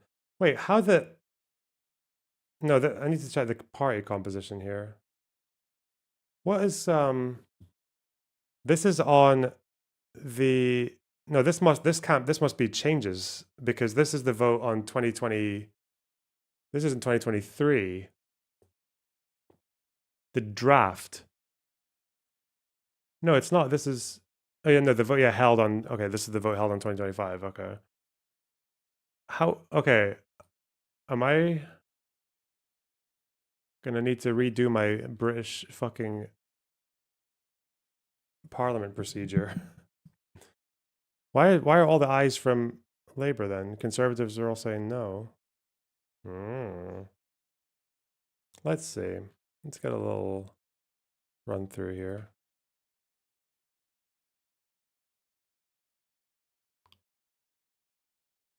I'm not listening to chat. I'm just gonna smash.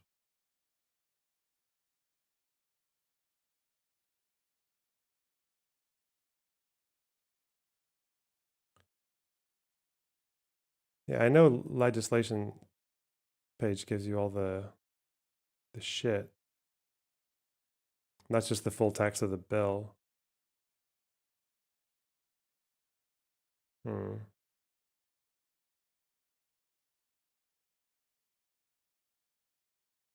Chill, loner.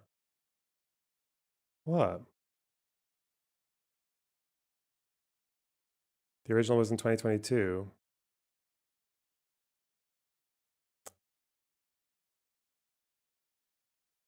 Yeah, that would make sense, because it wouldn't make sense for conservatives to put it through and then say no to it when Labour are in, unless it's like a brilliant scam. But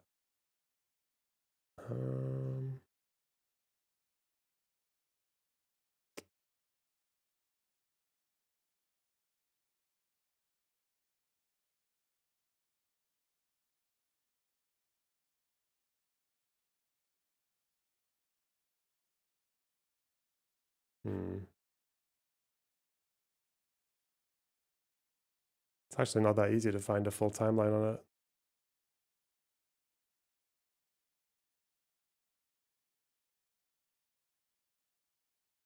Let me see. Did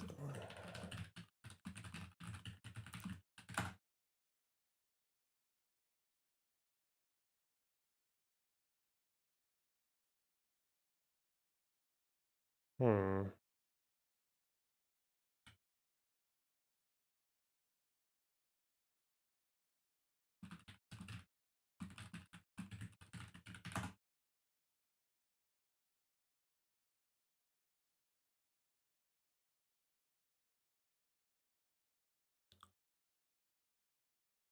Oh. Did you lie about gaming? No! I'm only 4 hours into the stream. What are you talking about?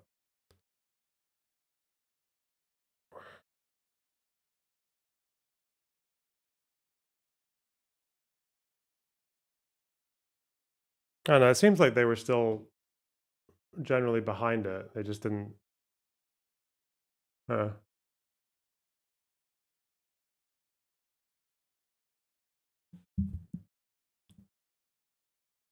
think this is over changes to the bill, though, which conservatives didn't want. I don't know. Okay. Keith. Let's look at Wales. Come over here. Reform UK, well, they really do well in Wales. You can see all the light blue. They're on 23 seats, Plaid on 6, and Labour down on 3. Again, it's a different parliament, but it looks as if Labour could be on course to lose next May's Senedd election for the first time as well. If this poll reflects the next election, this suggests we are heading for a very different type of politics than we're used to.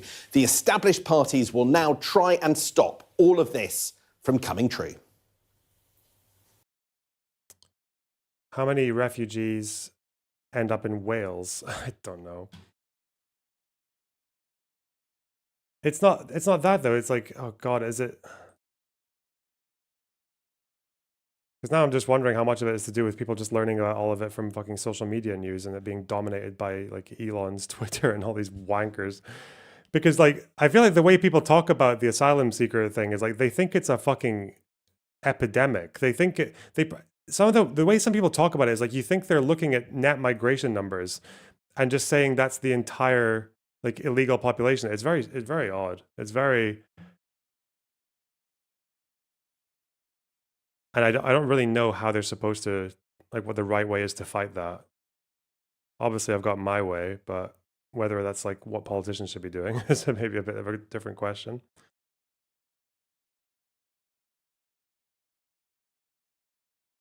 I guess even the riots in 2024, that was kind of like, the fact that that was literally over someone who wasn't even a small boat's arrival. He was a second generation immigrant, but they just decided to go and attack asylum hotels.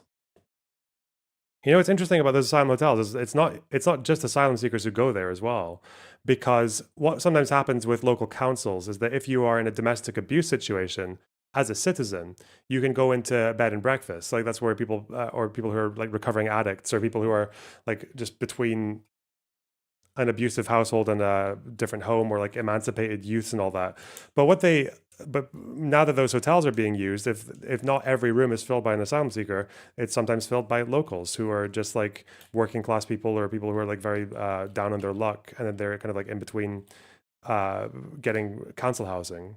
Like they go into those hotels as well, and they get attacked by fucking racists who think they're like part of the white wing of the Islamic invasion.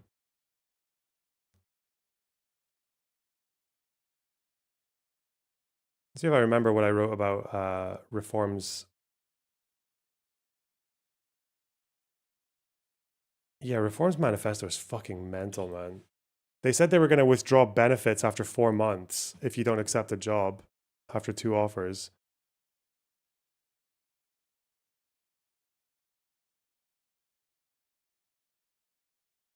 Obviously, they don't give a fuck about climate change.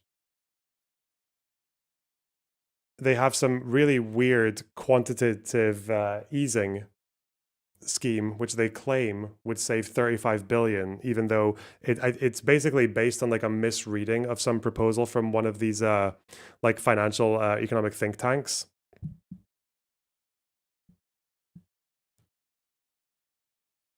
So it's effectively just made up.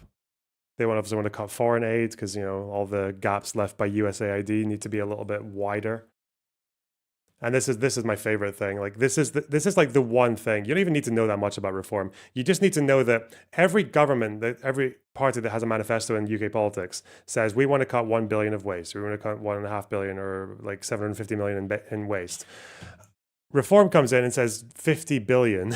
And it's like they've been doing this for the last 10 years. Back when they were UKIP as well.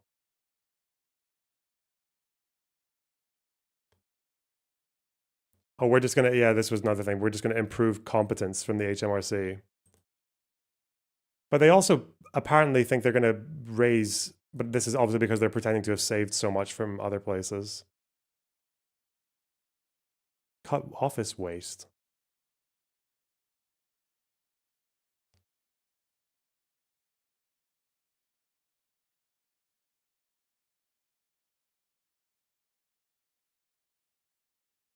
Someone in VC was talking about that and I was forced to learn. Yeah, these guys are like, they're a very scary political party because if they've weaponized like the fear of immigration so much, it does just kind of give them a license to do all kinds of fucking crazy shit that voters would put up with because they're dealing with like the ultimate threat. It's like, yeah, it's very not good.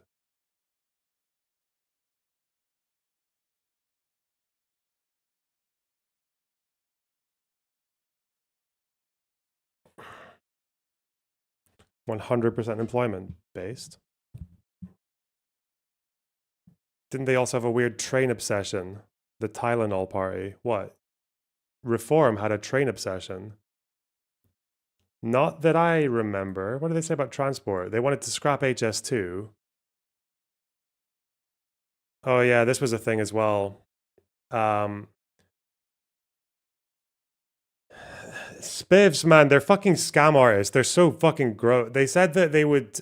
So HS2 is this like fairly controversial line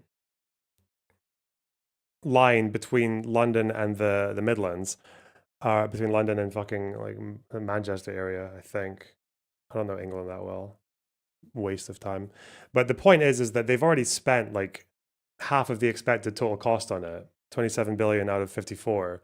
So Reform are saying, yeah, we're going to save 25 billion by just scrapping it now and stopping it. But obviously, if you spend 27 billion on a project and then you stop it when you're more than halfway there, you don't save the amount that it would have cost to finish it, because what you've already done is, by this point, you've probably already paid off contractors and you've already got all this infrastructure out there.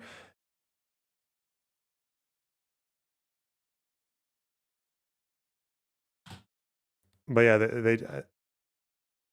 they just ignore all that and just say, yeah, it's going to cost whatever the difference is.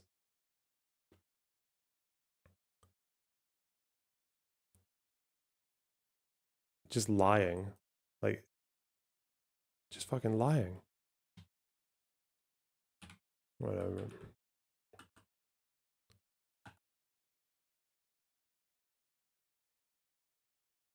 You might have to pay for cancellation of projects as well. Yeah, I mean, you can't just leave. You can't just leave a half-constructed fucking lump there.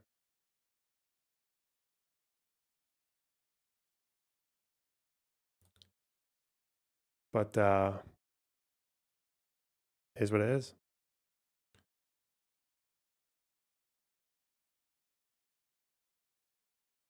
I don't know. I'm gonna need to find some of these people. I mean, the fact that we even see them in Scotland as well is quite weird. Like usually up until like last year, people like Reform were just they were just something that you never really had to worry about because they didn't really have any presence here. UKIP definitely didn't have it, and back when they existed. But now they stand to win a general election. That's very concerning. Gotta take them seriously now. You have to catch up on UK poll. I think I'll watch more Alistair and Rory.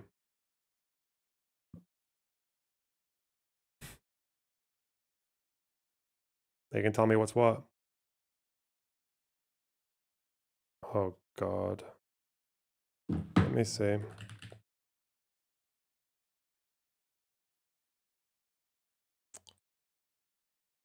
Are you excited for Blair to run Gaza? I'm very excited. I really hope those people who said he's not going to do that were correct. Because the proposal doesn't seem that bad, of like the broader proposal for governance.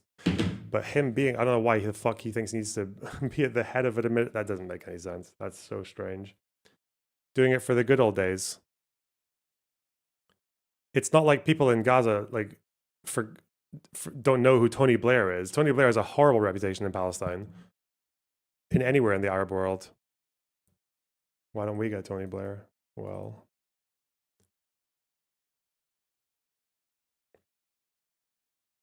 like the fact that I'm having to see this shit in my homeland. City police chief asks residents not to get involved as anti-immigration group launches patrols on Aberdeen streets. Mate, in fucking Scotland, like our immigration rates are they're so fucking low. We're so freakishly fucking white up here. And these people still think we're being overrun. Patrols. That guy, I know because the guy who's at the head of this, like their big kind of like their man with the megaphone. I know who he is. I find him I've messaged him on Twitter to ask if he wants to talk, but he just doesn't want, like, he's just dodging. Like, he only wants to scream at fucking ill-prepared protesters on the street. He's some fucking Marine dude who got booted out for saying shit about women or something, for sexist remarks or something stupid. So now that he doesn't have a, classic story, now that he's fucked up his career, he's just on the street yapping about migrants. Scotland's normally more left-wing. Yeah, we were, and we still are, but I think those days might be numbered. They're launching evening patrols to keep the streets safe and welcoming. Oh, wow. Aberdeen Against Illegal Immigration, formed in August by protesters. They've organized several gatherings in the week since outside buildings housing asylum seekers in the city.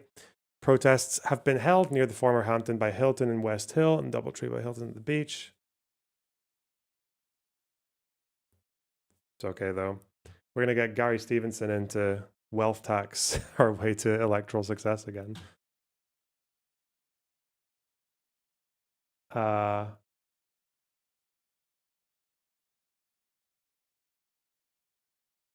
Don't you have a story about the single black dude at your uni? What? What did he do? He made a video about reform. Is this, I saw the one where he's like, I predicted this. I predicted they were going to run. Like, yeah, fuck it. Yeah, wow, no shit, buddy. Yeah, really. But, okay. Let's see. Let's get some fucking frenzy. 1 second. What's this? I'm still wanting to soy out over these guys, though. Give me that.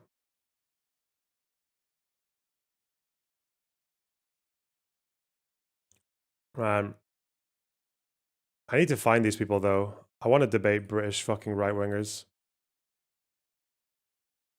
My life has been very empty without them for the last few years. And Sargon's a fucking coward. He won't. He's not answering any requests. Parent walking group to make our community safe. Hi, everyone.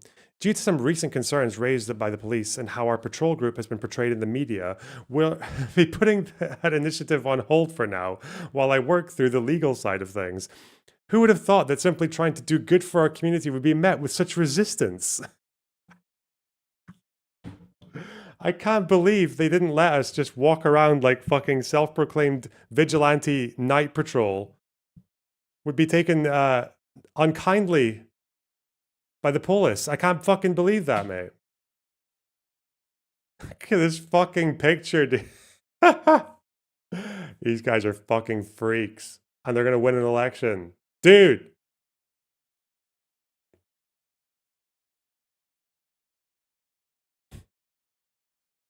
In the meantime, I'll be starting a walking group. Just local parents, partners, and community members getting together for friendly walks and to look out for one another. If you'd like to join in, drop me a message for more details.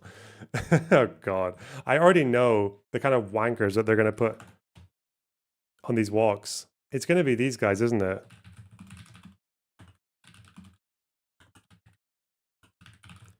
Because this is the Tommy Robinson tactic. I don't know whoever pioneered this tactic. It probably goes back to fucking Nazis.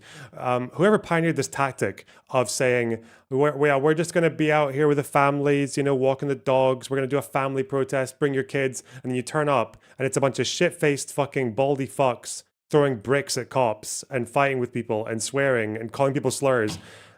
This neighborhood, hold your grandmother's hand through the park to keep her away from predators. They're just going to send a bunch of these people, aren't they? This disturbing video has been... They're just going to send a bunch of... But it's going to be adults, and there's going to be no suspected predators on the other side.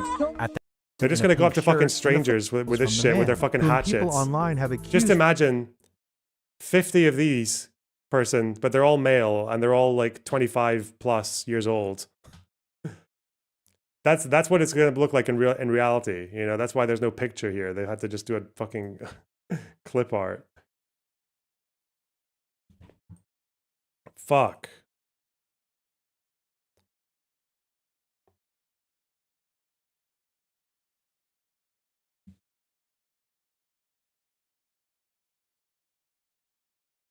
I don't know, man.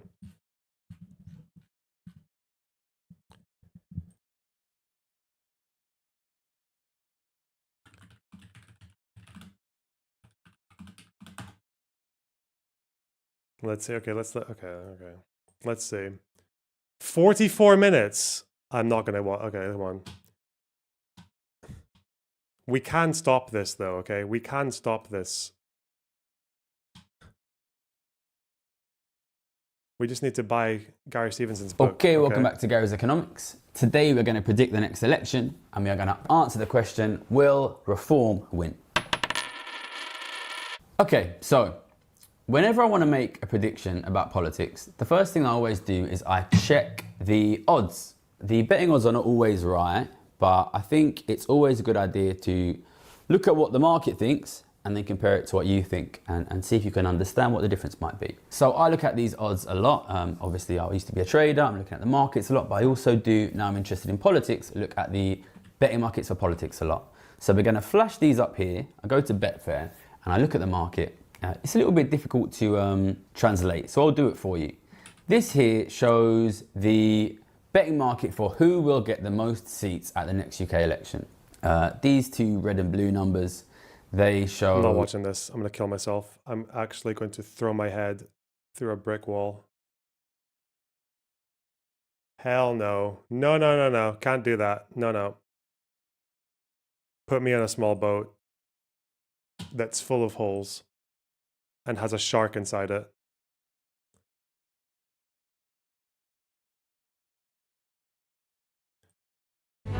Okay, come on, lads. Give me some hope. About a year, Keir's ratings are terrible. Come on, Keir. There's no real sign of where the change that's going to turn things around is coming from. It's beginning to remind me a little bit of what I felt in the Conservative Party as the Conservative Party began to collapse. I'd love a reality check from you. I think he gets that the small boats issue, Farage on the rampage, that has got to be sorted. This is a guy who is so far beyond the kind of Britain we want. This is somebody who wants to trash institutions, break international law, expel 600,000 people in contravention of all our international treaties. We're on some terrible, inexorable march towards the UK becoming another right-wing populist governed country, which I think would be a disaster. This episode is... It was indefinite leave to remain they're talking about there with the 600,000 people that Farage wants to abolish.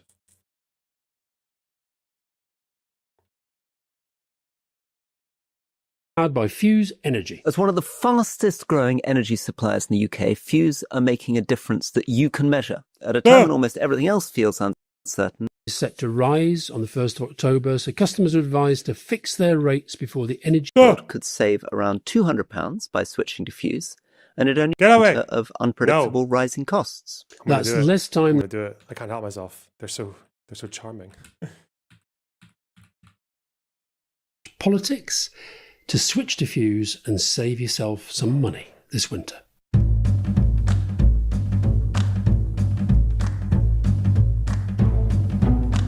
Welcome to The Rest Is Politics with me, Rory Stewart. And me, Alistair Campbell. And Rory, I'm afraid the tube strike has somewhat defeated me. I tried all sorts of ways, but in the end it was walking and I was going to be late. So I'm at home and you're in the studio. It is amazing. For those who weren't out and about in London today, as most of our listeners, I guess, are not London-based, it was pretty amazing. There are so many bicycles. And bus queues. Huge bus queues. Huge bus queues. But our producer tells us that bikes have overtaken cars. Do you know who Andy Burnham is? They're speculating he could replace Starmer. Yeah, of course I know who Andy Burnham is. Yeah. Manchester dude, isn't he? Mancunian. Is he the mayor of Manchester?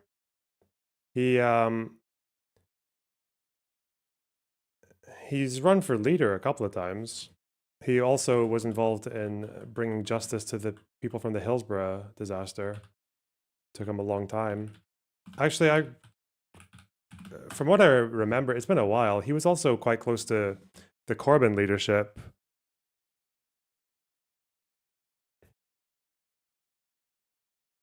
I don't dislike Andy Burnham. I think he seems all right. But, don't know.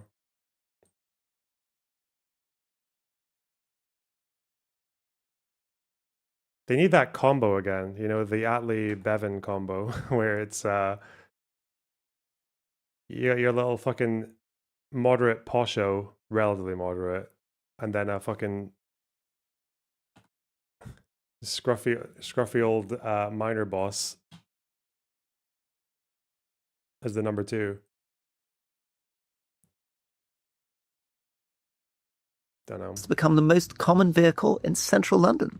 It literally looked like my memory of China in the early 1980s. As I was coming through Buckingham Palace, there were just hundreds of bicycles and very few cars. It was and in the sunshine. So, but why are people talking about replacing Starmer right now? Like, it's just because of the polls.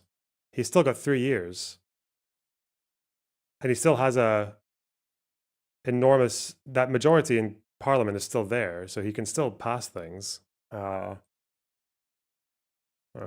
a good day, it's a pretty encouraging thing. But you can't get a Lime bike, which is one of those kind of Boris bike equivalents at the moment. Yeah, I'm not really a Lime bike kind of guy, and I'm doing the awards at UCLH Hospital tonight, and somebody was telling me there's now a thing in A&E called the Lime bike break, which is a particular type of injury. Yeah, because they're quite heavy, aren't they? They're quite heavy, and people sort of think they're on a nice sort of light Pinarello, blah blah blah. Anyway, Rory, this is not getting to the point about what we're going to talk about, is it? So, well, I think we've got a good segue there, haven't we? Because we can go from the nice subject of tube strikes, which is tube drivers requesting fewer hours and requesting that they manage to get much reduced travel for vacation with their families on trains, to the subject of Labour reform and what's going on in British politics at the moment. And I'm just going to set up... How do you trust a man in this fucking... He's like... He might as well just have a huge fucking sign in his head that says, here, I'm about to sell you some dodgy shit. I'm about to sell you some really... Come see me. Come see me at the... Come see me behind the fucking burger stall at the car boot sale.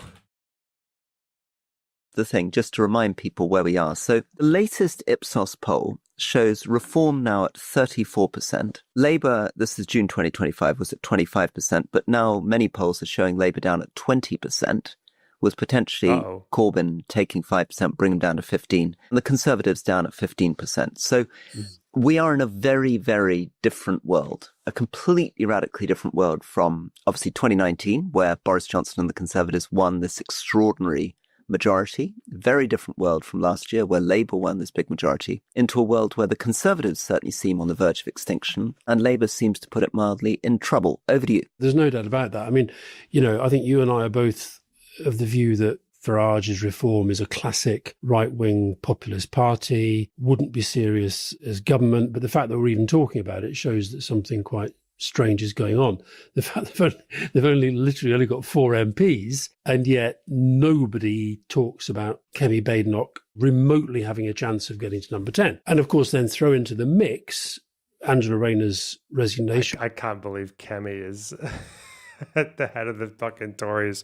What a fall from grace, man.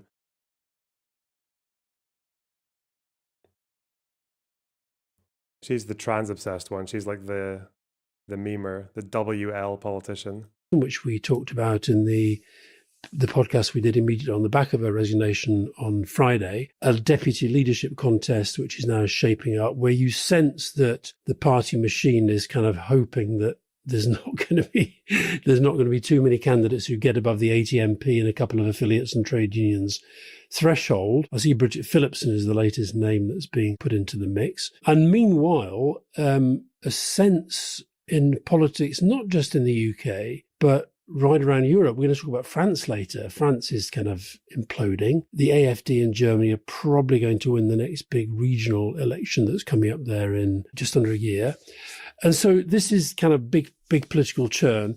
Just drop into the fact we had the Norwegian Prime Minister on recently on Leading. He actually upped his vote. No doubt it was our podcast that sort of just got him up to that level, Rory. But so it's not all kind of one way, but of course Norway is a very, very different country because it's so wealthy. And I think what we're seeing is a consequence of the post-COVID energy prices, post-Ukraine, and basically anybody in government right now is finding it very, very, very tough.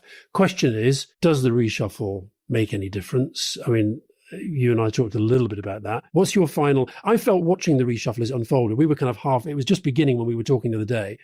It did remind me a little bit of your book, of this sense of there's David Lammy has just got on top of the foreign policy brief in a year and now he's moved on. What's this picture? Again, Paul McCartney. Of this sense of there's David Lammy has just got on top of the foreign policy brief in a year and now he's moved on. Peter Kyle strikes me as, whatever we think of the decisions he's made, he really kind of knows that world of big tech and he's really got into it. Pat McFadden has really got a grip of the kind of Whitehall machinery, and then they move. Well, exactly, Alistair. So as you say, that's what a lot of politics on the edges is trying to express, how strange it is. So you think about what it is to be David Lammy. He was the shadow foreign secretary, so he spent a lot of time getting to know issues, getting to know world leaders, building up his own team of people who shared his foreign policy vision. And he got himself into a situation where he managed to build, for example, a relationship with JD Vance, enough for JD Vance to come and stay with him when he was in the Cotswolds. Pretty unique thing.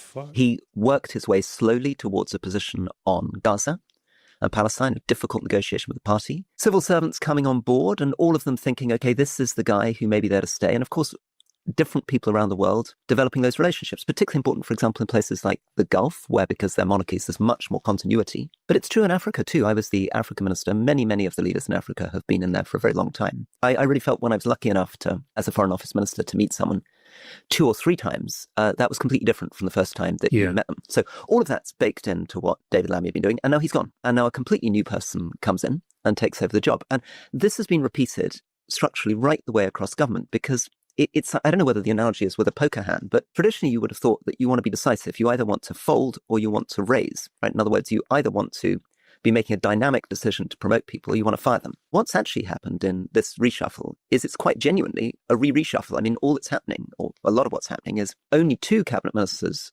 were fired, and they were not in key positions, Lucy Powell and Ian Murray. And Ian Murray's doing quite a good job, but anyway, for some reason they went. Ian Murray's now come back, though, in 2 different Minister of State jobs. That's right, come back in a different minister. Okay, so only Lucy Powell actually lost her job. And so 10 cabinet ministers were kept in the cabinet, but just changed their position around the cabinet table, given a different department. And the same with 20 junior ministers. The problem is that civil servants are faced with a problem. A minister comes in, and the best of them obviously want to come in with ideas, with a program, with change. Often the departments they're taking over are in real trouble. And so they want to communicate to the civil servants, we're going to be radical, we're going to go out and communicate, I'm going to resign unless I get this done. Or it's not, they said earlier that like one of the big challenges is the fact that we've got like that post-COVID economy and the inflation that came with Ukraine was still kind of hanging around, cost of energy. It is a really difficult time because obviously, Europe kind of fucked itself with the energy dependence on Russia, that there wasn't really that much of a contingency plan for expecting them to invade a European country, even though I guess the writing was probably on the wall. But there's also the fact that whichever government comes in now, even Reform, I think have said this, is that because of America turning their back on Europe and Ukraine, or there might have been a flip there, that defense spending is going to be a big part of it as well. Like, I think every party basically has a consensus now that some of their budget needs to get shifted over to increasing defense spending.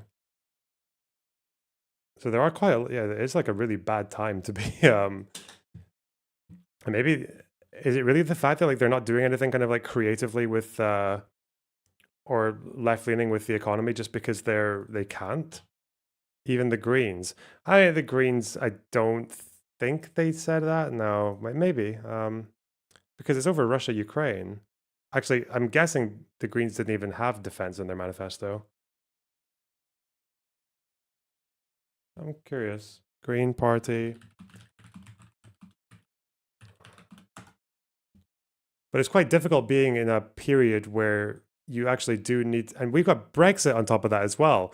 So the fact that we are in a period where you do actually probably have to make quite hard decisions as any government that aren't going to be that sexy to the average person in the population.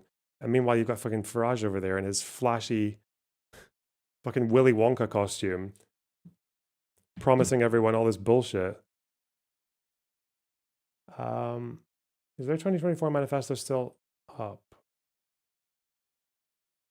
I have a feeling, when I took notes on all the manifestos in the election, I don't think I even remember writing down anything about the Green Party and defense.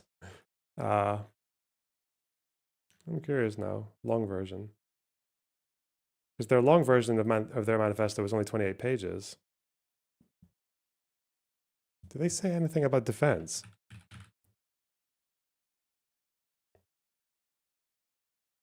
Crumbling flood defenses. Recognize NATO's important role in mutual defense, multilateral. Yeah, I'm pretty sure they didn't even mention defense in their manifesto. Did they say here special appendix spending?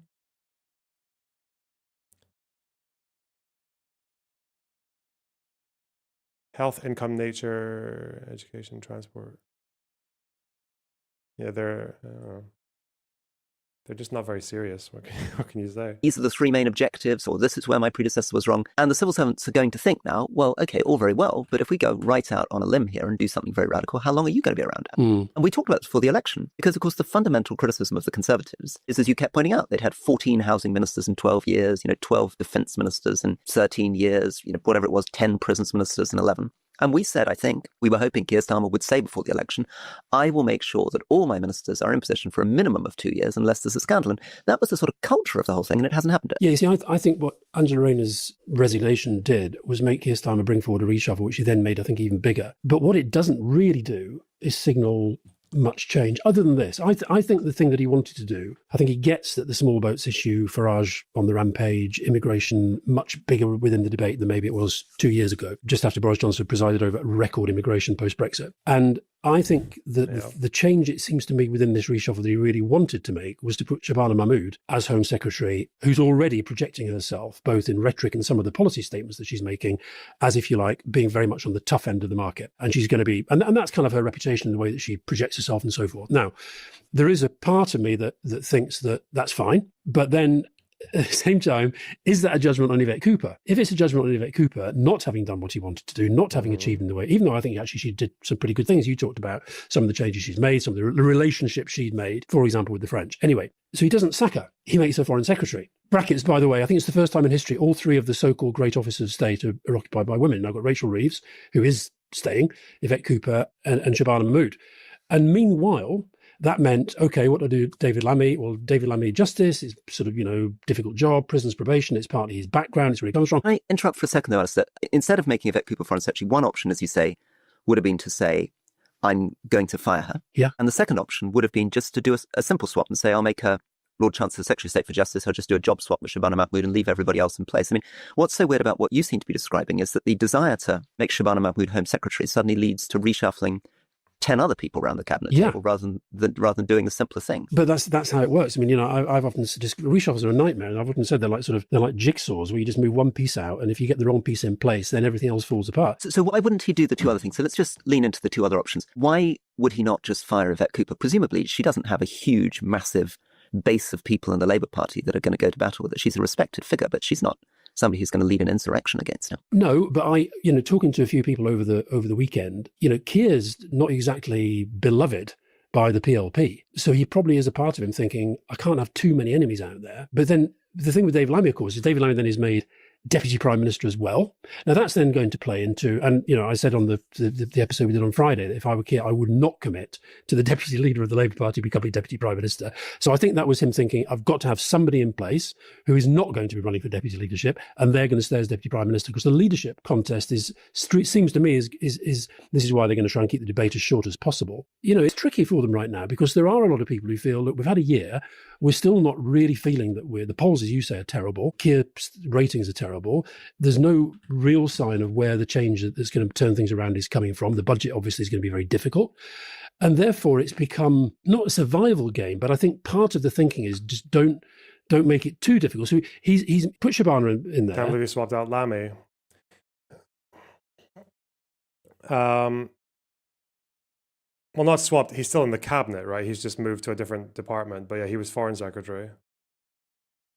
I do wonder, because if you're not doing a good job, that would make sense. But obviously, is it just normal for us to just switch people out that often? I feel like if you're a foreign secretary, yeah, it's about developing the relations with foreign leaders. It's about keeping a rapport.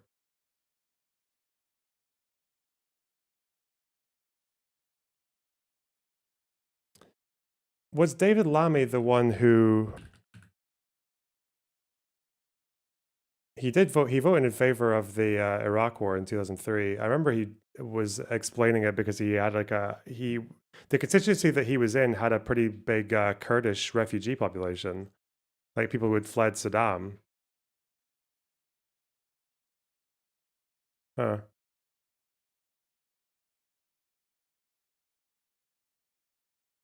He's a unit. He is a unit. She'll become a very high-profile figure very, very quickly because of the salience of the issue and because of the way that she projects herself. And the other thing that's done, though, is it means that they really now do have to crack that. That has got to be sorted. And if you talk to any of them, both Tory and Labour, who've had to deal with this, the one thing they recognise is it's very, very difficult. And that's why Farage standing up and saying, I'll sort it in 2 weeks, is sort of classic Trumpism. Just a little one on from talking to friends of mine who are Labour MPs, some of whom have got ministerial jobs in the reshuffle, some of whom didn't. And I'd love a reality check from you because you know the party much better. So the overview that I was given is firstly astonishing. 23 new MPs have now got jobs. Incredible. I mean, when I was in the Cameron government, not a single one of the new intake got a job for at least 2 years. We all had to serve our apprenticeship on the backbenches.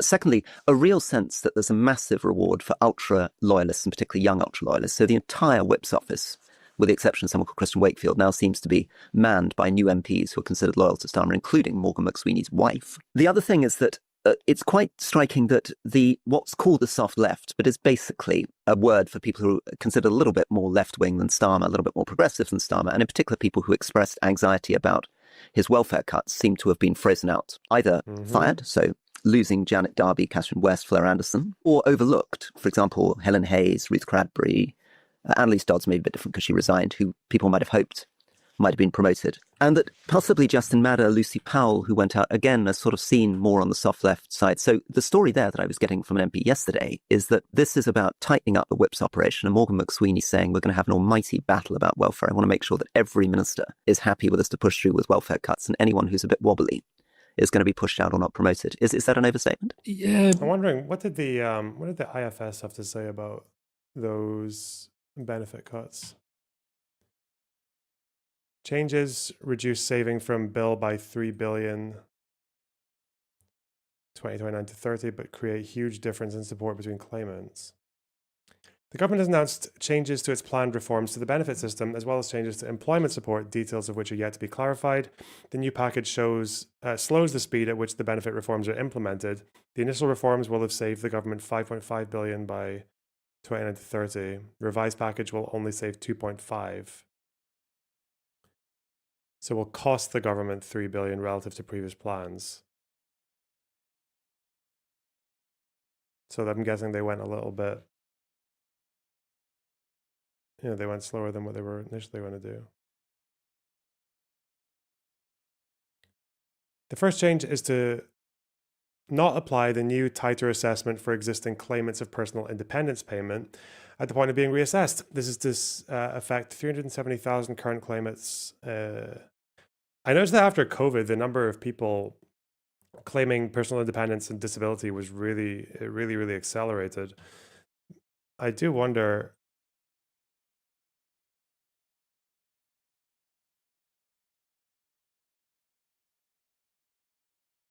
Yeah, applying this to people who are going to be reassessed seems kind of weird. That doesn't seem like a good idea. It will also indirectly benefit around 50,000 claimants of carers allowance who look after a PIP claimant by $4,330 per year. The second change is to universal credit health element paid to those who have a condition that prevents them working. The previous plan had been to freeze this element for existing claimants and roughly halve then freeze it for most new claimants. Whoa. The precise detail here is slightly ambiguous, but the new policy seems to be to no longer freeze the element for the existing claimants. This will benefit 2.2 million claimants, so the benefit 29 to 30.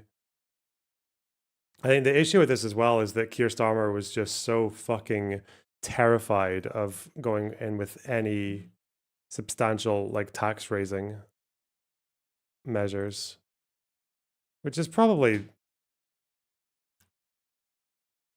looking at it now, he could have easily gotten away with it, I think, if he had done a bit more tax and spend. So what did he do? He put VAT is going to be added to private school fees, and then otherwise there was just, it's all like closing loopholes or like changing non-dom. I don't know.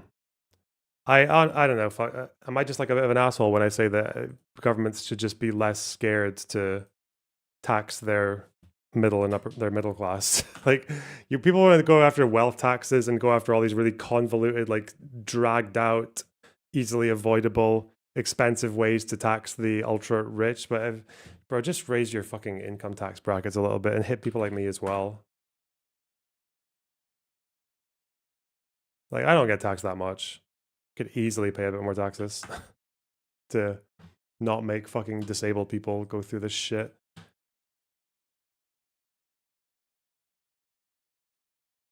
But you know, it's unpopular. Are you middle class? Financially, yeah, but obviously in spirit, I'm still scum of the earth, you know?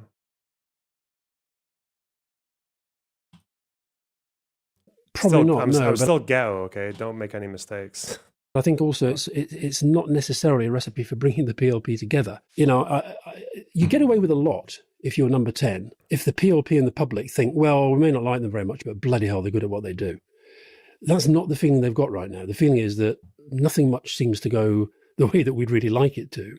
And I think this is leading to the debate that many within the Labour Party clearly want to have across this deputy leadership election about, you know, are we actually going in the right direction? What is the clarity of direction? So this I think is a very, very tricky moment. I think that the combination of the Labour conference and the budget are fundamental now to whether the government can actually get back on track or whether we're on some terrible, inexorable march towards the UK becoming another kind of right-wing populist governed country, which I think would be a disaster. Yes, absolutely. And that's, of course, one of the reasons why I keep thinking that it's actually in France's and the EU's interest to work to sort out small boats migration, because I don't think it's in the EU's interest to have Nigel Farage as the Prime Minister of Britain. On the Labour Party, what it feels like to me in the worst case scenario is it's beginning to remind me a little bit of what I felt in the Conservative Party as the Conservative Party began to collapse. So, of course, what I saw from the early Cameron days is these figures who are now popping up in reform. So it began with Tory MPs, a guy called Douglas Carswell, who defected. We just seen Nadine Dorris, who was a cabinet minister under Boris Johnson, now appeared as reform on the stage. Adam Holloway. These were all people who, in the early days of the Cameron government and through 2015,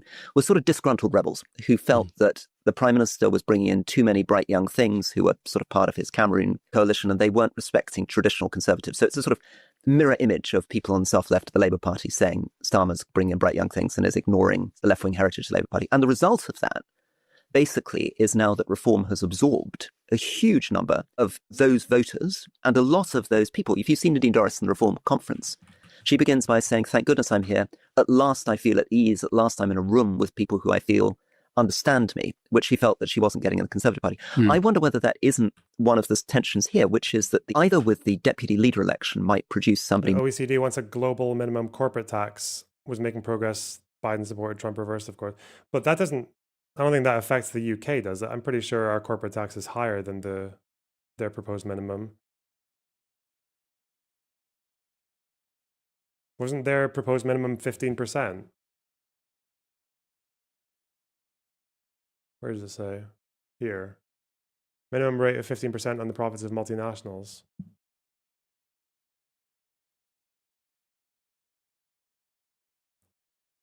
You loved it when Alistair bullied Nadine Dorries in election live coverage. She had to leave the studio.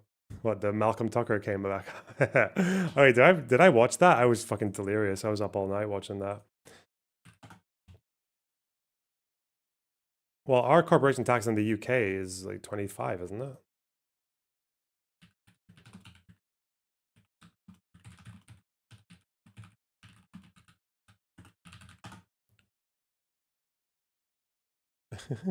What the fuck did...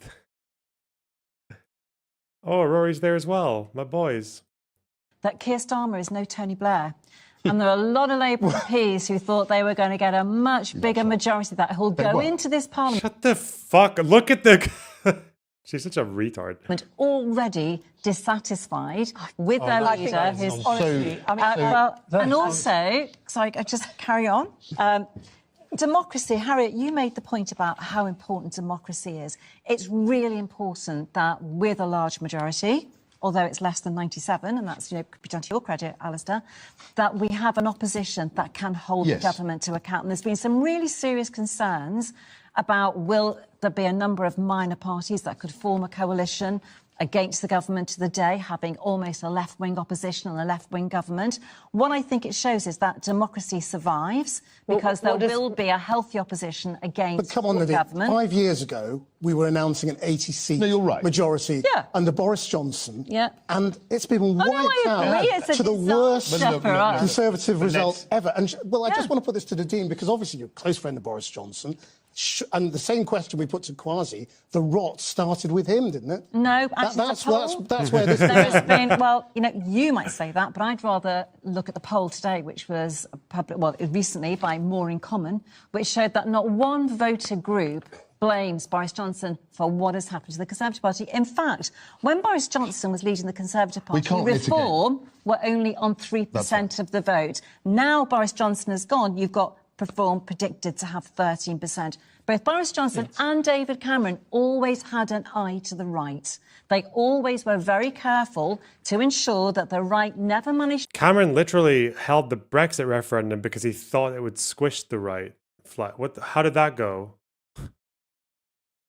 ...to bubble up, and Farage never got a purchase like he has now. He's gone, and they're on predicted to have 13 seats. Honestly, Nadine, you've got to get over Boris Johnson. The fact that Rishi Sunak wheeled him out... I find that quite a sexist comment. No, it's not. Alistair, thank you. No, it's not. No, I think it is, Alistair. It really isn't. You still seem to think that Boris Johnson is an electoral asset. Rishi Sunak wheeling him out the eve of the election was one of many mistakes he's made.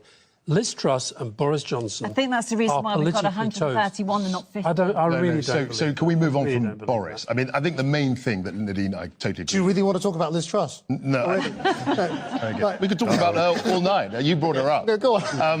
No, so I think the serious point she made was that with 131 MPs, you can actually construct an opposition. If the number had been down to 55... that would not have been... The serious point that you started to make, though, was that Reform wouldn't have been as powerful. I don't remember her storming off. I remember that, but... Rishi being in charge. So now I guess the question is... Reform on 3% when Boris Johnson was leader. So are we looking at the Conservatives and Reform working as a body together in Parliament? Is that what you'd like to see? I think if you were in opposition, you have... Shut up. The biggest clashes. Oh, no. Honestly, Nadine, you've got to get over Boris Johnson. I find that quite a sexist dossier, and the author of the sex dossier, and the war in Iraq. The dossier. Merchant. Are you actually throwing these accusations across the table? Because you're a proven liar by a parliamentary account. Boris Johnson, your mate. Well, weren't you proved to be a liar by your sexed-up dossier in the war in Iraq? Weren't you proven to be a liar? The Lords is an abomination as far as I'm concerned. So don't talk about facts, Nadine. Nadine, if you want to sit there all night and talk rubbish and parrot away, it's probably your last show on television. I'll hold my hands up. Can I finish the point about the Lords? The Lords with Labour peers. So Labour, to get anything done, are going to have to get stuff through the Lords. That's our system. I'm not saying my storm off. I'm not satisfied. Fuck. More from the soft left, the sort of anti-Starmer figure.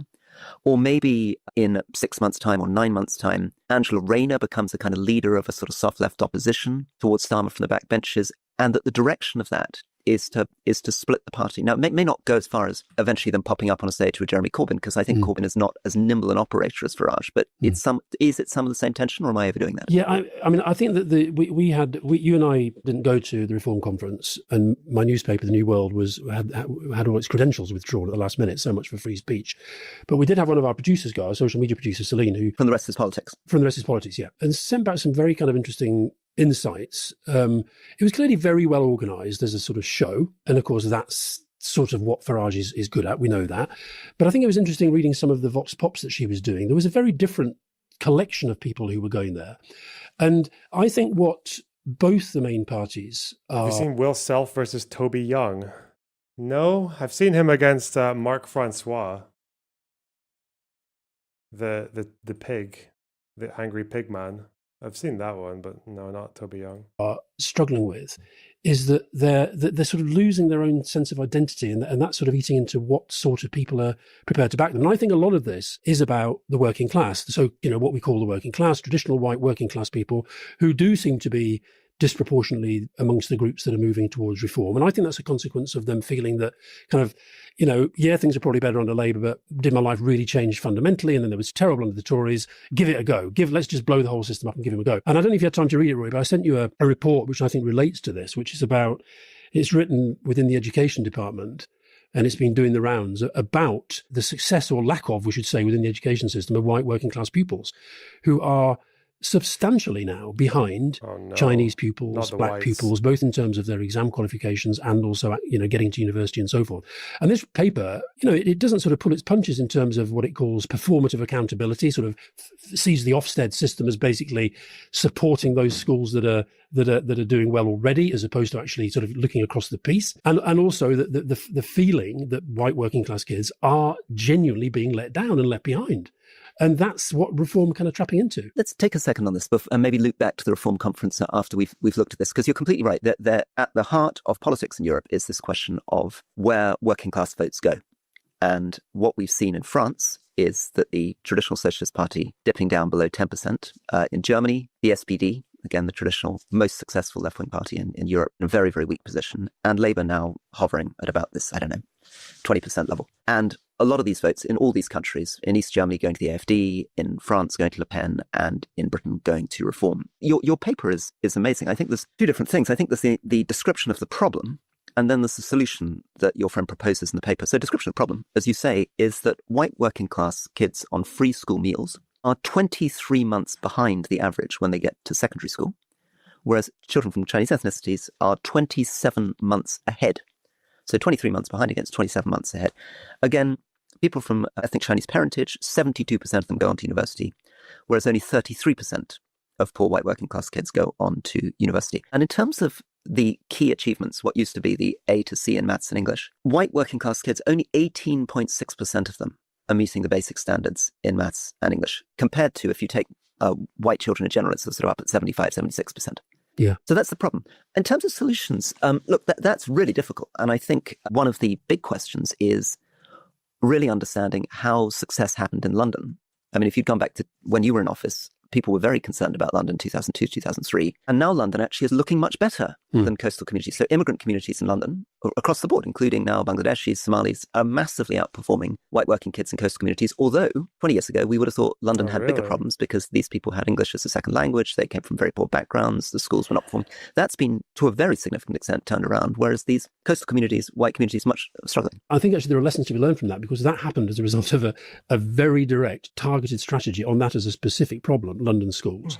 And I think the education department and the various ministers really pushed on that, and that's had consequences. And I think now we've got to do the same for white working class kids in some of these poor areas.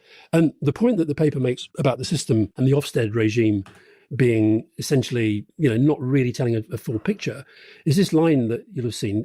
We've got 90% of schools now judged to be good or outstanding, but only 45% of children leaving school with a strong pass in English and maths. And of course, the data on this is so important. I mean, I've heard you quite often, Rory. I know that the former Tory government used to say, well, we've made this massive progress, which you can see in the PISA results. And yet what this paper reveals is that actually England rose in the PISA league tables, but the actual real scores, judging the success on maths and English, actually fell. Mathematics declined from 504 to 492, and reading fell from 505. I wonder how much this $5 billion given directly to communities for renewal will fare. Well, I mean, I can kind of speak because I was part of one of these kind of like community regeneration projects when I was doing music. From my experience, again, I don't know about survey data or anything like that for this. This is all just anecdotal. But from my experience, didn't take much money being thrown into these issues to where you could actually like see a difference just face to face. So where I come from, there were like 7 regeneration areas, they were called. And these were just areas that were fairly deprived. Education standards were low. The schools were kind of shit. There was like youth crime and all that kind of stuff. Lots of broken homes. And the council would fund various projects to try and get around that. And obviously one that I was involved was a musical one. So sometimes that involved things that were just like, if there were kids who wanted to do music, they could come to like a little studio. One of them was like in a fucking swimming pool center. There was like one of the spare rooms had been turned into a recording studio. It was really weird. And you would take kids in there and give them like 12 hours or 24 total hours of like studio recording time to help them like make a little song so that they could be proud and show their mates and all that shit. But the one thing that I did was also one thing I did as well involved going into schools. I would go into like one of the rundown school. I think one of the school I went to was like one of the lowest, or maybe the lowest performing in the country at the time. It was really, really run down. And they put me in this little class like once a week with kids who were taken out of their whatever period they were on because they were just not getting anything out of it. So they were just taken out of one of their classes because they just couldn't perform. It was kind of like a waste of time having them there. So they came into this, some of them would choose to do acting, or some of them would choose to do sports or crafts or whatever, like art. And some of them chose music. So I got to the class where they chose to do music. It was like me and like 30 fucking kids and a social worker. I got no training or anything on how to deal with teaching kids. Very scuffed. But yeah, we just spent like maybe 3 months of weekly like 1 hour lessons, just like teaching them little basics. Like maybe some of them would want to learn how to do drums, or one of them would want to learn how to do fucking piano or guitar. And just like by the end of it, like each of them could play like something. And although that was quite chaotic, it involved pulling kids off each other at once because they were fighting. Another involved someone throwing up in the bin because someone gave her pills at like 9 a.m, some older boy, like weird. But I did notice that even just that, like just teaching someone like a little bit of like a couple of guitar chords or like a couple of piano chords, or like doing a drum circle or whatever, like showing them that stuff, it took like maybe a month or two before some of these kids were like sort of 14, 15 years old. And the people who just wouldn't say a word were suddenly talking, right? Or they were talking to other kids in the group as well, even though they would normally stick to themselves. Like people like little new friendships forming. And it didn't, like, the confidence boost that you saw from people doing that was kind of like, it was a lot more noticeable than I think you'd imagine it to be. That giving people just like an ability, that people at that age just having like something that they can do that maybe other people around them can, or their parents can, or something like that. The amount that does for, I think, for like a young person's confidence is like kind of exceptional. So if they're talking about funding community projects, I think those are like, that's the big question though, right? Because if you have different communities that are run down and education standards are really low, there is a really big question mark around how you help them, because you can't, like, throwing money into it or even giving money to the parents or to the school, like that might not necessarily help, especially because, say, if you're a kid going into school, like you can be a working class kid and actually have a really good experience in school. But if you go home to a community that's kind of run down and or you've got like bad parents or anything like that, then you're gonna unlearn everything you've just gained. So yeah, no, community funding it's definitely a good thing, because like no one really knows better than I think like locals who actually are part of those areas. Yeah, they would know they'd have a much better grasp of what to do with it. Like, it makes sense.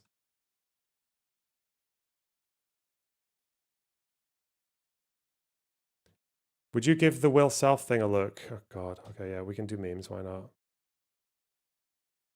1 second. I mean, in Aberdeen, we had like a whole thing for that. It was like very devoted. We had like a radio station as well that would do loads of community outreach stuff, like a local radio show, where kids could come in and they could do like they could make their little radio shows. Like one idea was just getting a bunch of like fucking 12 to 16-year-olds in a room and like listening to like all the staff members' favorite songs. So they're listening to boomer stuff like Nirvana and whatever, Bon Jovi, and getting them to react to it. And that. So yeah, funding stuff like that's cool. I'm all for that. Where is that fucking link?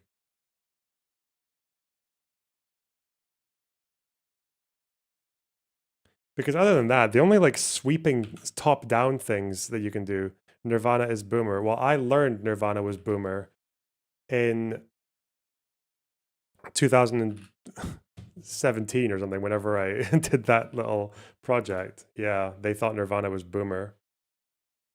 I was shocked. They didn't know, these kids didn't know who Britney Spears was, man. Time moves on. Time moves quickly. Because otherwise, the only like sweeping things that you can do for schools that I think show a definite result are things like free meals is definitely one thing. But beyond that, there's not you're hard pressed to find like sweeping top down funding things that can improve like education for poor kids. Anyway, Will Self, Seoul, the people of Britain, what does all this mean? 10 years ago. Well, I think a lot's been said. 2015 election, Tories win. Okay, majority. I think it does mean that we're seeing the politics of anxiety dominate rather than the politics of conviction. I think I've seldom seen an election with so little ideological content in a way. And I also think it means that there is an incommensurability between the political questions we face and the constitutional questions we face, and they're not the same thing. Everybody's been trying to kind of square this circle in the campaign, and particularly since we kind of pretty much knew the result, which was very early. Toby, what do you draw from it? Well, I think it's pretty straightforward. I think the reason the Conservatives have won a majority is because all the fundamentals are so strong. Is just all the fucking worst things. He's like, I think this guy, he's like an ultimate fucking fail son. He is so fucking dense, insincere, right-wing fucking dipshit. Let's see 2 million jobs have been created since 2010. We overtook France as the 5th largest economy in the world a few weeks ago. The economy's growing. People didn't want to risk that. And I think there is a clear divide between the centre-left Conservative Prime Minister and the centre-right Conservative Prime Minister and the left-wing socialist, now departed leader of the Labour Party. When Labour is led by someone as left-wing as Ed Miliband, it typically loses. And when it's led by a centre-left Social Democrat like Blair, it wins. They picked the wrong brother. Well, I mean, it's interesting that in your introduction you say we're such different political outlooks. The difference really between us is that Toby doesn't understand that this is what Freud would have called a narcissism of small differences between the major political parties. That's what they've been hoisted by. But why then does it create such a degree of fear? There is a fear factor in this thing. The fear that it won't work. I don't think if you're on a 0 hours contract or you've got some frothy coffee job in a chain coffee store or you're in the northeast, that you're sitting there thinking, oh, we've gained so much economically under the coalition, we don't want to lose it. There are a lot of very disadvantaged and very disgruntled people. And that's something you're very aware of, Toby. Well, I think if people were as disadvantaged and as disgruntled as Will is implying, then we might be looking at Ed Miliband in number 10. I mean, only 2.6% of the workforce are on 0 hours contracts, and 66% of them are very happy with them. And I don't think it's small differences between ONS found that out. I don't think it's small differences. God, fucking 0 hours contracts, man. They were so minging. God, that was like what, you had to do 30 hours a week unpaid to keep your benefits, to keep your job seekers allowances. Like work experience. You're getting work experience. Because, you know, it's not as if we can just pay you a fucking wage on the day to tell you how to stack a shelf. It's not that. It's not that we can take you into one of these retail jobs that takes like half a day of training and then you're fucking good to go. If even that.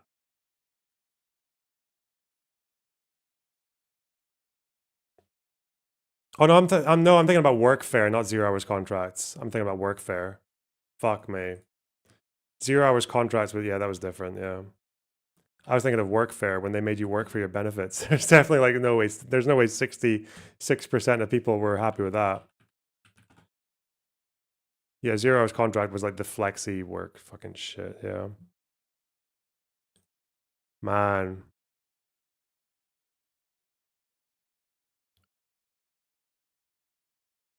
No, I was thinking of workfare. My brain just totally fried there 10 years ago.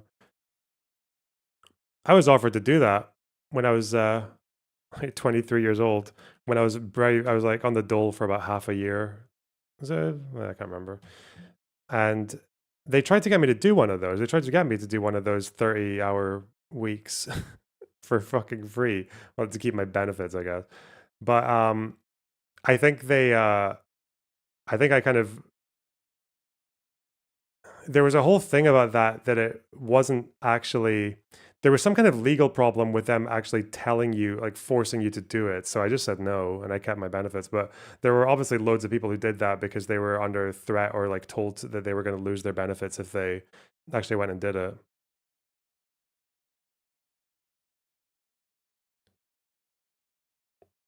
Yeah, 0 hours does not sound fun.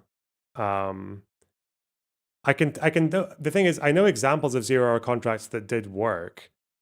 When I did music, I had 0 hour contracts, but that was one of the examples. It was like when the fucking council would pay you to go and do studio hours with fucking troubled youths or whatever, and you would organize the sessions with them and you would book in the times and do it yourself. But that was a 0 hour contract, but that was fine. I was freelance. I didn't give a fuck because I'd still make my own hours. But 0 hours contract, when it was like, I could not imagine doing that in like a retail job or something when they're just like, okay, Sunday or whatever, Monday morning, here are your hours for the week. Get fucked. Here's your lack of hours for the next week. Get fucked. Ugh.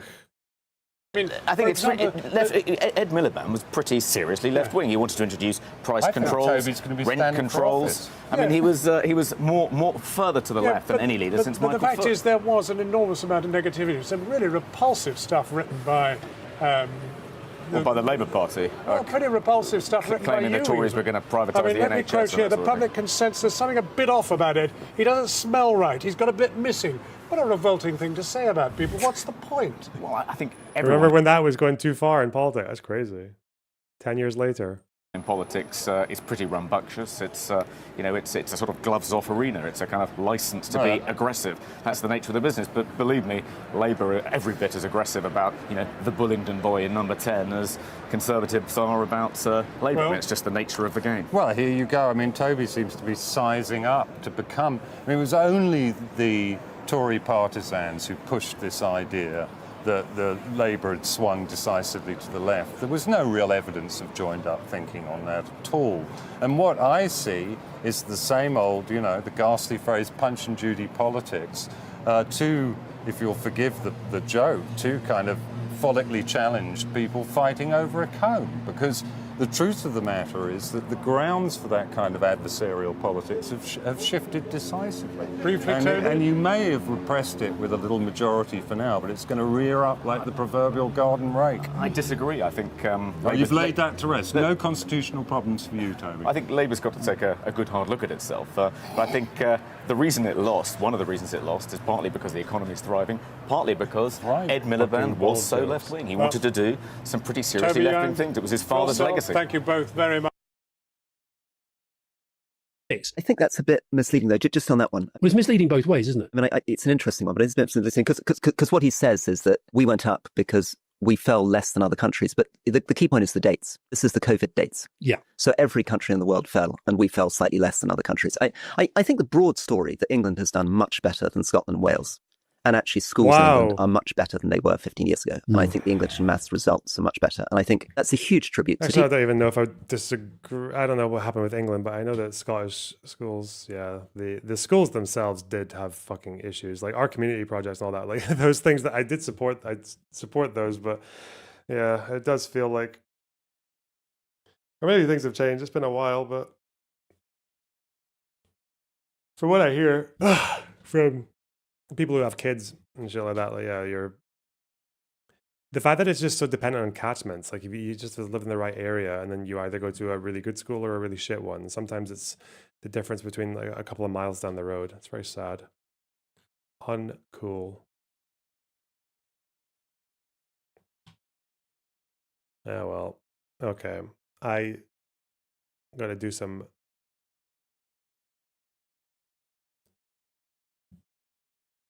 I gotta do some research stuff. I need to finish this because otherwise I never will. I'll just forget. Okay, war claims. Okay, aid. Okay.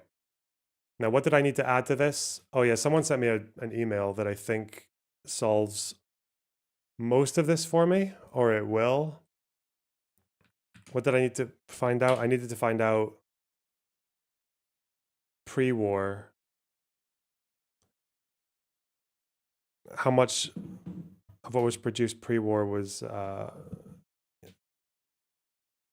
much of pre-war food was domestic production, because the claim that it's 44% doesn't seem to be right, and I think I know why. I think it's actually in the claim. The proof is in the claim. Okay.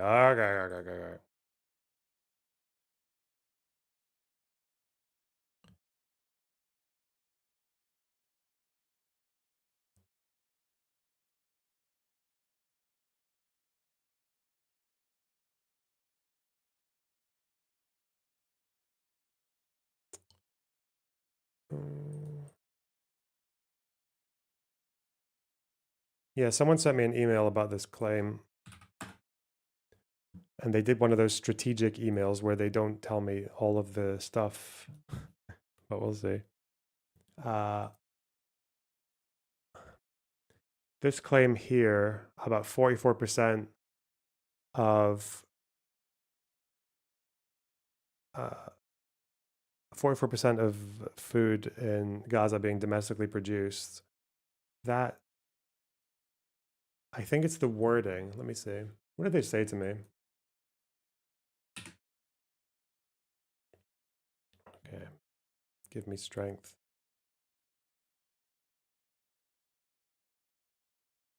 The claim made by Amnesty International and PCBS, according to which 44% of household food consumption expenditures were domestically produced, originates from a misquotation of the original PCBS press release, which only refers to household expenditures on agricultural commodities. And I think they say that here. 44% of the household final consumption of agricultural commodities comes from local production. These are food products which are bought by consumers more or less directly from farms, fresh produce, unpasteurized milk, eggs, etc. Whereas any food products that require intermediate production steps, flour, bread, canned goods, cheese, meat, hummus, olive oil, etc., are manufactured food products and classified as output of the manufacturing industry, not the agricultural industry. Is that true? Is that true? Let's see. For instance, the EU statistical classification of industrial activities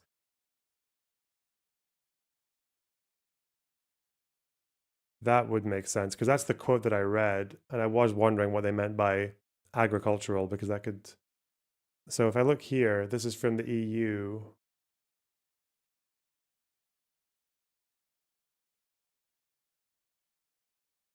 A1 is agriculture. Is it A01 or just A1? Okay. Agriculture, forestry, and fishing. But then C10, manufacture of food products. Ah.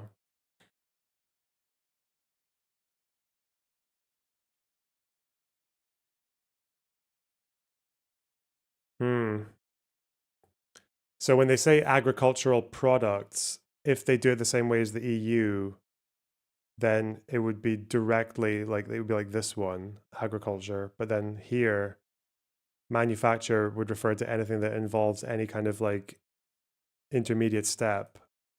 So meat wouldn't be classed as agriculture, it would be manufacturing.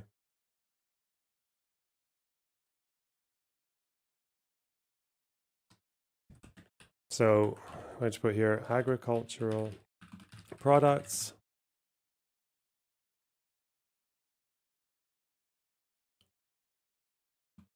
Not defined here, but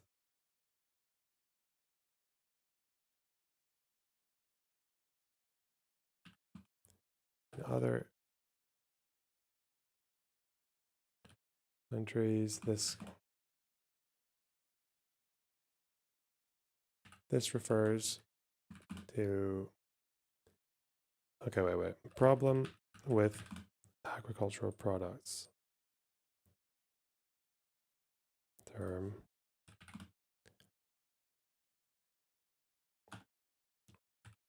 It's not defined here, but in other countries this refers to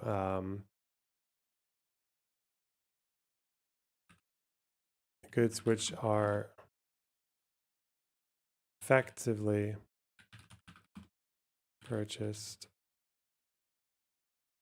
straight from the farm, e.g. fresh produce, eggs, pasteurized milk.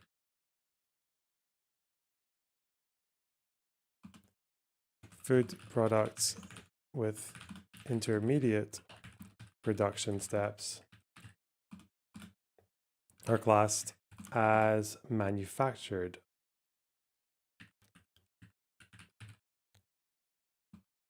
products.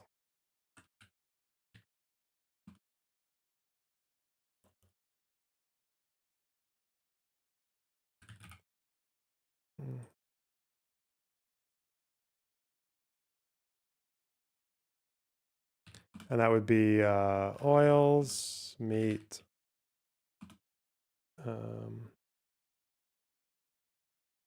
what else do they have here? Even some fruits and vegetables.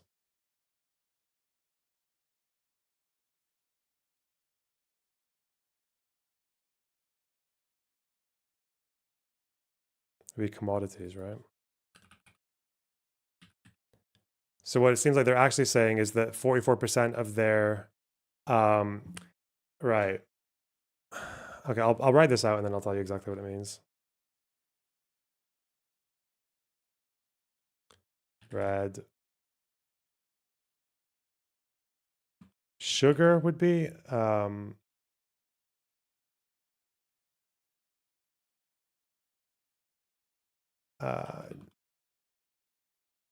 even any processed fruits and vegetables, textiles, underwear, okay, whatever, malt, soft drinks, tea and coffee, prepared meals, condiments, here's potatoes, sugar. Even processing and preserving of potatoes, and even processed sugar is that.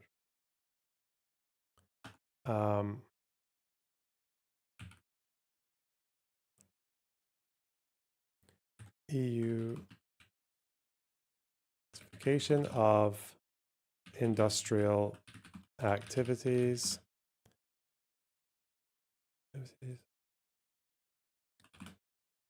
C A agriculture versus C10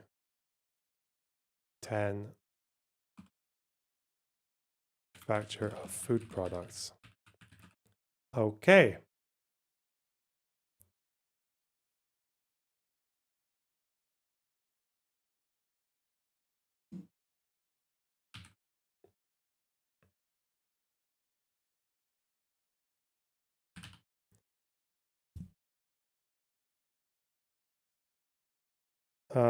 Okay, so the reason I'm going through that is because up here,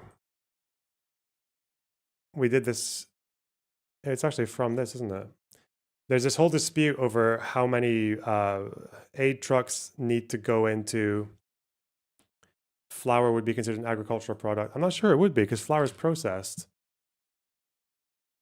G47. That's not really talking to manufacture though, is it? Wholesale and retail trade. Why would the fuck would GB? Oh no, wait, it's 47 2.4. So 47 is, that's just trade. Never mind, it's retail. Okay. All right, so there was this whole dispute about whether or not calculating the amount of trucks needs to go into Gaza. So pre-war, it was 73 daily food trucks. And then there's a whole argument about how many need to be added to that in wartime because domestic agricultural production is going to massively suffer. And you should probably just assume it's non-existent in wartime.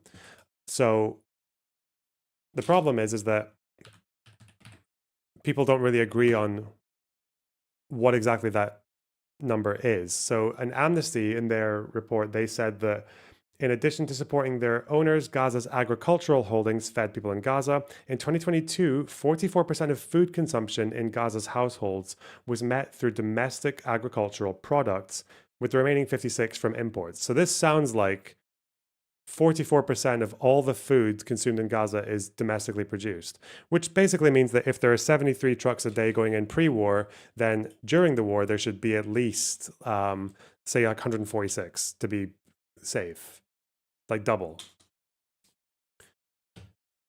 However, and apparently most countries don't produce this much, let alone one that imports trucks every day, but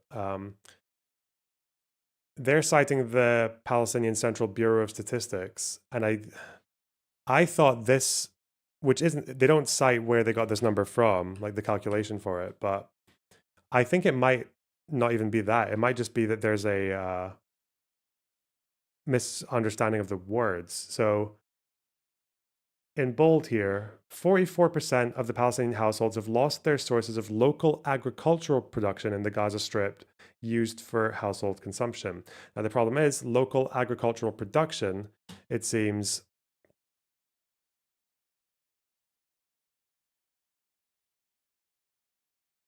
is typically a much more narrow term than it appears. So it's not 44% of all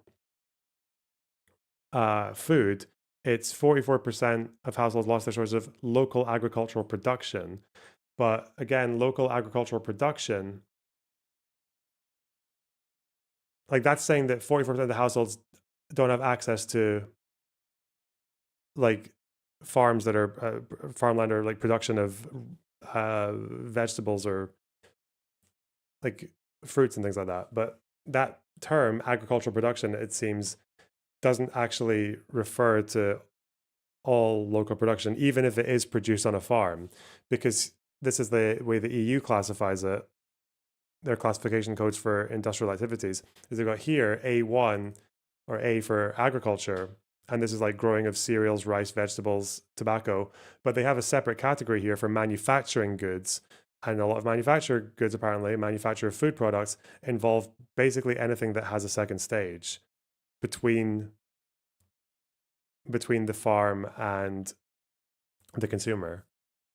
like even dairy products. So I guess milk might not necessarily be agricultural production.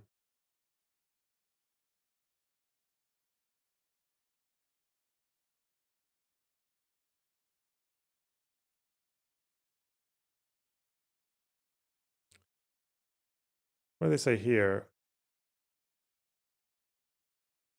44% of household final consumption of agricultural commodities. Yeah, they're talking about specifically consumption of agricultural commodities. But that would make sense because if you look at EU data or UN data, sorry, from even from pre-blockade,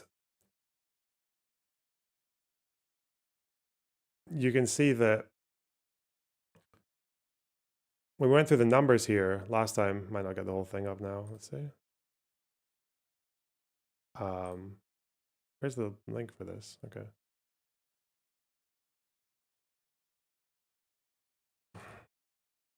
There's a table on this, isn't there?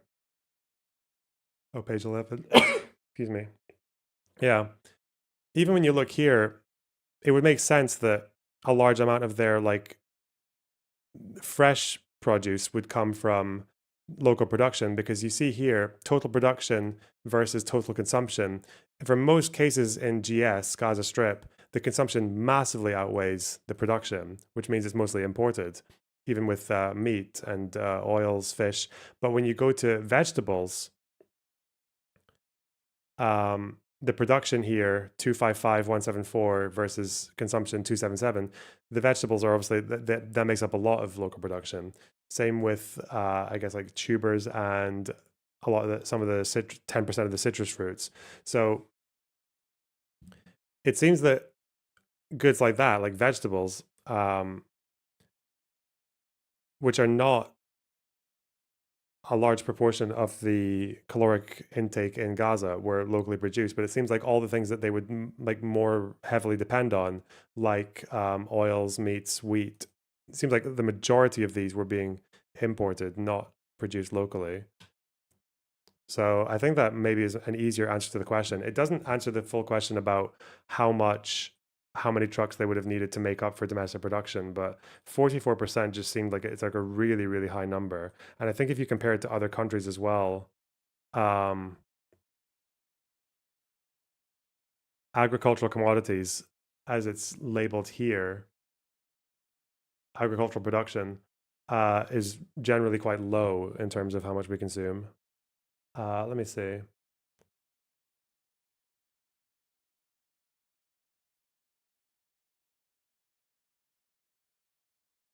That doesn't, however, answer the question about how you would figure it out. It's the same here with this World Bank thing. I couldn't find this anywhere. Maybe it shouldn't actually be that hard to find. But this here is saying that the World Bank estimate was that imports accounted for 66% of food consumption, which would mean that another third would have to be replaced domestic. But I don't know if this is to do with financially, like cost, or the other issue as well is that I think some of these databases that we looked at, like the Gaza Projections project, or no, yeah, one of these things that we looked at didn't count UNRWA packages because they're just donated.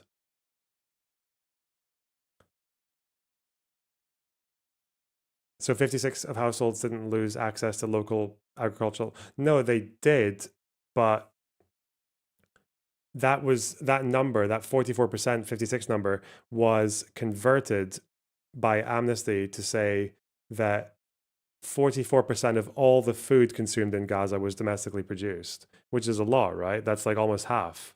Although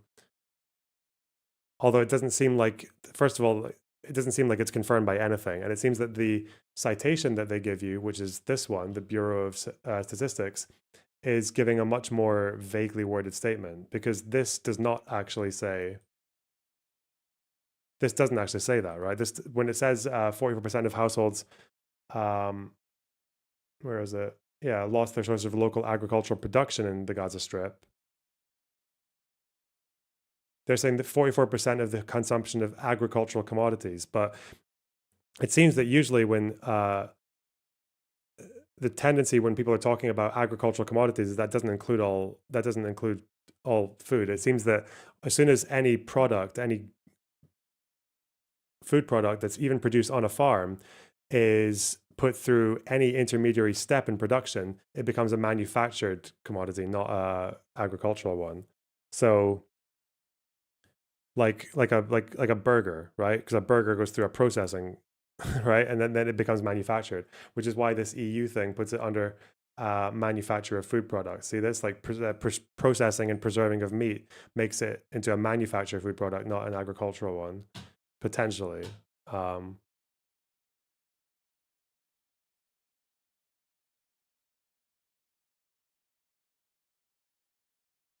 So I think that's so far is the best explanation I've got for why they use that number, like where that number came from or how it works. So it's not counted. Well, let's say that 10% of your caloric intake is from these things, like the agriculture, like basically straight from the farm to the shop. Then if you lose 50% of your agricultural production, you're not losing 50% of your caloric intake, you're losing like 5.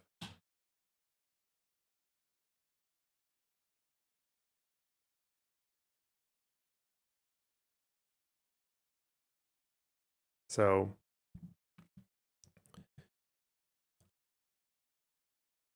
I mean, I can see what other countries do though, actually. That would be good as well. For household expenditures, wouldn't it be both? Raw meat would be under agricultural consumption when purchased from farmers, then manufactured consumption when purchased from a processing plant. Well, that's why they're talking about households. But it seems like when a household buys something that was processed, like any meat is processed, then it would be manufacture, not because yeah, like here, manufacture of food products. I didn't know that though. I thought it was all agriculture, but it makes sense though, doesn't it? Because if you're like talking about any kind of economic inputs, it would make sense to have a different category for vegetables that get taken from a farm and then just like sent over to a shop and then sold, versus meat that gets taken from an animal in a slaughterhouse that's sent to a plant that processes it and then cuts it up into fucking steaks or whatever, and then puts that to a shop. It would make sense that there's like a different thing going on there, that it's like the final product, as it is in the shop, didn't come from the farm, it came from the manufacturer. But what I want to know now is,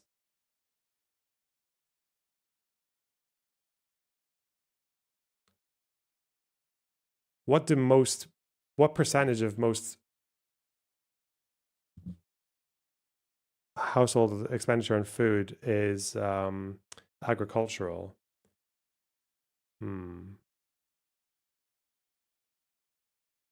Let me see. How much of UK, let's say UK, food consumption is from agricultural production?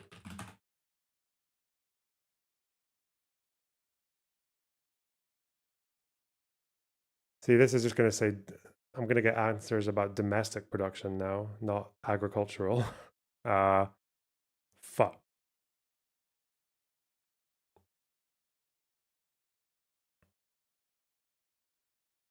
Let's see.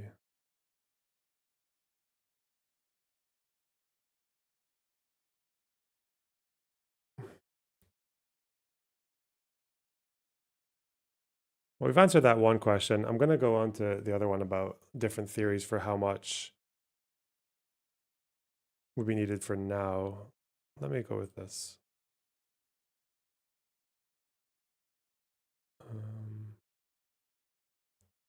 Let's see if this makes sense.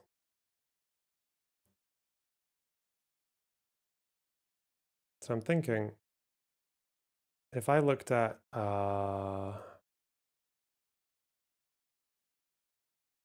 pre-war trucks would be 75.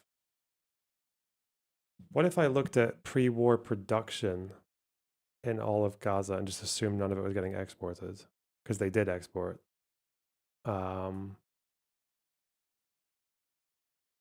Let's see. Middle East Monitor. What's this link here? I just have to type it up. 2014 0217.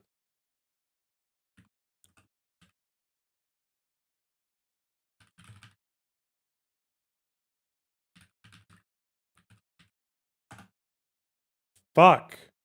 Did I spell something wrong?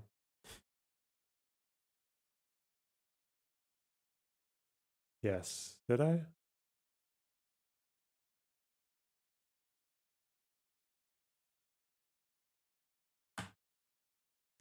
Damn. Middle East monitor. Gaza is self-sufficient in agricultural produce. Where is this from? 2014.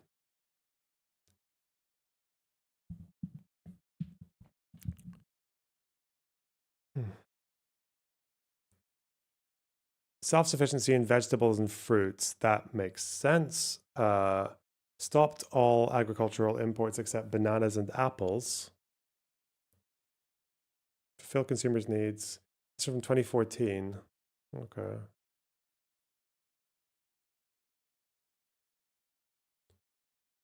Okay. Oh, this is actually telling you how much they're producing. This might be really useful. Okay. 2014 data. Okay. Gaza. This is in local production. 70,000 tons of fruits. Annual. Okay, let's see. How many tons of fruits?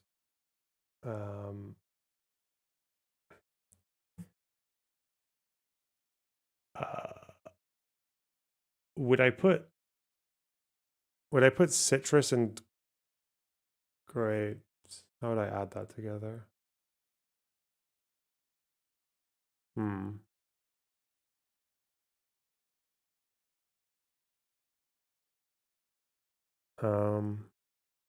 This isn't going to tell me shit about caloric intake, is it? Oh, how the fuck do I do this?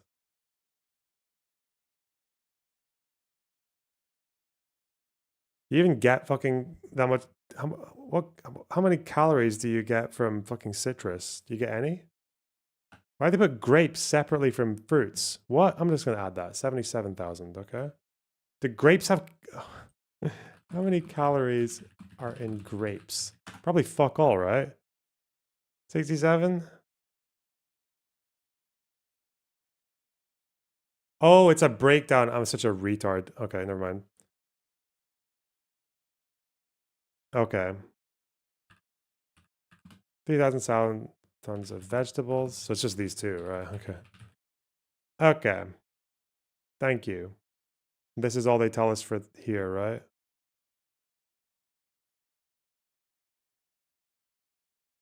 $44,000 workers in agricultural connected professions.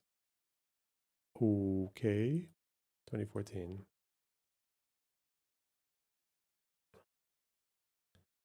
This is what we call this tonnage estimate. I'll link this one, link that. I'm just going to put the same link for both just so people know where they got it. Okay. Let's see.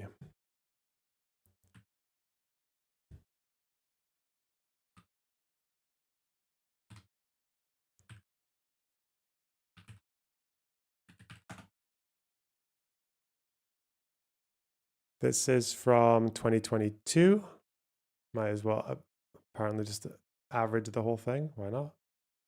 Needs 26,000 tons of fish annually. Okay. That's not telling me how much they produce. Shortfall. Oh, here. Ministry of Agriculture. Okay. Fishermen catch about 4,500 tons of fish.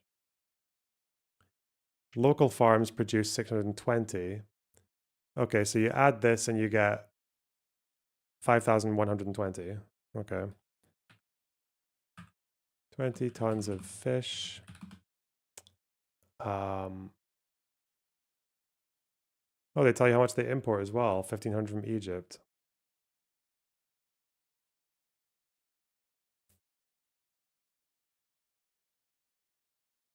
Okay. What else do they have here? They have meat. 4,000 Palestinians and their families depend on fishing as a source of income. Well, I knew that because it's in Fauda.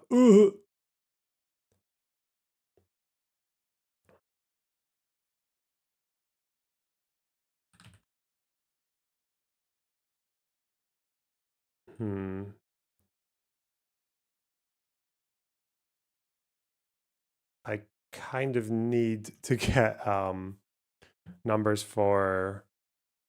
I'm guessing I need to get like meat, eggs, and milk.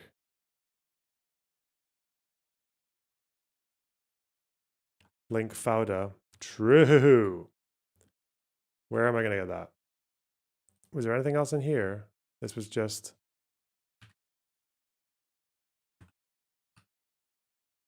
Ministry of Agriculture.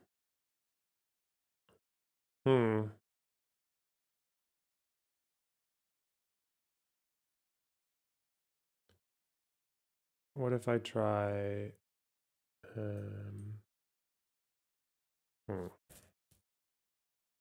fuck.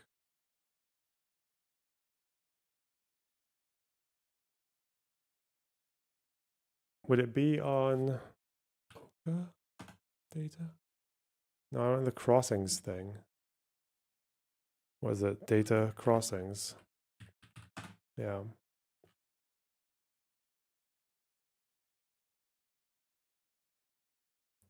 No, this is only going to be for after though.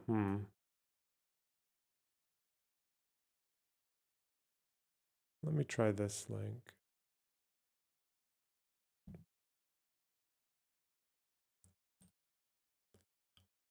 Andy Burnham. The Starmer overthrow based. Let's see. Report link.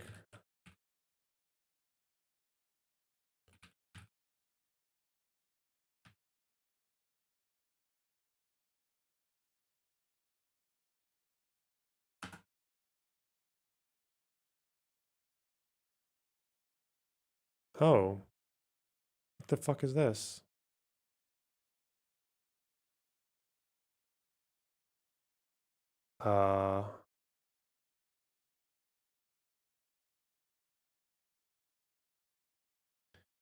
Does this have current data? What is this? This is Gaza and the West Bank. There ain't no way I'm gonna get.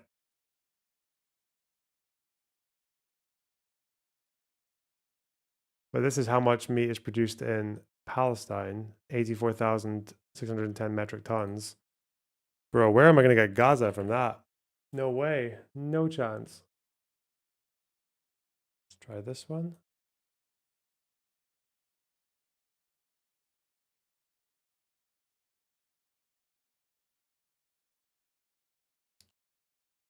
I don't think it's not. It wouldn't be a good idea to use like 2005 data for post 2014. That would be stupid.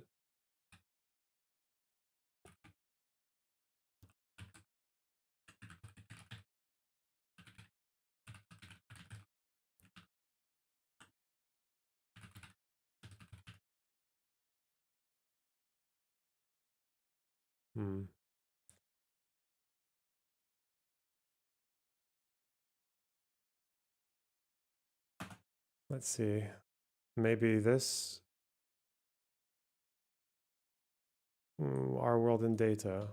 World Data Atlas. Okay. Ooh. That's a lot.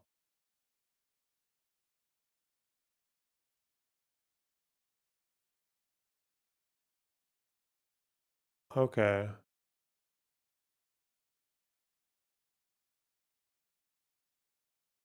Meat domestic supply. Poultry domestic. Would pig meat be a thing in Palestine? Fuck! Dude, wait. Domestic supply food. Yo, meat food supply? What am I looking for here? What is production? Oh, okay, they're all absolutely fucking gaped. Nice. Whoa. Data sets, maybe?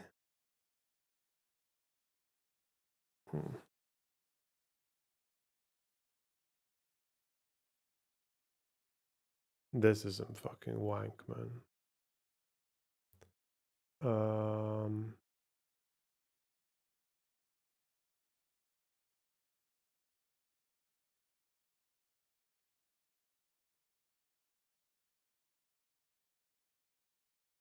This is calories. Okay. Try meat. Dude. Are you a broken website, buddy? It is. It's fucked. I think I maybe have one more that might work. Let's see. This is from FAO. So hopefully.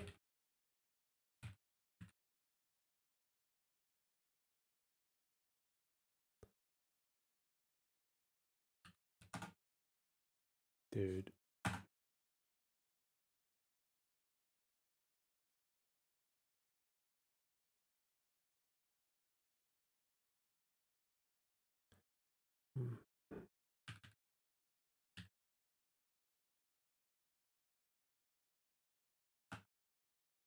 Yeah.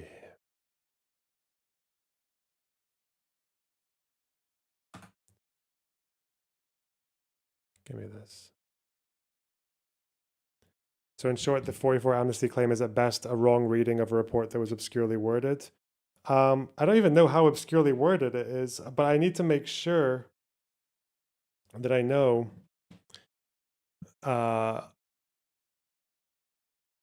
like an alternative answer to the question. Otherwise, we're fucked, right? Will this tell me anything about Palestine? Country profiles. Oh, I don't see any Palestine there. Do they call them the occupied territories or some shit? Come on. Associated database. What if I just do a search across the whole thing?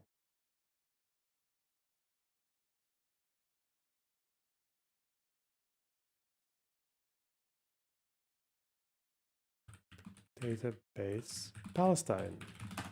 Come on. Oh. Okay. What do we have here? Agricultural development. This is a decree, cabinet resolution, decisions, policies.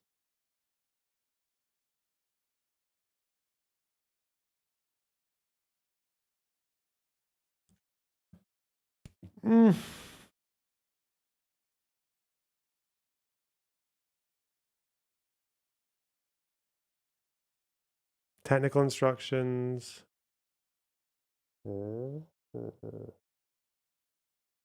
Marketing mechanism, ministerial instructions. Would this maybe just happen to have data in a language I can understand? Fuck.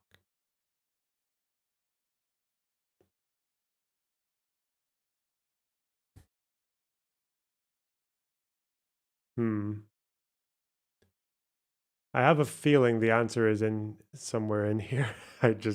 So legislation. This is all legislation, international agreements. Huh.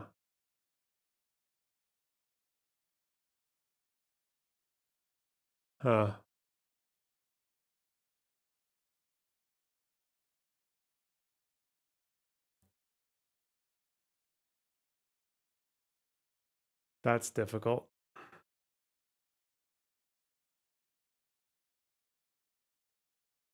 Let me just see, because maybe one of these would have it anyway.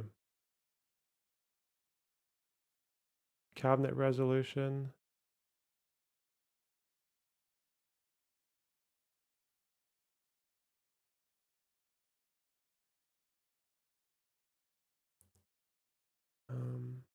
What if I just try it?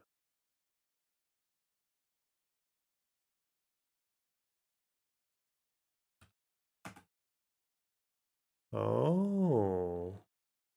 Livestock strategy, state of Palestine. Let's go. Oh, this might tell us if they see agriculture and manufacturing as different. Okay. Okay. Now I'm just going to separate Gaza from West Bank. Yes, they do. This is consumption. Okay.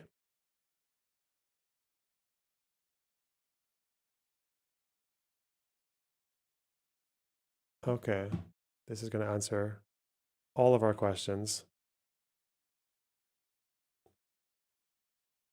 I will become so wise.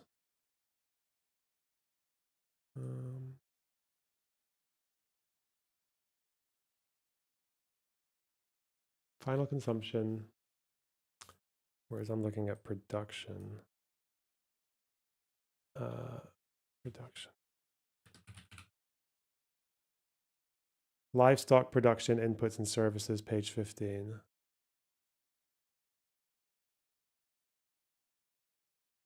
Okay.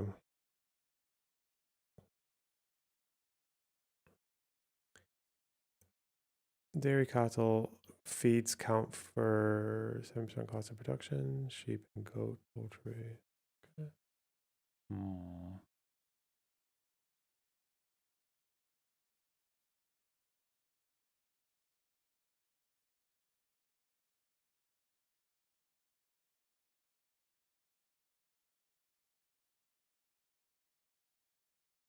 Majority of livestock medicines, vaccines, and serums are imported from or via Israel. Okay.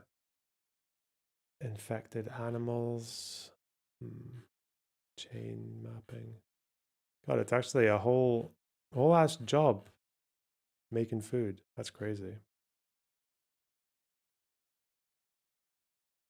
Oh.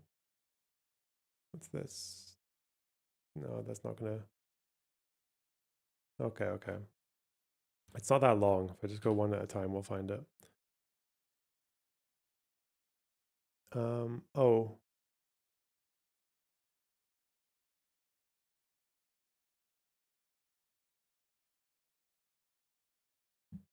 Livestock contributes to the food supply directly in the form of meat, milk, eggs, saving income.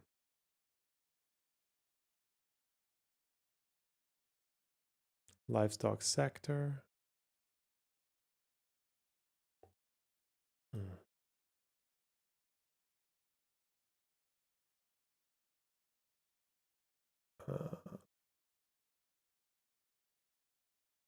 Okay, this is what they're bred for. That's not what I need.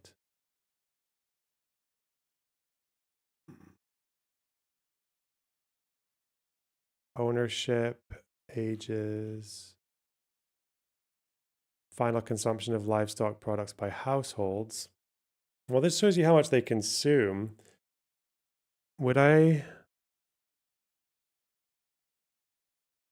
Is there a total there for all meat goods, poultry, bovine, camel? They ate camel meat. Didn't know that. I guess they would. I don't know. Cow liver, lamb liver, milk and dairy. It's in kilos. So I'd have to switch that to tons. That's their consumption. So their total consumption is all these added. And milk and dairy. That's actually quite useful though. And all that. Honey, eggs. Okay.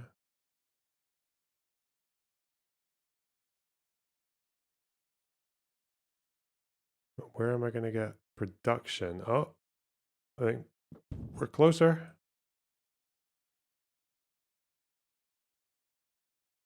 What if I just said, where's it?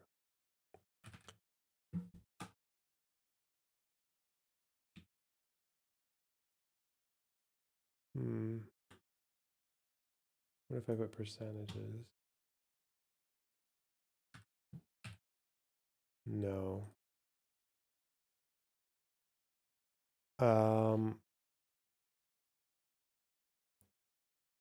Surely this would have it. Oh, yeah.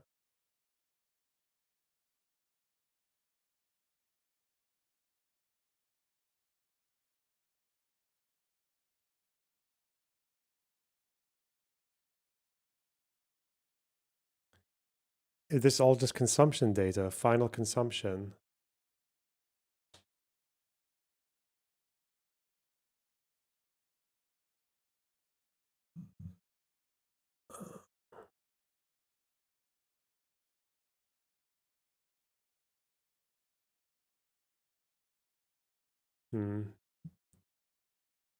Well,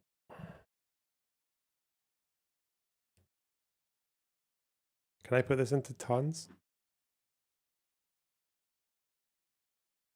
Is it just like 1,000 kilos in a ton, or is it pounds? I can't remember.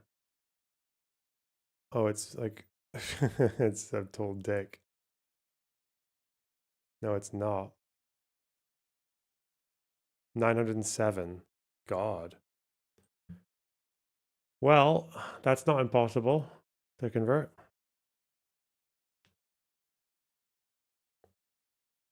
You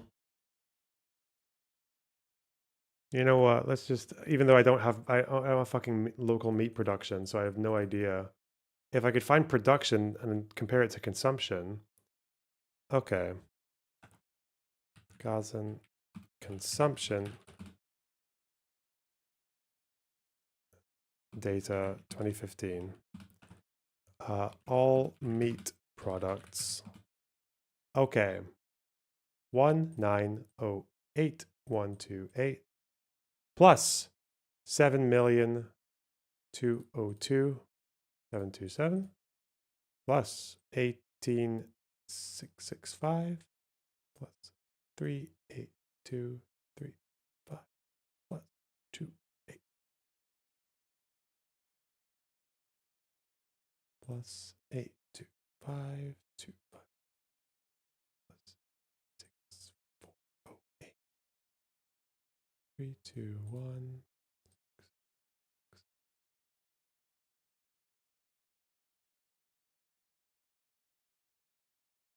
152 2. No.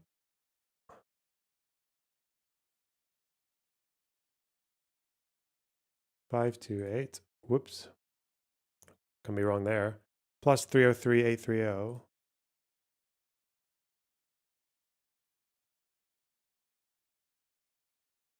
Okay. Divided by 907.2.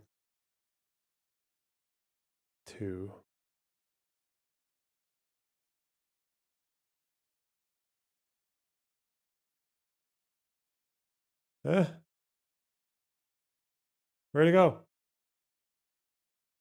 The fuck? Oh yeah. Divided by 907.2.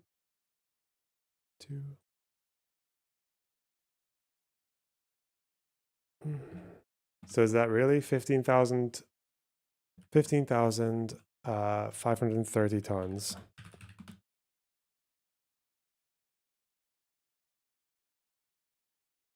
Okay.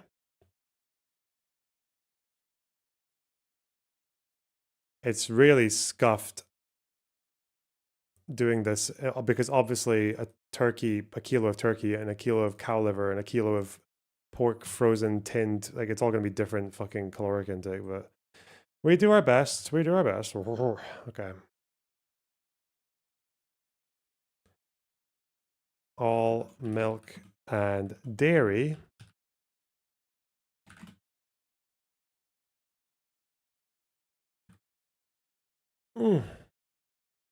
Okay. 2,924,998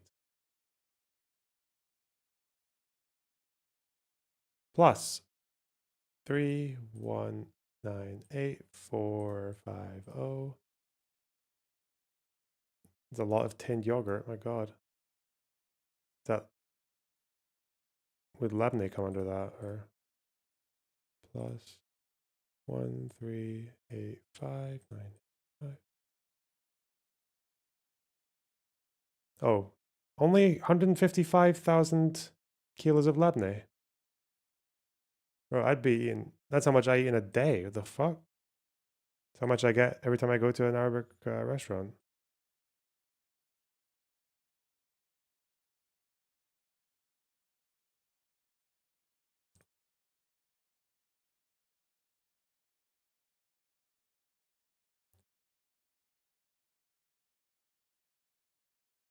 One 1,026,297 plus 29,613 43,738 118,654 11,730,470 plus 3,198,894.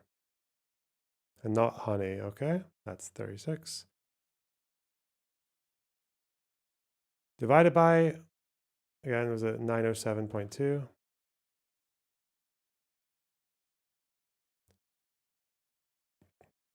$40,734 tons. I guess honey 195,232. Divided by 907.2.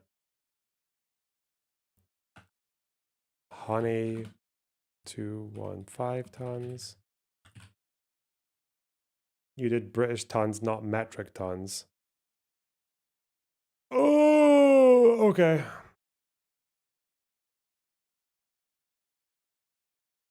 That's a US ton, dude. Do I have to go for a metric? Where the fuck is that? Do I even know the fucking... Oh.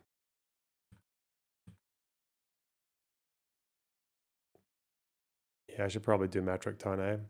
Well, I can get that number quite easily, right? And just do 15,530 times 907.2. Get the full number divided by 1,000. So it's actually 14,088. Okay, sure. And same with this 40,734 times 907.2.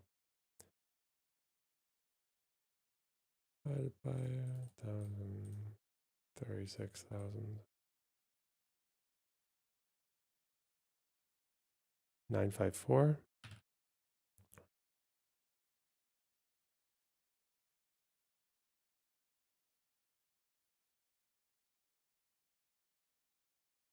Five. Okay. You guys talking about Frogan? Is that because we're talking about tons? Shut the fuck up. Ah!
Did I mute myself? Sorry, I did not mean I did not know how I did that. Okay, annual consumption.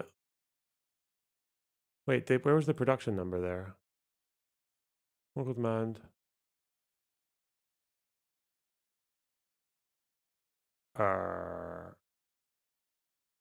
Oh.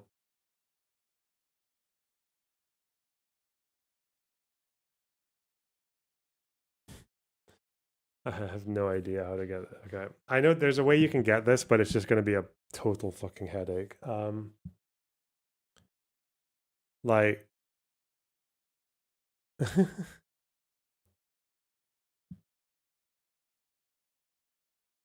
the way you could do this is if they're talking about, oh God, let's see. If they're talking about local market needs, overproduction because of exporting, how much Gaza consumes. So they're saying here, local demand of milk and dairy estimated at 204 million liters a year. Gaza consumes almost 38. But they're not talking about production in Gaza. They're talking about across all of Palestine. What?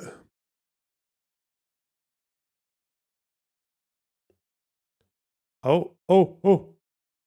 Total poultry meat production was 72,000 tons. Okay. Where's the Gaza percentage? Well, okay. There are not, okay, you could do the hatcheries. Okay.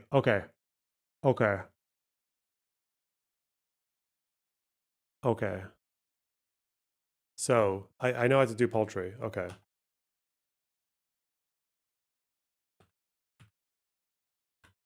So if the total is 72,000,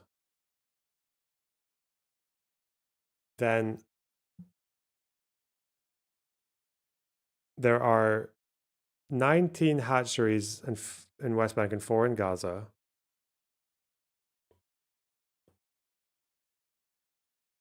Then you just divide just as a percentage, right? So 4 is a percentage of 19.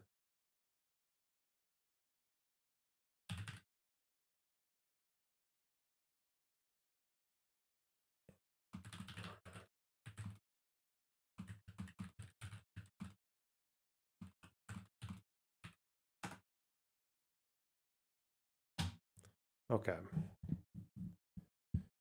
So 4 divided by 19 equals times 100.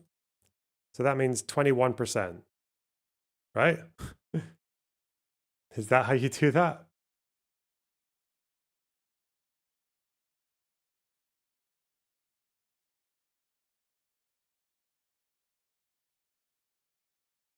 Am I wrong? No, it'd be 21. Be 21 because it's the total. 19 be 23. Okay. 23. Whoa. Close. Close one, buddy. Wait, did I just accidentally open Blizzard again? Fuck off. Fuck off. Battle.net. Okay.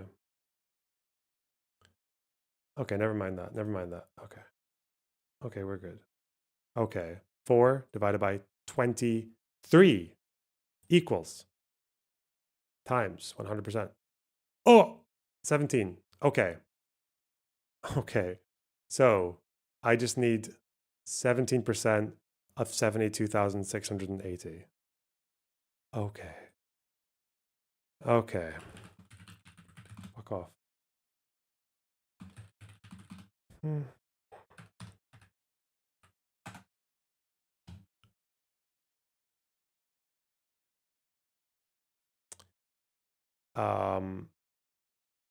It's like, if I want 17%, I just do 0.17, don't I? Times the thing. 72680. Is that right? Oh, because when I was a retard, when I was more of a yeah, because what I would usually do is I would divide it by 100, then times 17. But I don't need to do that. Okay. So it's 12,355. Okay. Okay. 12,000 355. Whoa. Tons of poultry. Boom. Smash.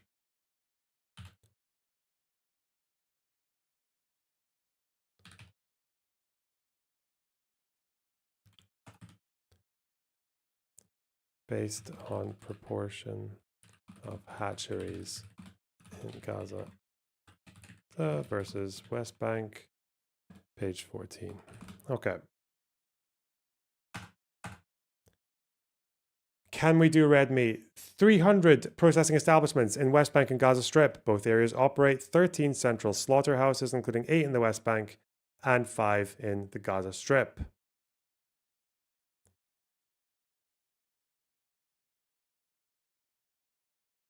Together, slaughterhouses produce 6,968 tons of red meat. Okay.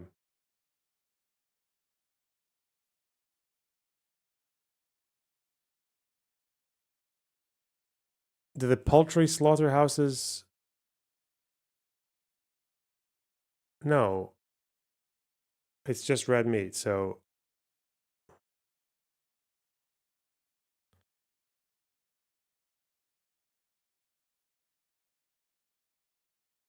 Okay. Okay. I get it. All right. Okay. So the proportion in Gaza, if it's 5 out of 13,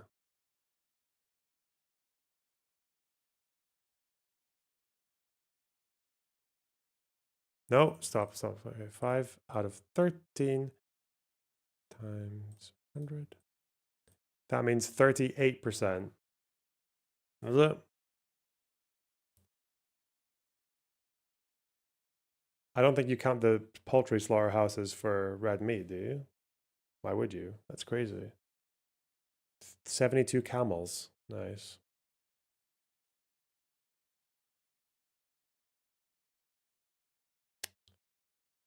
Is this right? There are 13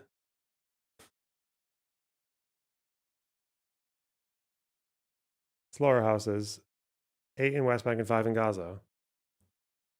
Assuming they're all the same and all that shit. Yeah, obviously we're just guessing. We're just estimating.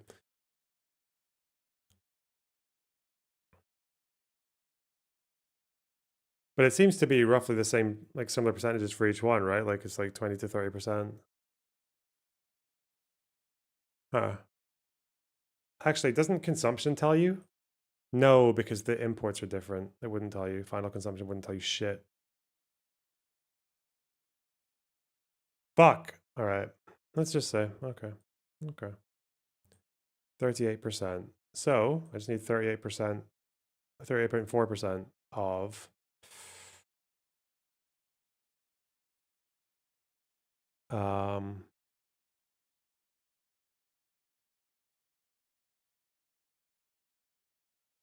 okay.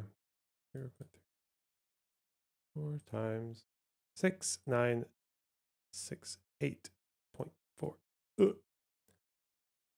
Does that mean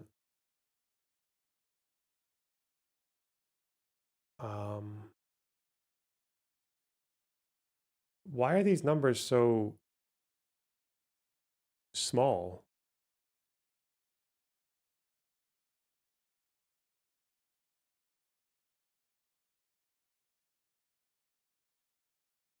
I feel like these numbers are really small.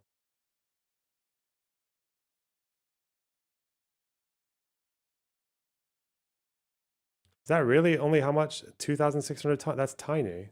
Wait, hang on. There's something missing there.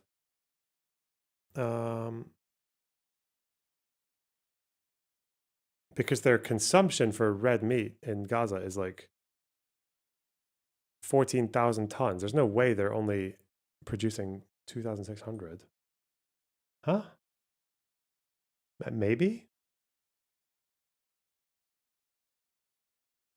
You only get 6,968 tons from 32,000 cows. What?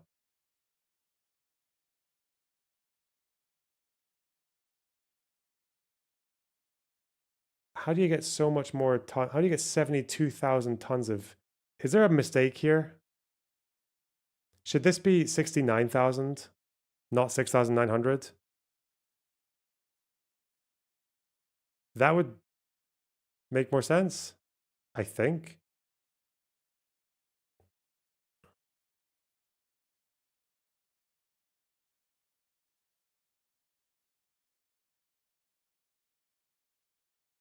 There's no cow meat farming in Gaza, only milk cows. It's correct. How do you know that?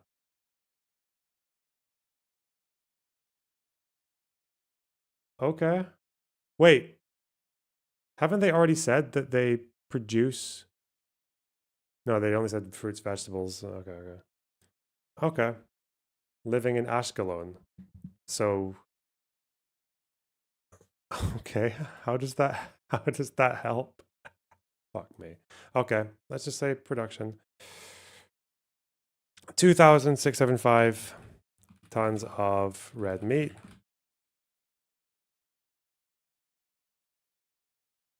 Fish, we need to find out for fish. Oh yeah, we've already got fish. We already got a different article saying that. Okay. Well.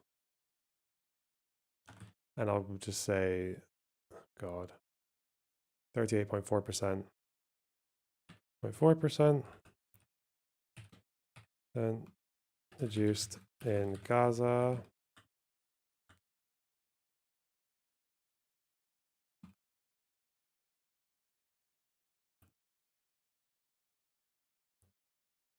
Calculation. What did I say here? Based on proportion slaughterhouses in Gaza versus West Bank. Page 14. Page 13. No, 14. Okay. We'll go with that. Why not? I have no idea. So I need to find out. The main ones, I guess, would be milk and dairy.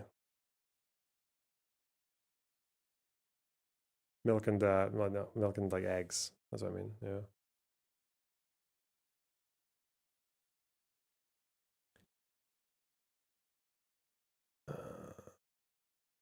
Okay.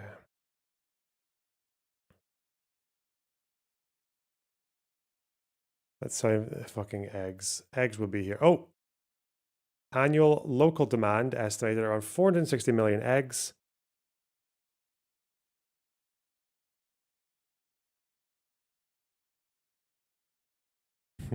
Okay. Dude.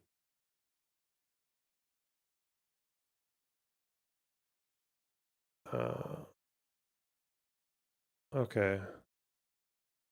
That's local demand. But how much do they produce? 176 million in Gaza, according to PCBS data.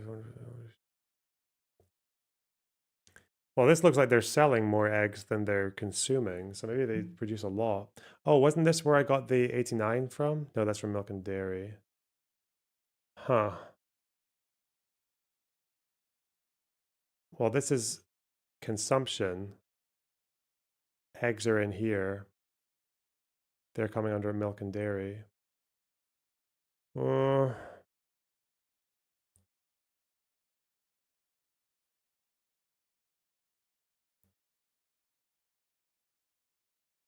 How am I gonna find that shit, man? Let's just see every mention of eggs and see if we have any indication. Let's see. At the household level, livestock contributes to food supply directly from the form of meat, eggs, providing income. Oh. In 2011, there were 537,000 mothers of broilers in Palestine. Okay.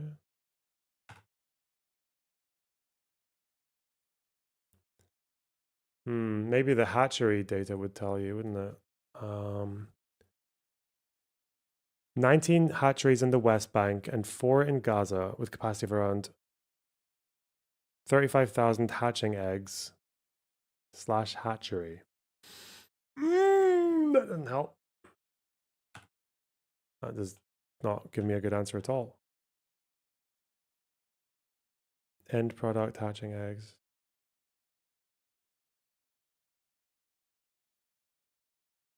Oh, what's this? Oh, wait, yeah, okay. Oh, I would just go by hatcheries again, wouldn't I? 19 operating in the West Bank, 4 in Gaza. 2020, in 2012, they produced 64 million chicks. It's a lot. No, eggs prepared for hatching. No, that's not right. Oh, God. So I've got local demand.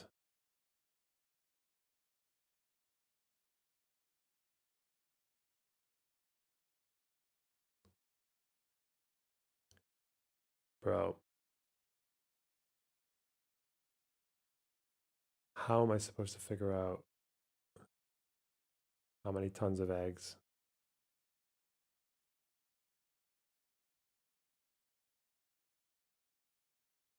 I mean, if it's saying that there's an overproduction, we can just assume that they're. What would happen if they were all produced in Gaza?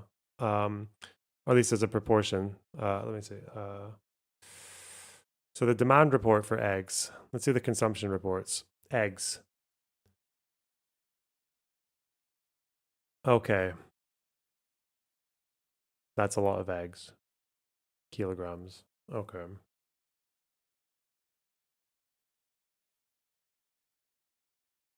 So it's 19,764 tons. Oh, I just need a percentage of the total, I think. Or is it comparing? It'll be total. Okay. So 11,730. Let's just round down. Okay. Has a percentage of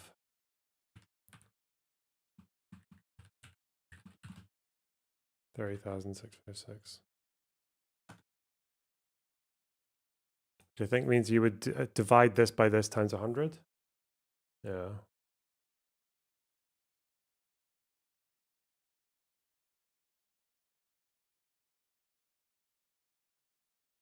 Uh-oh.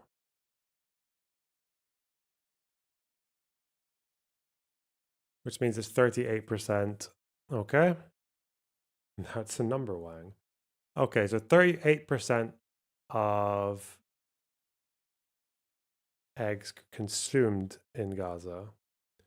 But it seems to say here eggs. So 38% of eggs consumed in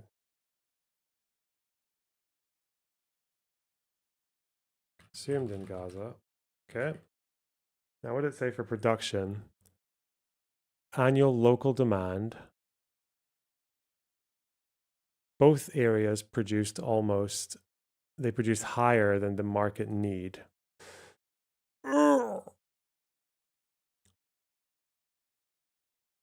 11% higher. That means they produced, well, that you could try to argue that they just produced this many. Just over 11,000 tons. And then overproduced. Or could we just say they're breaking even there? I don't even know which one is more fucking accurate.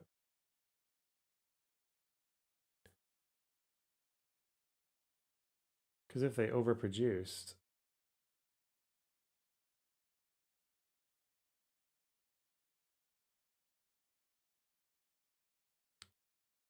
oh no, wait. Wait.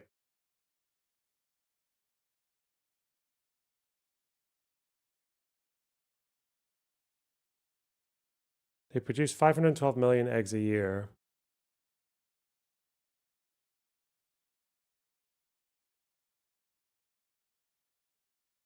That doesn't tell you about their stats though. Local demand. What's local demand as a percentage? Because that might be, if it's different from the consumption patterns, that could leave a gap. Okay. Although I think local demand would be the same as local consumption. No, it would be. Fuck. Ooh.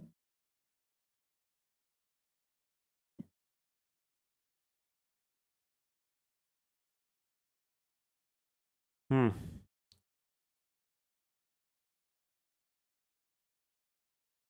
What's 296?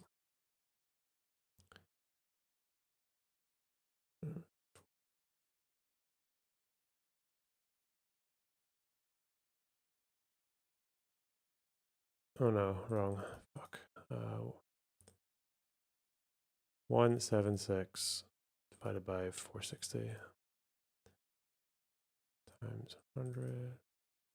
Yeah, it's 38% either way. Oh,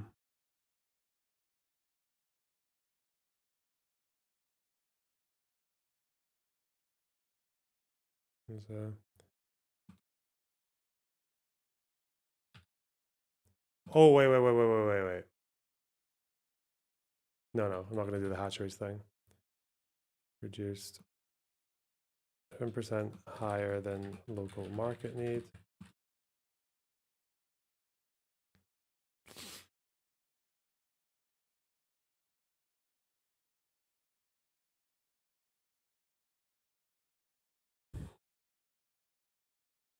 Hmm.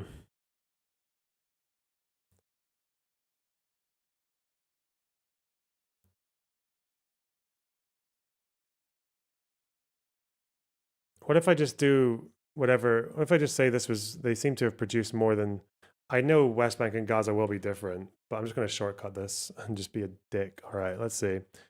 11,730 tons times 1.1, 11%.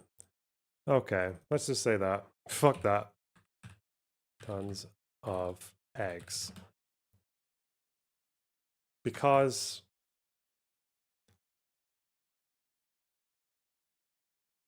report indicates that West Bank and Gaza combined produced 11% higher, more than total market need.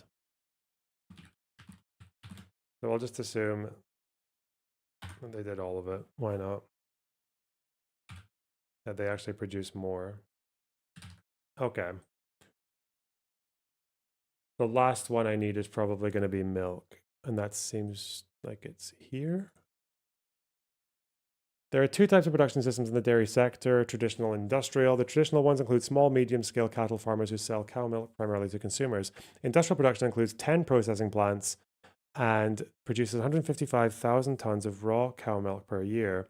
In total, 182,000 tons of milk are produced annually in Palestine. However, the demand-supply gap for processed dairy products is filled by imports, mainly from Israel, worth about 26 million USDs. Okay, approximately. Wow, I love all the different quantities. Based. Okay.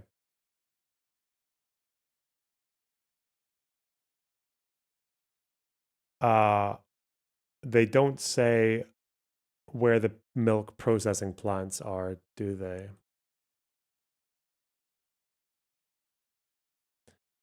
We know how much they consume. 38%. Oh, damn. This is a difficult project, guys. I mean, I think if we just go off of the consumption guess, we can say that in Gaza they produce 182,000 tons of milk. And then I'm just doing it this way. I'm just going to go by the consumption.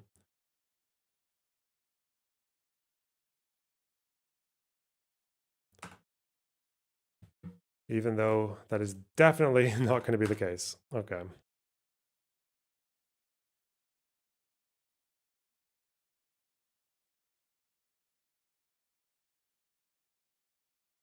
So if I could just do that for all milk and dairy to shortcut it, couldn't I?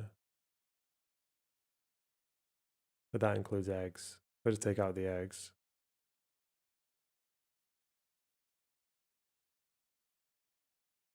Which is 36. Oh no, wait. No. Shouldn't be doing that because it's a lot more. Okay. 182,000. No. Yeah, 182 times 0.38. 69,000 tons. Okay. Tons of milk.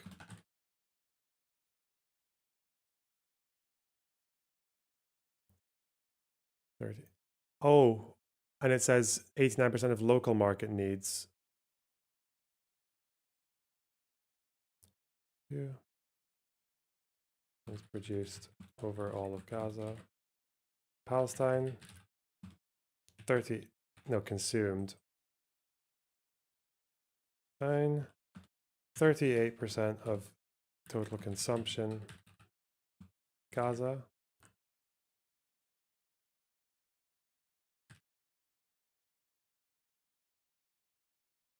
That makes up 38% of consumption.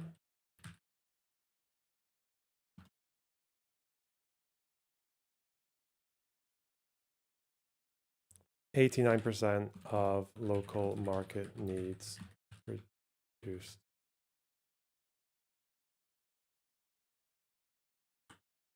Domestically. So it would be a bit lower. Times 0.89. Just assuming an average across all of Palestine, 61,552. Okay. I think we'll go with that for now. What was the purpose of this again? Shit, dude. Fuck me.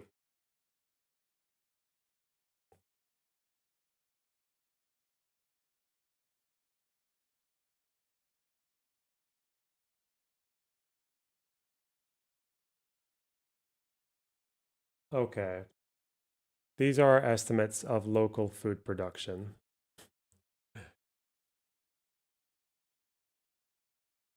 Okay.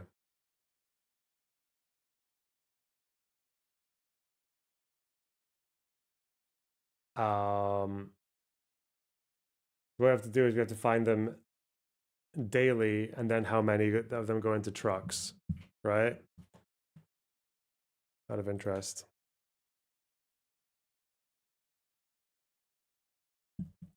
Okay. Okay.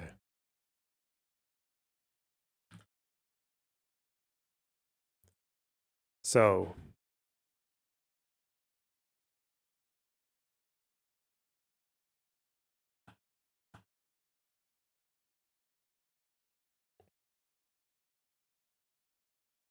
trucking. Dude.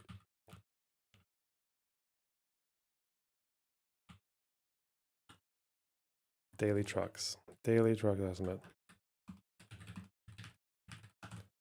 Okay.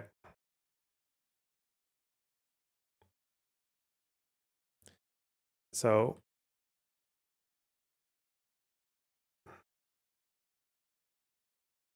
annual tonnage. I'll just put my formula up here so I don't forget. By 365. And we know this fucking... How many trucks? We say 21.5. So for example, if we have 70,000 tons of fruits divided by 365 days and throwing that into trucks, 9 trucks a day. Okay.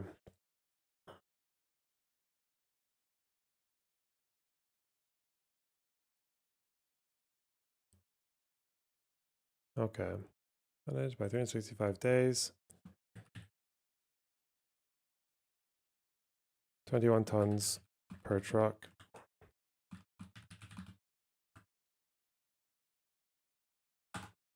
Okay.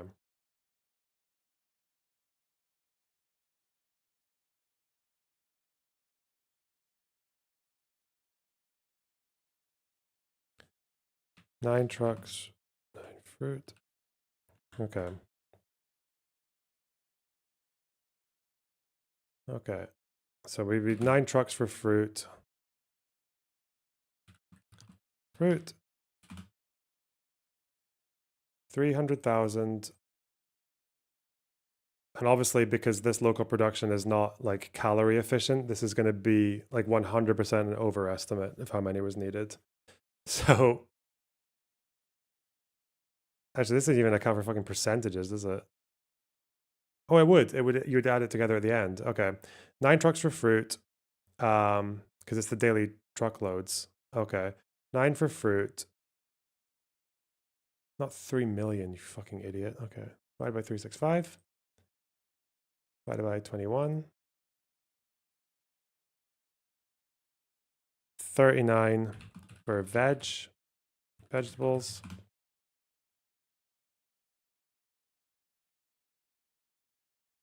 Five 120 divided by 365 divided by 21. Is this gonna be like point? Fuck me.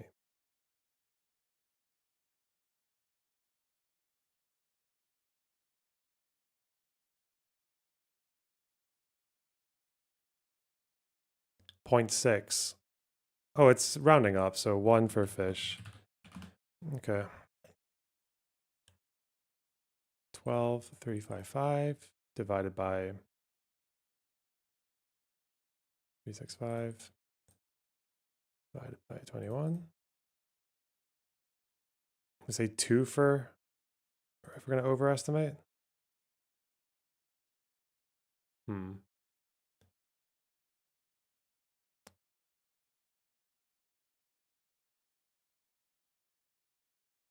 I guess they both kind of add up to 1.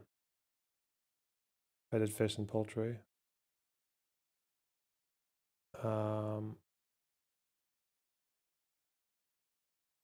Maybe 2 for fish and poultry because they're kind of decimals. Okay.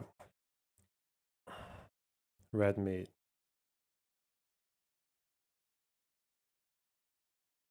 Five.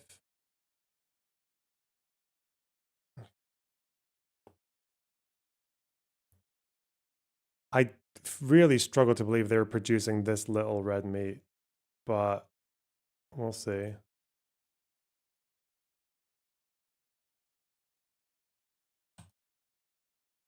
.34.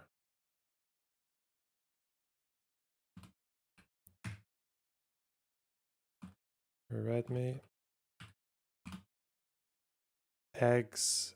2903. 1. You could say 2 for red meat and eggs. And eggs.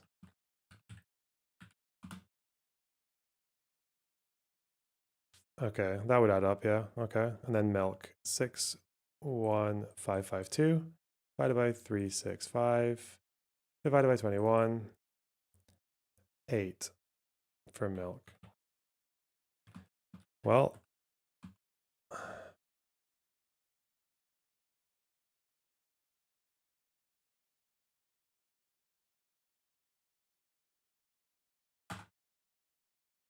I should make a table. Maybe if I do a final doc on it, I will. Okay, so total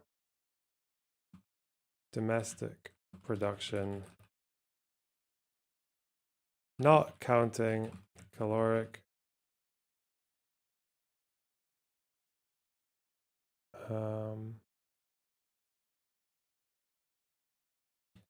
without caloric efficiency equals, what do we have? 39. Okay, so 9 plus 39 plus 2 plus 2 plus 8. 60 trucks a day. Trucks per day.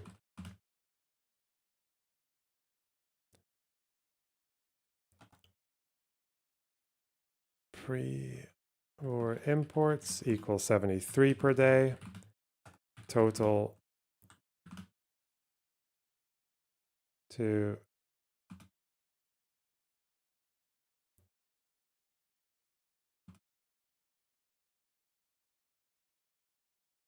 total for 1-to-1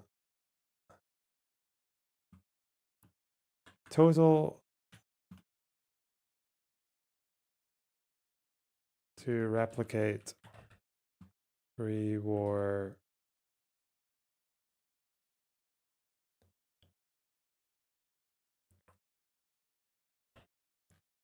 amounts 1-to-1 equals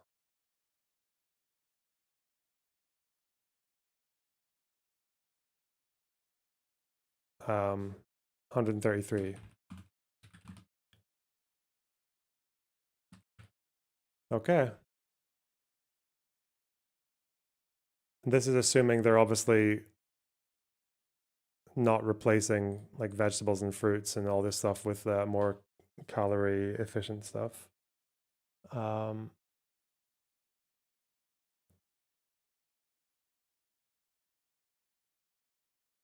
Makes sense? So, out of interest, according to the data from KOGAT and UNRWA, they were, according to UNRWA, they were in, how many months is this? This is 11 months. 1, 2, 3, 4. 12 months. So according to UNRWA, they were underneath this for all but 1, 2. So 10 out of 12 months they were under the amount to replicate exact pre-war states. According to KOGAT, they were under it 1, 2, 3, 4, 5, 6, 7, 8 months of the time. So most, according to both of them. But that's obviously assuming that we're doing it. This is to replicate, allegedly to replicate pre-war production and imports exactly as it is, including all of the fruits, vegetables, and extras that would take up more space but give less calories. Huh. Okay. So that's like your...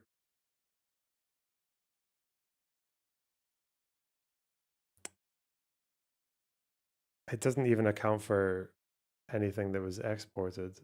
Fuck me.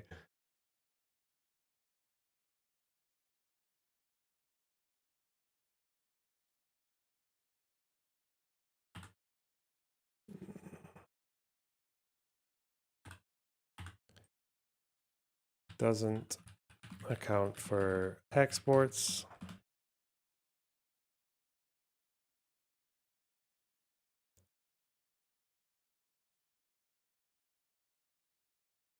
Of local food.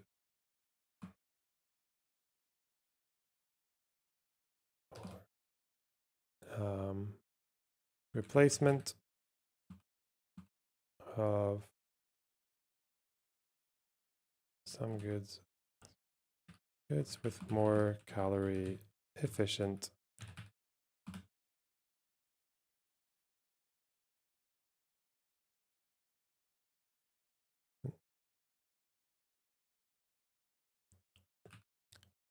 or more calorie efficient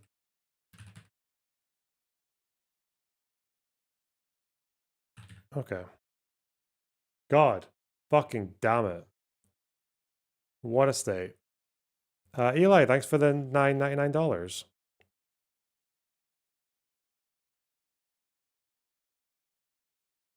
How much meat do you get from a cow? You get about 430 pounds of meat per... Okay. Wow. Per 1,110 pound cow. Cool. Crazy. Okay. Fuck me. Now, what did that little Israeli report say about how to actually calculate this now that I've done it myself? How do they do it different?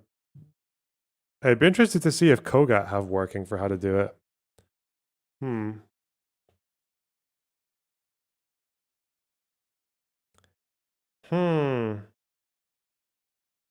They really did 70 something pages on starvation alone. Okay. Yo.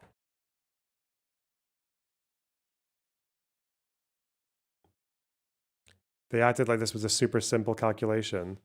Well, I don't know. Let's see.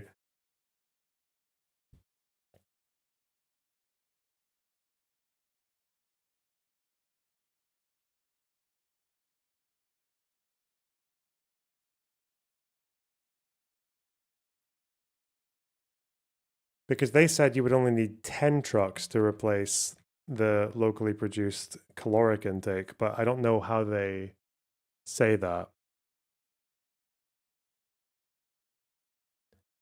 Comparing apples and cement. Good one. Oh yeah, because a lot of it was, yeah, okay.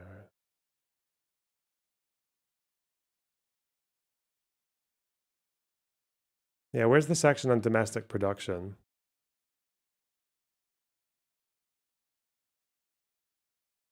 Because now I actually want to see their opinion.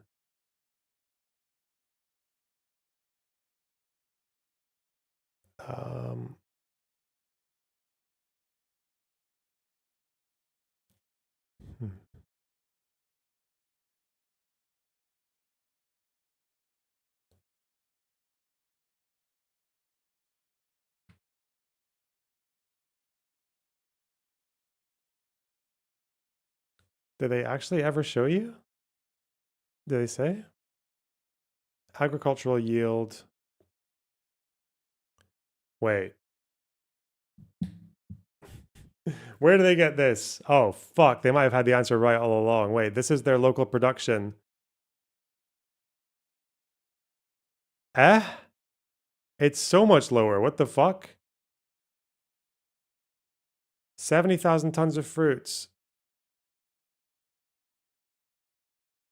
47. 57 of vegetables.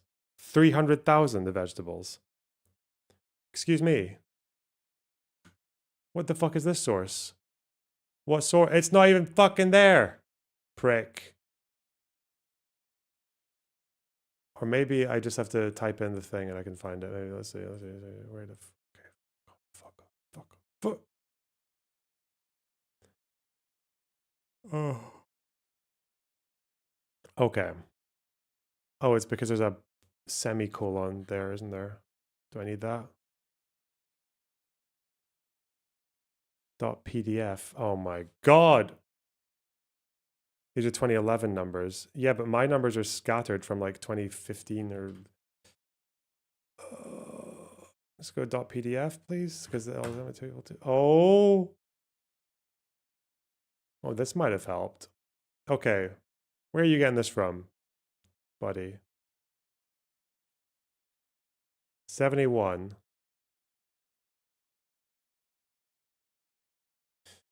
Agricultural yield tons. Okay, what are we saying here? This is from the same organization, isn't it? The same authors. Oh, yeah, it's a table 2. Whoops. Could have just wait. I could have just got it here, eh? Could have just gone here.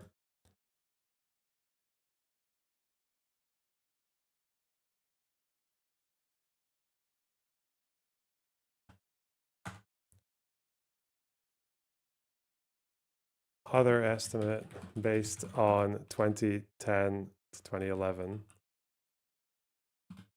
I mean, it's older data though, right? Whatever, I'm just gonna go with this. Fuck. Okay. Other estimate based on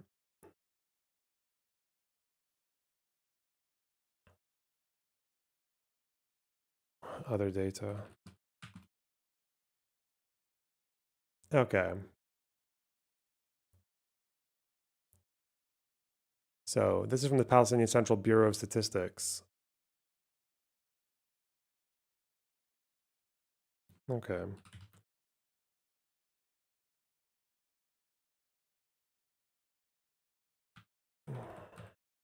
Say 2011 data. Maybe even check population numbers to see how that would change it. Okay, okay. Gazan and local production.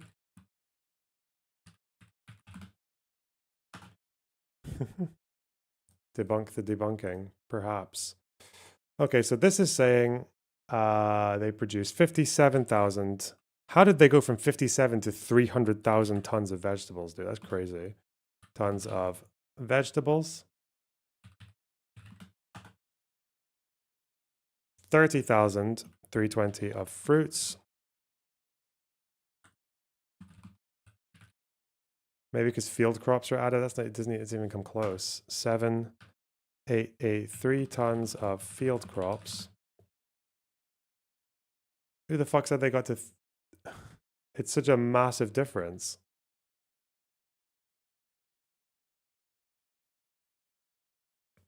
Most notably, field crops had almost completely disappeared. Increased UNRWA, flour, and other staples, including olive oil, made growing them uneconomic. Non-existent agricultural sector. Food imports per capita were only 90% of what they would be in 2022, according to OCHA. Oh, I understand why I missed this part, because I was looking. Okay. So they're exporting fuck all. It doesn't actually matter. Okay. God, what if I calculated it like this? This would make a massively different number.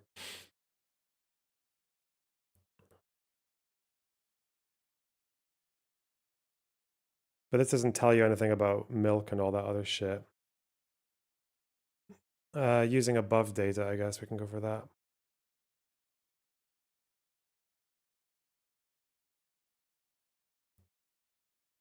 Field crops. But how does the fruit and vegetable production get so different?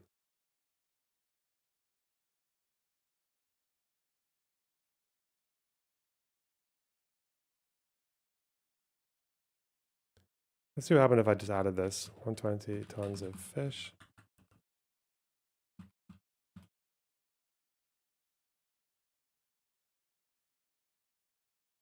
It's just massively lowering two of the numbers. That's all that's doing, really. What if I countered it by going with a lower truck quantity estimate, though? 5 tons of poultry. 2, 6, 7. Actually, there's a combined with above data for other products.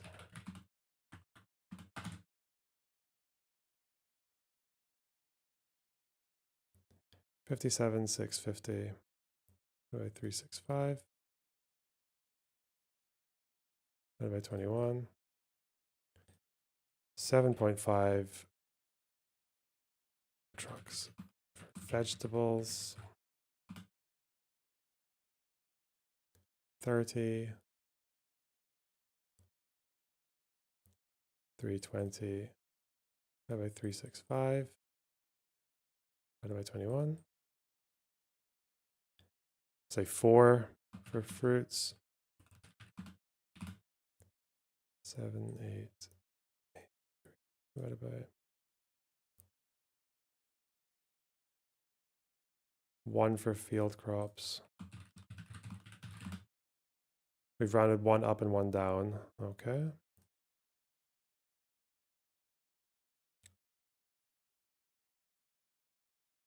And then just do all the same shit here.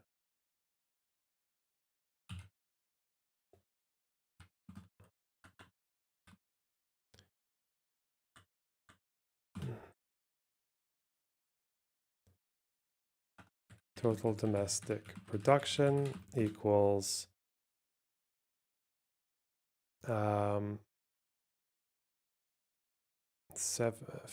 8, 10, 12, 13, 17.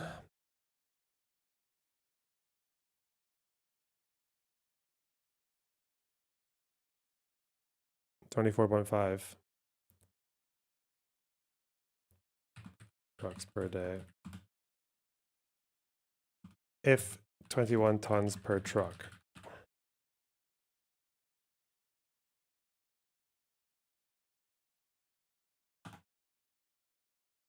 Then total to replicate pre-war equals 73 plus 24.5, 97. Okay.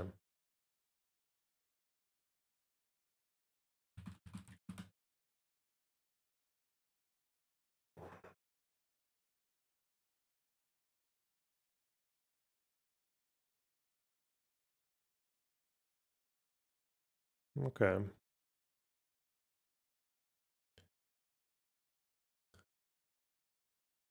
We know this data relies on PCBS agriculture census for 2010 to 2011. The 2021 agricultural census did not, unfortunately, provide metric ton production data as far as we can see. There are some indications of agricultural recovery in the intervening period, and particularly in exports to Israel and the West Bank. However, assuming a full recovery, which seems unlikely given the loss of land to urbanization, Gazan population has grown. Huh.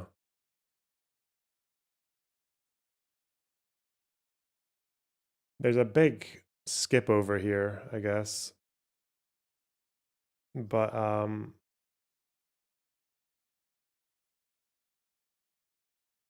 what else is there? Maybe it's because I skipped this bit about pre-war production.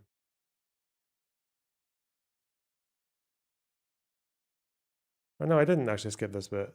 Total agricultural yield. Huh. Wait. Does this mean they by 2011 they weren't even producing meat anymore? Wait, hang on. Hang on. Where did I get this? This said they were self-sufficient. Maybe who said this? Wait.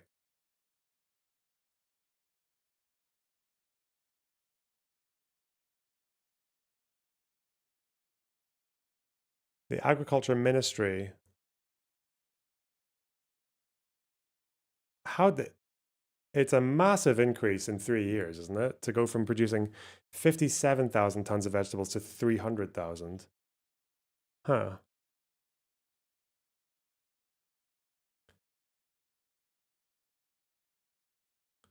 So apparently the agriculture census from 2021 doesn't tell you. That's kind of annoying. Let's see. The besieged agricultural center. Why does it say 2015 on there?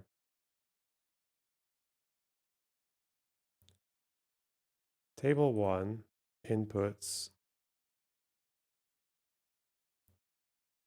I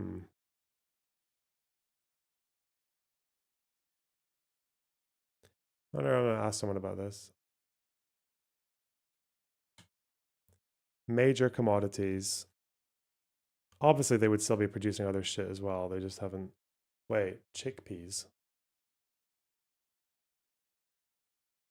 Oh, there is more production. Olive oil. But it's not broken down to Gaza West Bank. So why did they exclude that?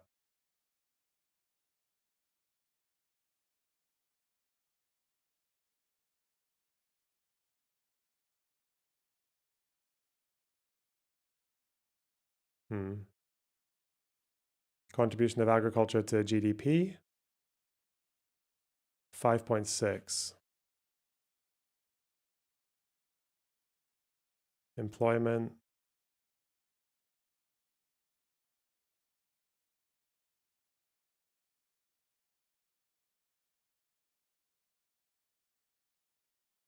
No other tables.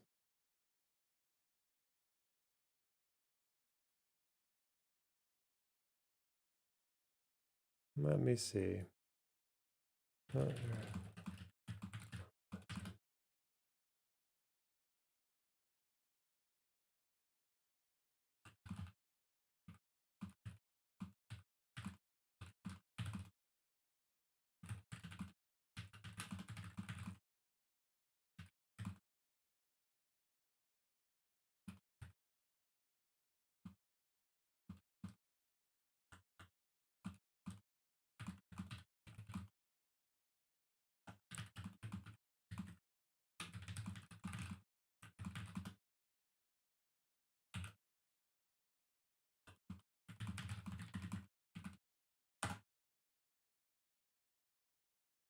Okay. I think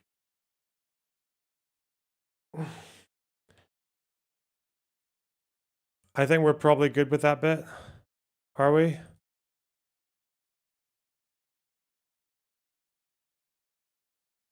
I've got someone who's a PhD in some shit economics or is maybe gonna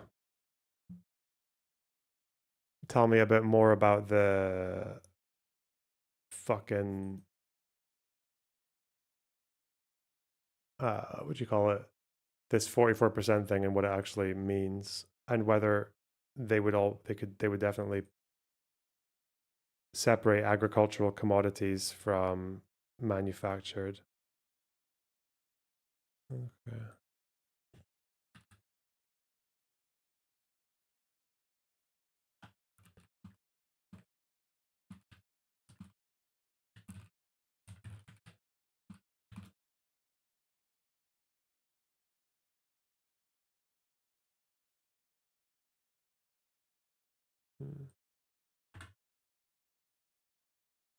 I didn't know you can get a PhD in that.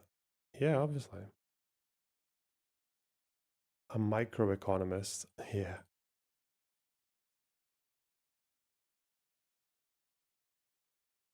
Wait, where's table 4? Okay. This might be useful as well if this is from OCHA. Oh God. Why are you doing this, man?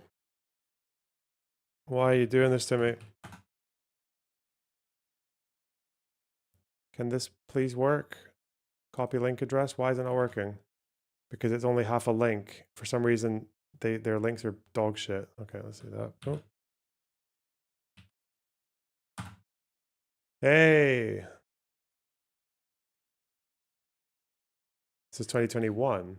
And what are they saying here?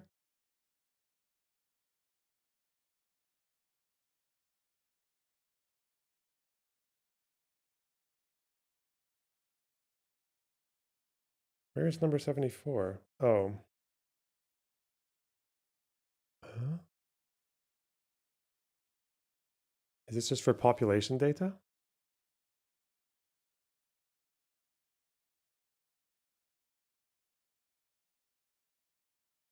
The population did change quite a bit between here and here.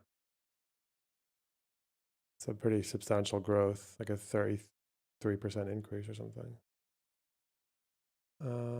This is for the population.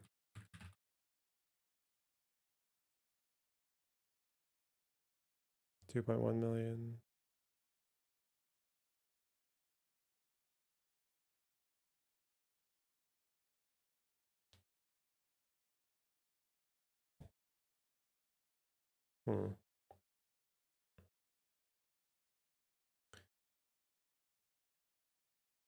Oh yeah, they've put it down to trucks.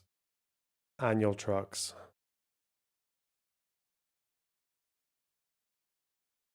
I see.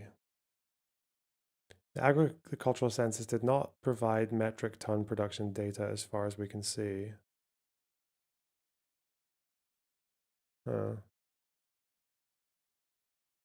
Some indications of recovery in the intervening period.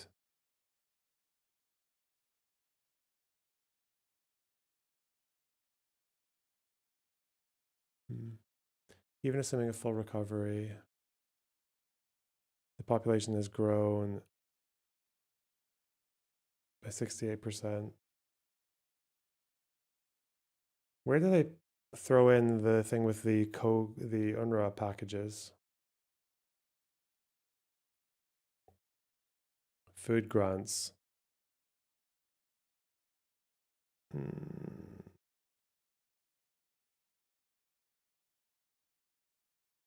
So they're saying that this number is expenditures on food products, but I don't know if that's actually true. I have no idea if they were actually able to show that that's where it came from. What is this? Footnote 80. What do you say?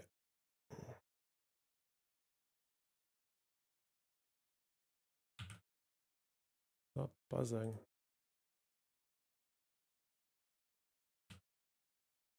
Give me that.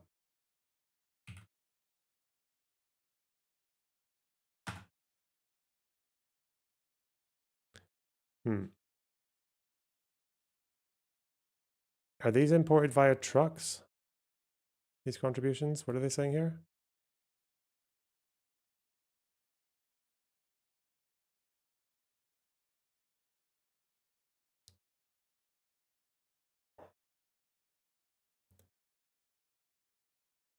%, 770,000 people. Which calculation? The 44% one doesn't. Is it just because it's imports and exports? UNRWA 1841. Where are they getting that?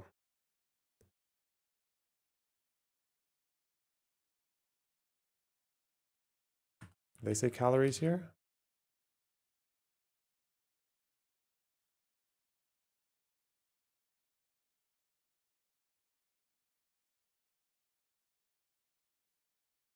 West Bank, Gaza. The planned voucher value is intended to cover 60% of beneficiaries' daily recommended calories. For the beneficiaries, okay, but not for everyone? This is just for their like refugee camps, I'm guessing.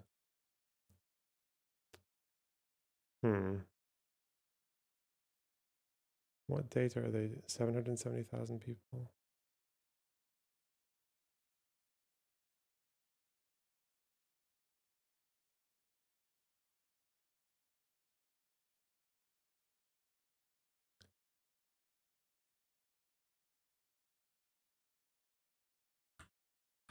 Where are they getting this thing? I really love it when it's only 2 pages. Wait, where are they getting this from? What are they saying here?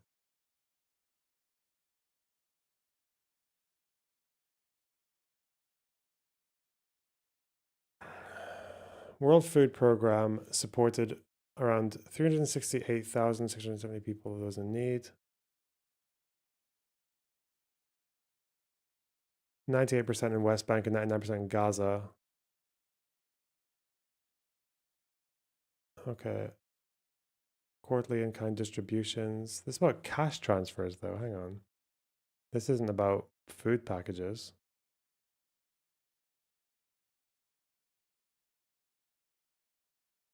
This is why they keep adding footnotes that I don't think are supporting what they're saying. Yeah, this does not help at all.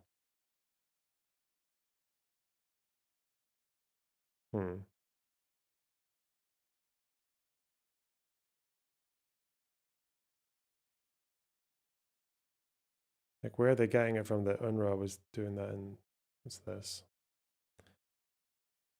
Maybe it's here?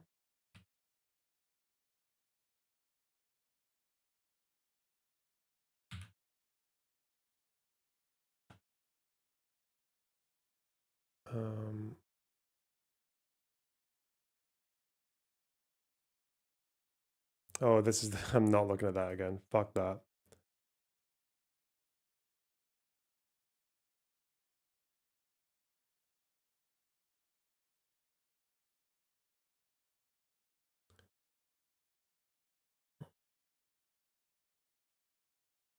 Fishing in Gaza. Oh, they got the same number as me here for how much they produce through fishing.